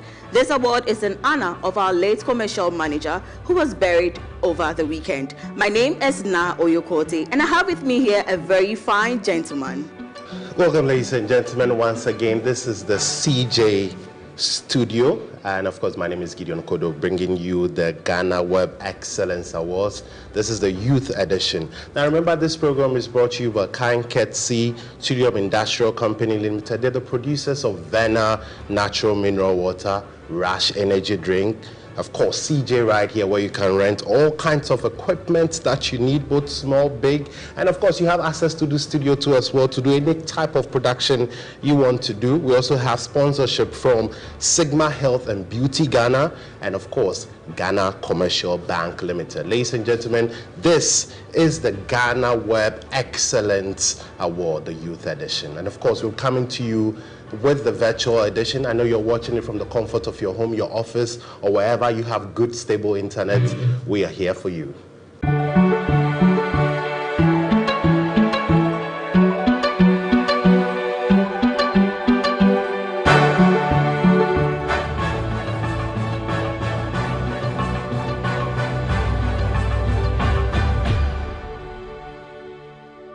So you're welcome back, and we'll be taking a message from the CEO of AfricaWeb, Mark Stubbe. Hello, my name is Mark Stubbe and I'm CEO of AfricaWeb, and AfricaWeb is the mother company of GhanaWeb. Last year we created the GhanaWeb Excellence Awards as an event to honor those in the Ghanaian society that stood out because of their performance, their development, their good deeds or their leadership. And we were very glad with this event. The driving force behind this event was Echo Blankson. He passed away recently. Only last weekend his funeral was. So we have to admit that we were very disabled because of his absence. But we managed, and practically we found a solution by making the event virtual, non-physical. We also honor Echo by the continuation of this event and with a special award. In total we have 18 awards, and we have a special award in the commemoration of Echo, which is the Echo Blankson Marketing Giant Award. Echo was a true thought leader in the professional area of marketing. So we are glad that we can continue the GhanaWeb Excellence Awards. This year the GhanaWeb Excellence Awards are dedicated to the future of Ghana, the youth. So let me first congratulate all nominees of the GhanaWeb Excellence Award Youth Edition before we can start the event. And please, yes, let us now start the award ceremony. Thank you very much, and thank you for voting on the youth and the future of Ghana. Thank you, please. Welcome back, ladies and gentlemen, and this is still the GhanaWeb Excellence Award. It's the Youth Edition. That was a message from Mark Stubbe. We still take a message from the board, and we'd like to welcome Edward Smith and Namale. Hi, Edward. Hi, Na. Good to see you. Welcome. Thank you very much. So this year's edition was dedicated to the youth, as the CEO mentioned. The board constituted by about 9 people, all from various youth organizations, the Gen Zs and other representatives that work with youth growth. It was a very difficult task for the board, but there were hundreds for each category. We were able to come through with 5 for each category. I think that the board did very well with the help of the people that nominated all these categories. I must say that it was very exciting because for even those of us on the board, we get to see people and know people for what they do and understand how the youth are doing very well and trying to lift the flag of Ghana. So it was a very beautiful experience, but we thank God we were able to put this together and then present it back to the people which they voted on. Great. Are you excited about the award though? Very, very, because this award actually, for me, talks about where we stand as a country and what is ahead of us and the people that are going to lead this country in the next 5 years, 10 years, thereabout. So I'm very excited to see all these people come up and the kind of contributions they are giving to this country, even at this stage of their lives. So it's very exciting. Okay. Thank you very much. Thank you very much, Ed. All right. So that was Edward Smith Adamale, the board chair of the GhanaWeb Excellence Awards Youth Edition. Meanwhile, we have some of our nominees following live from Google Meet. So let's have a look at them and then welcome them as well to this virtual. Yes, like Edward said, we had a lot of nominees. For me, I wish everyone won because I think everyone... But that's not possible. I know. Left for me, everyone should have won, but it's not in my power, of course. But I'm also hoping I can take one home myself. But were you nominated? Well, I guess you didn't do that. Do you have a favorite category? Well, I think I would go for the women advocacy category. I'm really passionate about the issues that's got to do with women and advocacy in general. So that's what I'm looking forward to. I think mine should be science and engineering. Oh, okay. Yeah. Were you a science student? I wasn't, unfortunately. I was a science student. Oh, really? Oh, that's nice. I was actually a business student, but I mean, STEM is really growing. We need you in the economy of Ghana. You shall see me there soon. All right, so we're taking a quick commercial break and we continue with the business of the day.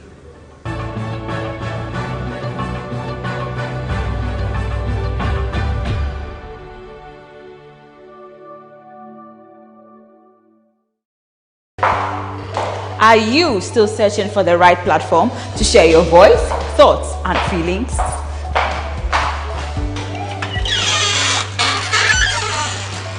Then the GhanaWeb Reporter on the GhanaWeb app is the perfect app for you. It is Ghana's only citizen journalism and infotainment platform. Wherever you are, whatever you are doing, GhanaWeb Reporter links you up to the world.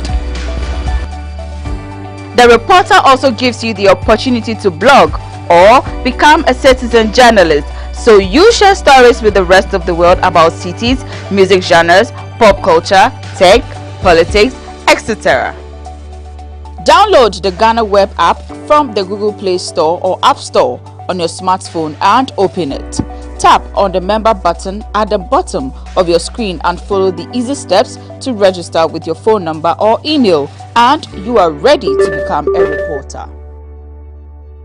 GhanaWeb Reporter, democratizing journalism and empowering content creators.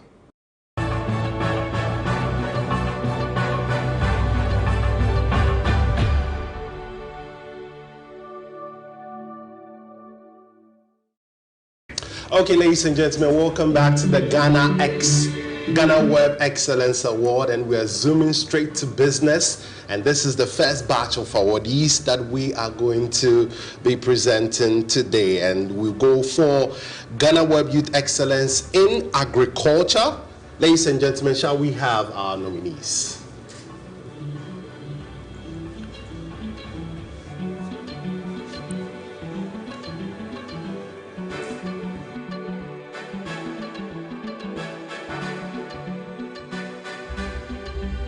Gentlemen, so we have Maurice Adai, we have Isaac Kofi Nketia, Aloysius Atta, we also have Hakim Shakar, we also have Nana Adjoa Sefa.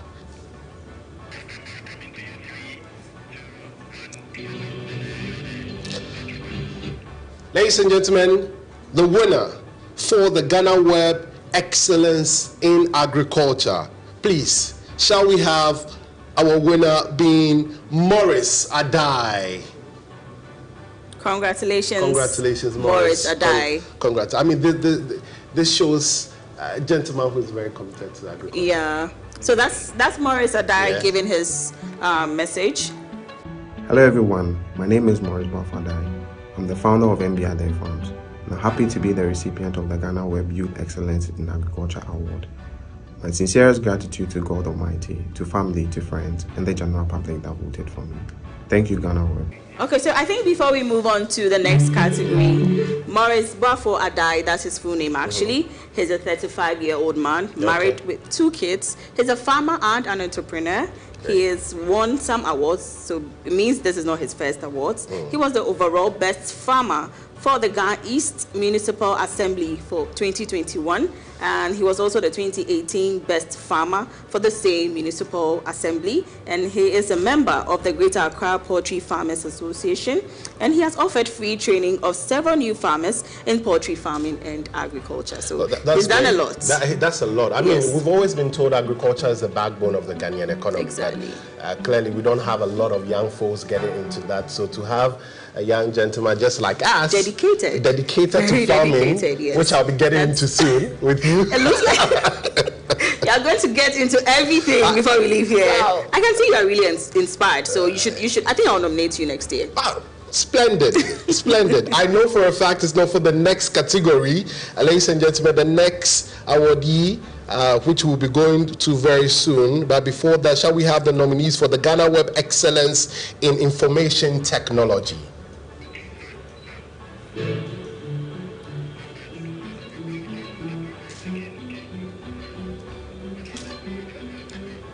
Okay, so the names we have: Prince Owusu, Padmon Ano, Dixon Omari, Henry Edu, and Mashood Hilia.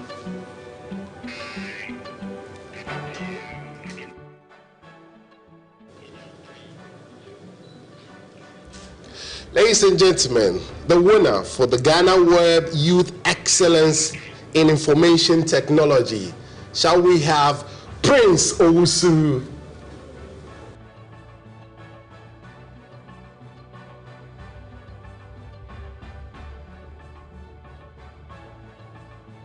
I am endlessly grateful for the recognition of my work, and I would like to thank the organizing team, my family, my friends, and everyone who considered me worthy of this award. Thank you.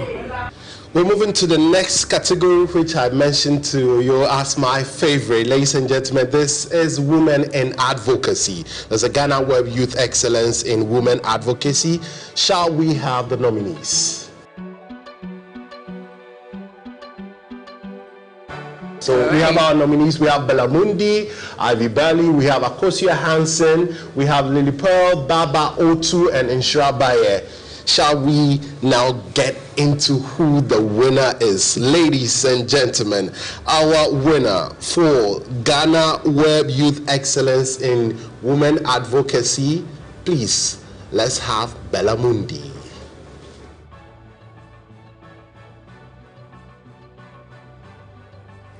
Next is the GhanaWeb Youth Excellence in Fashion, and here are the nominees.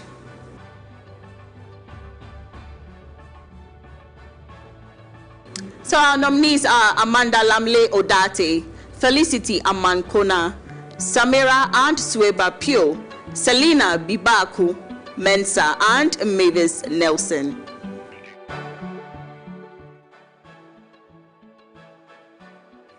So the winner of the GhanaWeb Youth Excellence in Fashion is Mavis Nelson.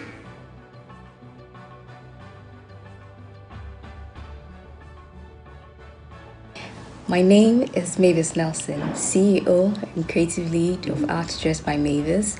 I'm truly honored and humbled to receive this award in this year's GhanaWeb Youth Excellence Award in the fashion category.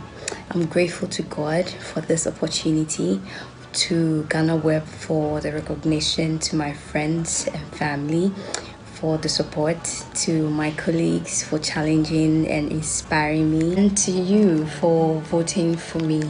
Receiving this award is a testament to the hard work and dedication of everyone who has helped me along the way. I believe there are greater days ahead. I look forward to growing and learning more in my career as a self-taught fashion designer. Thank you again to everyone who made this possible. Ladies and gentlemen, welcome back. This is still the GhanaWeb Youth Excellence Award, and we are going to an area of sports. The World Cup just ended, and in fact, actually the perfect time to reward and award individuals who are contributing when it comes to the area of sports. Shall we have our nominees for sports?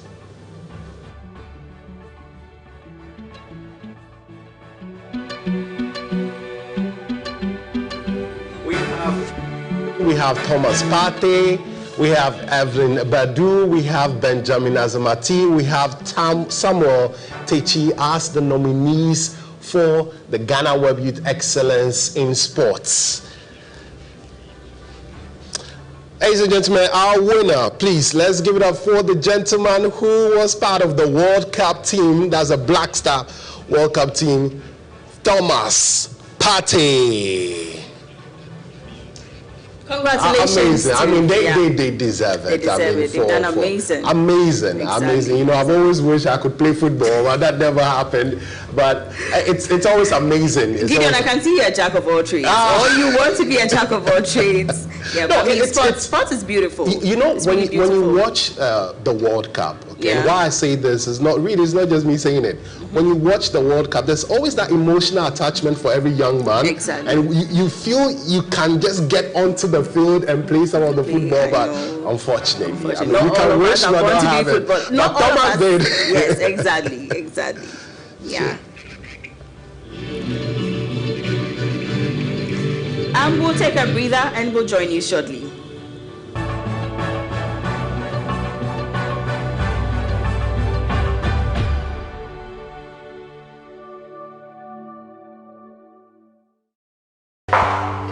Are you still searching for the right platform to share your voice, thoughts, and feelings?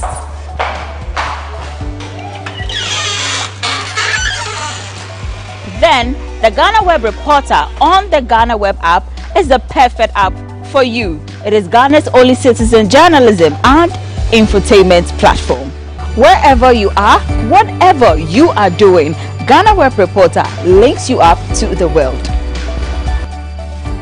The reporter also gives you the opportunity to blog or become a citizen journalist, so you share stories with the rest of the world about cities, music genres, pop culture, tech, politics, etc. Download the GhanaWeb app from the Google Play Store or App Store on your smartphone and open it. Tap on the member button at the bottom of your screen and follow the easy steps to register with your phone number or email, and you are ready to become a reporter. GhanaWeb Reporter, democratizing journalism and empowering content creators.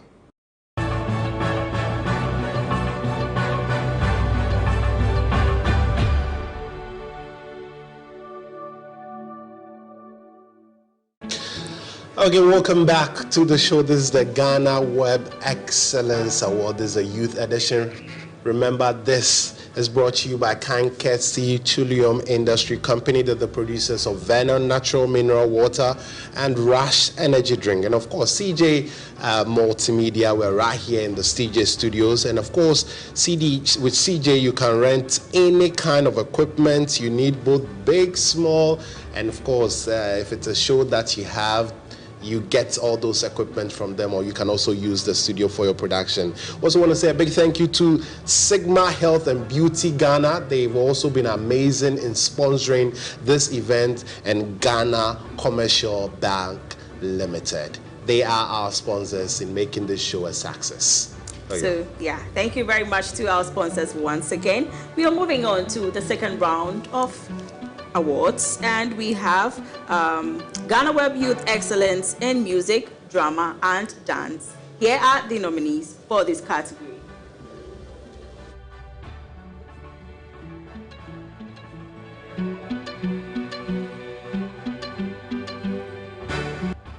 So we have our nominees here, I beg your pardon: Pabna Ansa, Clemento Suarez, Jackie, Dance God Lloyd, and Black Sharif.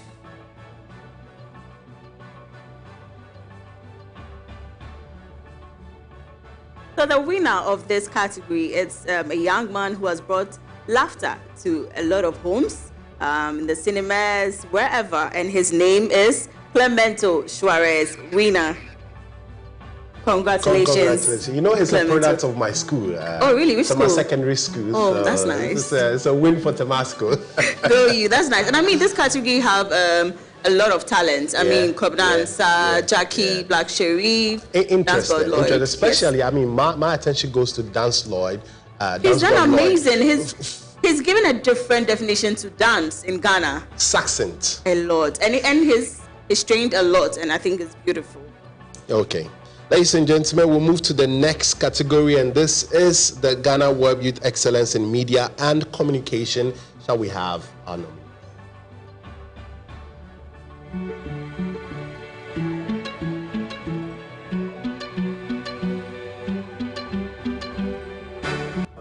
We have Kojo Sheldon, Anita Kufo, Tracy Mensah, and Michael Ejapa. Ladies and gentlemen, the winner for the Ghana Web Youth Excellence in Media Communication, the award goes to Michael Ejapa.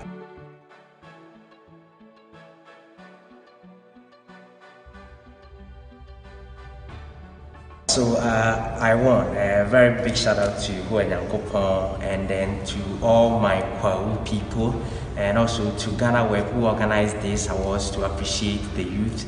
So that was Michael Ejapon. Next is Ghana Web Youth Excellence in Health, and here are the nominees.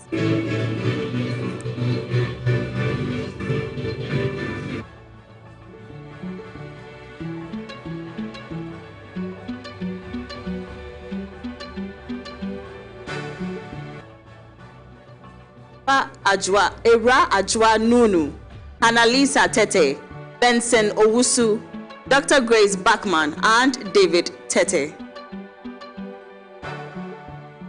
The winner for the Ghana Web Youth Excellence in Health is Dr. David Tete. Congratulations, Dr. David Tete, and to the nominees as well, to the other nominees. Ladies and gentlemen, we'll go straight to the next category, and this is the Ghana Web Youth Excellence in Education. Shall we have the nominees?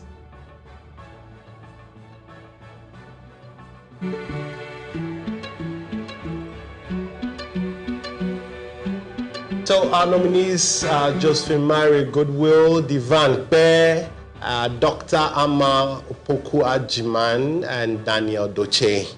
And our winner for that category, ladies and gentlemen, is Dr. Ama Opoku Ajiman. Amazing job. Great job, contribution to the educational sector. Exactly. We need that. Up next is Ghana Web Youth Excellence in Leadership. Our nominees are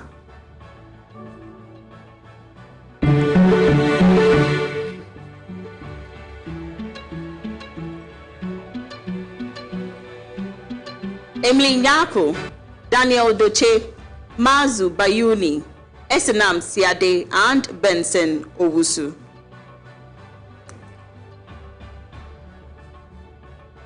The winner of the Ghana Web Youth Excellence in Leadership is Emily Jemima Nyako. Hello Ghana, Merry Christmas to you all. My name is Emily Jemima Nyako, President of Ghana Union of Professional Students and a Youth Activist. I would like to thank the organizers of the event, Ghana Web Excellence Awards, for their initiative to recognize and award the country's most outstanding leaders. Also, I would like to dedicate these awards to my godfather, Honorable Dr. Mike Itoku Franklin, and my union's patron, Dr. Benjamin K.D. Asante. These great leaders are the reason why I am here today. I would like to thank them and ask the Almighty God to bless them and continue to make sure that things are being worked or things are being done for their good. Also, I would like to thank the following people: Mr. Petra Lomoki, Mr. Masfodam Pari, Mr. Samuel Dafo, Mr. Samuel Sefa, and my National Executive and General Assembly members for their tremendous support and their constant vote. God bless you all. Lastly, I won't forget my spiritual father, Dr. Senabi Ebintasem, the voice of Christ in our generation. Daddy, may God bless you. I remember when I was nominated, informing him that Daddy, I've been nominated for Ghana Web Excellence Awards and I want to win. I remember the exact word he said. He said, write your speech because you have won. And here am I today, delivering my speech. God bless you all. Thank you so much, Ghana Web Excellence And a big Awards. congratulations to Jemima for winning that category. Exactly. Ladies and gentlemen, we'll take a commercial break and we come back, we continue with the awards.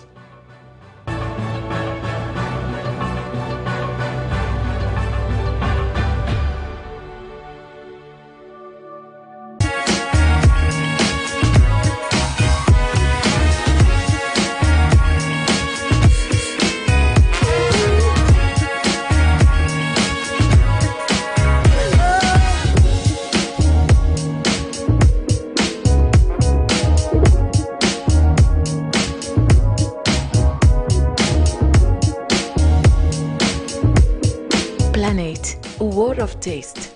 This advert is FDA approved.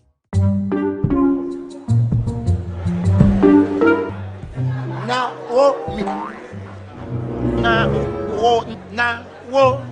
so yeah, say, Obek Hanukre. Now, Susan Pine, be a one ton and be a man in quite baby. Mommy, you basically see about Kotoso. No, Mammy, I cook on Sam. Pepoga, send me sick from Lemonade Finance and let me £2. Lemonade Finance. Say they're sending money back home from UK, Canada, and now US. I accepted a instant charges. Exchange waiting in Sudia. Unbeatable. Resume promo code no. Dr. Likey. Nenya £10, $10, and now $10 Canadian. What first transaction? What they send this car coffee no? Dialogue to Lemon and Finance.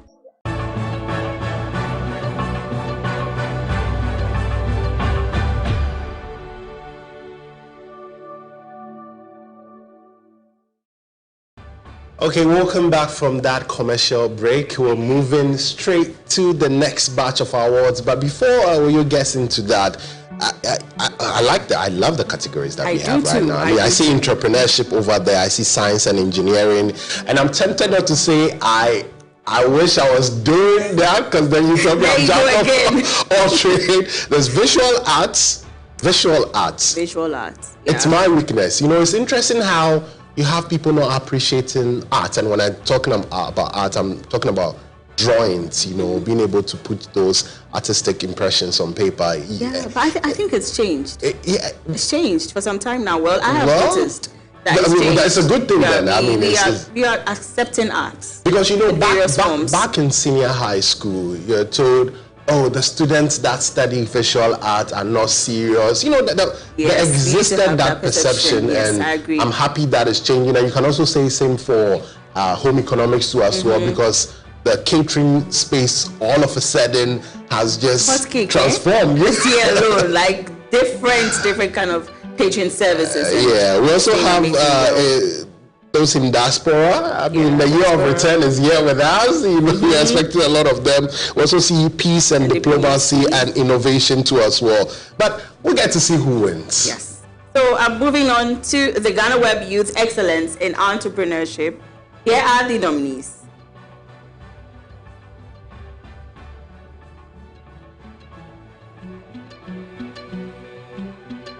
Our nominees are Gregory Roxon, Anthony Jamefe, Aloysius Atta, Selina Bibaku Mensah, and George Appiah.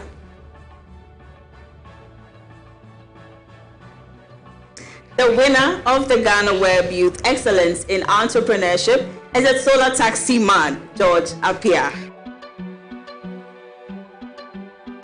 Hi, thank you GhanaWeb, and thank you for everyone that voted for me. It's quite a pleasure and an honor to be recognized by GhanaWeb and everyone that voted for me. Thank you very much. Happy holidays. Ladies and gentlemen, we're moving to the next category, and this is GhanaWeb Youth Excellence in Science and Technology, Science and Engineering. Sorry. Shall we have the nominees?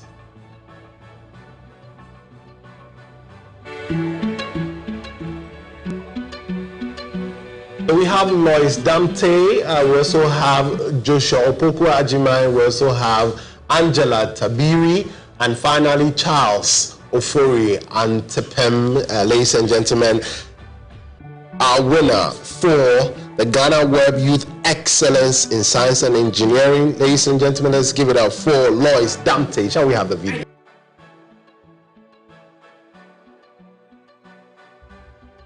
I don't think 30 seconds is enough to exhaust this list, but I want to thank all partners, volunteers and team members at Sankofa Mentorship Hub, Eric, Nana Duma, Elizabeth, Rebecca, Goka, who delivered a 2-year project in Shidim in the Hafu region of Ghana, where they engage the students, about 1,000 of them, in practical STEM education. Also to Open STEM Africa for giving me the experience of creating virtual laboratory space for people in Africa using Ghana as a case study. And to all the women in engineering who, despite all the barriers, continue to blaze the trail. This is a big win for all of us. The next category for the GhanaWeb Youth Excellence in Visual Arts. Let's see the nominees. Philip Ofori, Joshua Okata, Anita Pell Anko, Latifa Idris, Guide Ape, Bright Ape, I beg your pardon. The GhanaWeb Youth Excellence in Visual Arts, and the winner is Philip David Ofori. Oh, I'm so excited. I'd like to say thank you to God Almighty, to everyone that voted for me, to the organizers, GhanaWeb. Thank you so much for recognizing my works. To my fellow nominees, I'd like to say we are all winners. I'd love to dedicate this award to my late mom, Enepa Rose. Thank you so much, and may God bless us all. And that is the GhanaWeb Youth Excellence in Diaspora. Ladies and gentlemen, shall we have our nominees?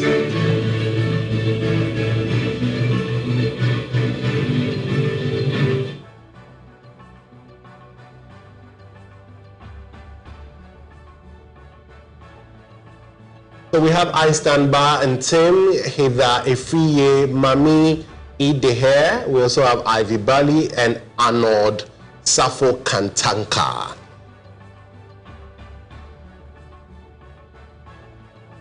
And our winner, ladies and gentlemen, for GhanaWeb Youth Excellence in the Diaspora goes to Mami Deher. Hello everyone, it is with immense excitement that I share that I have won the GhanaWeb Excellence in Diaspora Award. I am very humbled to have been a recipient of this award. I'd like to first of all thank GhanaWeb for this amazing recognition. Secondly, I would like to express my greatest thanks to everyone that took the time to vote, to share. It is indeed such a humbling experience. I would also like to thank all my other colleagues who are in the same category as me for the exceptional work we have been doing, both in private and in public, to advance youth and many other Ghanaians in the diaspora. Congratulations to you all, and thank you very much. Ladies and gentlemen, we are moving on to the GhanaWeb Youth Excellence in Peace and Diplomacy. Let's have a look at who the nominees are.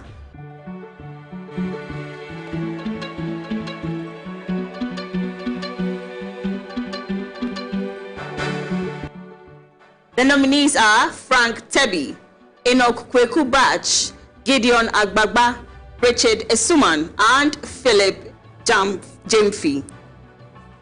The winner of the GhanaWeb Youth Excellence in Peace and Diplomacy is Richard Esuma. Greetings, my name is Richard Esuma Kweku, and I'm most grateful to have been nominated and subsequently been voted for this position of the GhanaWeb Excellence Awards in Peace and Diplomacy, that is the Youth Edition. I thank each and everybody that voted for me throughout the nomination period, through the open voting systems, all those that voted for me, that spent their bundles and everything to vote for me. I'm most grateful, and I thank the GhanaWeb Excellence Awards team for their hard work, their dedication, their support throughout this process. I thank you for recognizing my effort, and I'm most grateful. Thank you very much. Great job. And that's a great job from Richard Esuma. Ladies and gentlemen, we take you to the very final category for the third round of awards, and this is the GhanaWeb Youth Excellence in Innovation. We zoom straight to our nominees.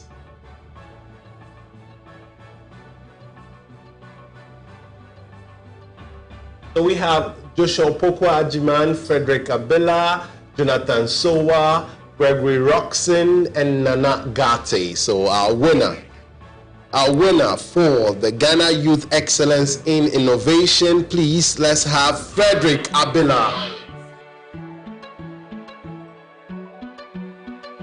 I can say this award is a life-changing scheme since it helps to praise your expertise and knowledge based in your category.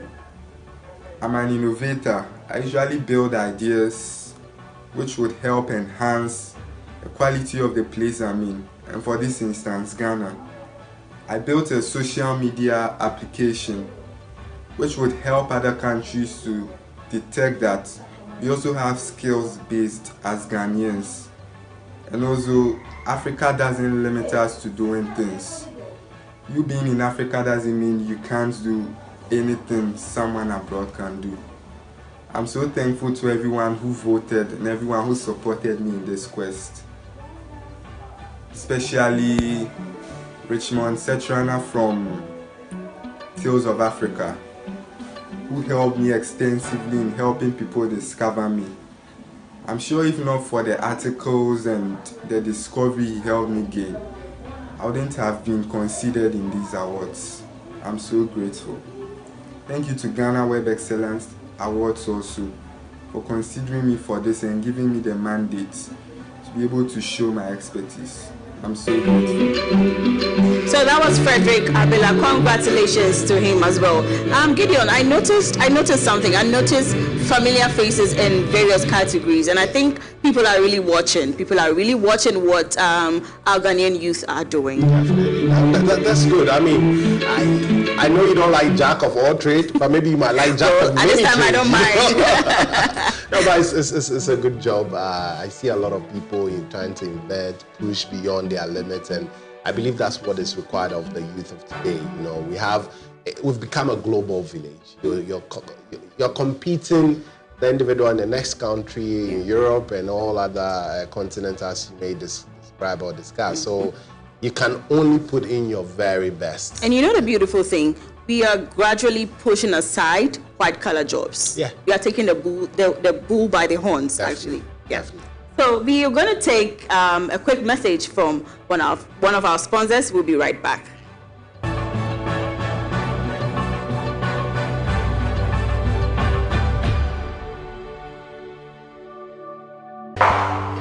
Are you still searching for the right platform to share your voice, thoughts, and feelings?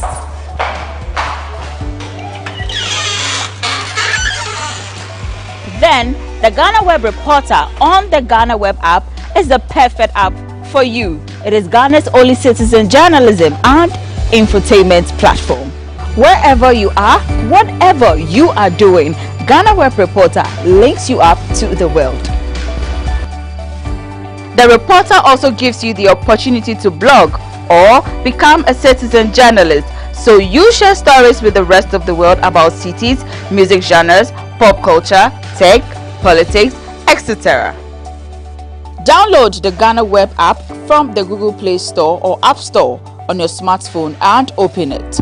Tap on the member button at the bottom of your screen and follow the easy steps to register with your phone number or email, and you are ready to become a reporter. GhanaWeb Reporter, democratizing journalism and empowering content creators.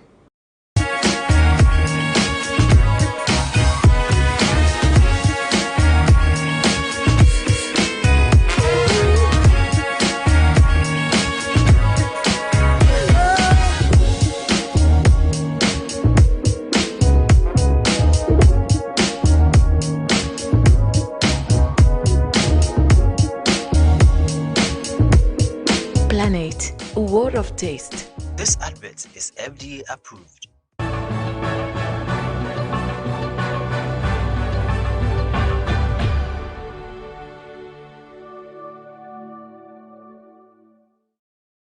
Okay, welcome back from that commercial break. I had a bottle of my Bena Natural Mineral Water.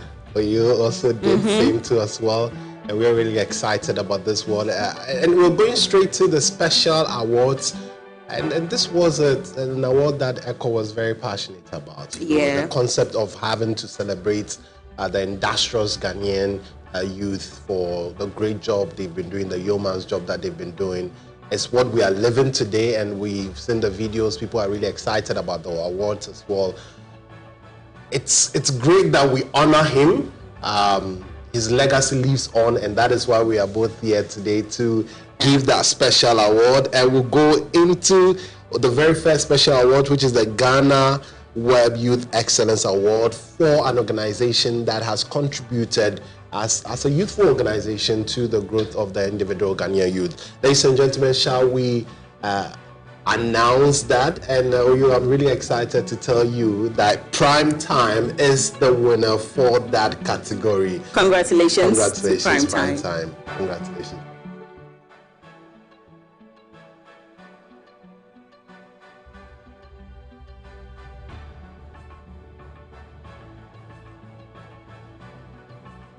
Now the second special awards, it's dear to our hearts, as I mentioned earlier, and it's the Echo Blankson Marketing Giant Award. And as Gideon stated, Echo is really passionate about the youth. He's passionate about innovation. He's passionate about grooming people and ensuring that people do well in their various fields. And his commitment to work too as well. I mean, and the fact that Echo was everywhere, and when I say everywhere, he was able to do everything. I recall one time he had a conversation with me about going to the mountains with the boys to go have prayers. You know, the same Echo, you see him on TV. He's with almost all the major media houses. He's worked with them. Comes to GhanaWeb, contributed his quota. He's part of the reason why we have the GhanaWeb Excellence Award. So I mean, we can only celebrate him.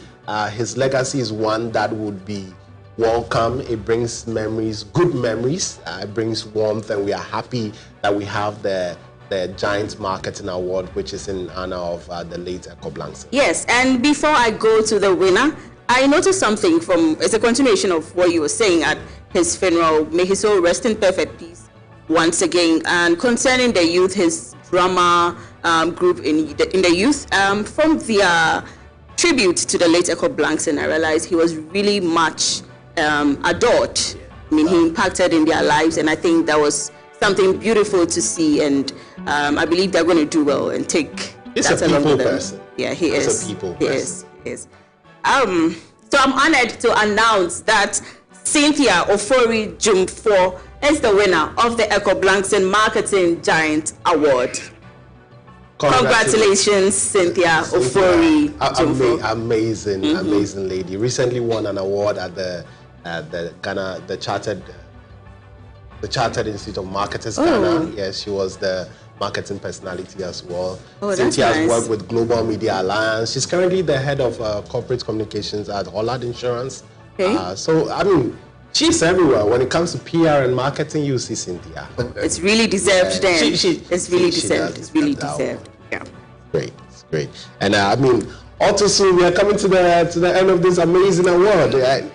And we are really happy to have had this done. Our sponsors, you want to acknowledge them? Yeah, our sponsors have really been supportive from the first day of the Excellence Awards, and they are Trillium Industrial Company, producer of Verna Natural Mineral Water and Rush Energy Drink. We have CJ Multimedia, where we are live streaming, and where you can also rent any kind of equipment you need from them for both big and small productions. We also have Sigma Health and Beauty Ghana. Yeah. And then we have GCB Bank Limited. Thank you so much to our sponsors for being with us and sticking with us.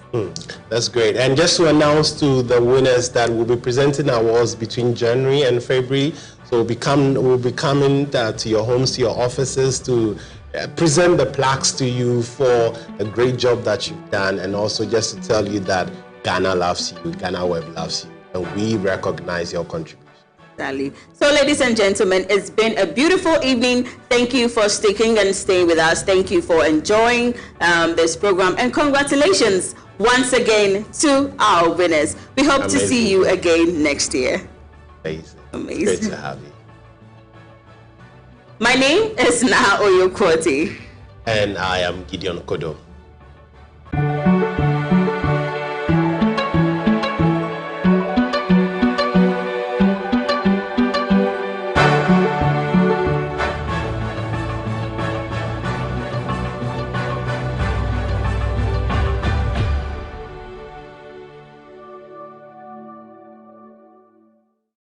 Now,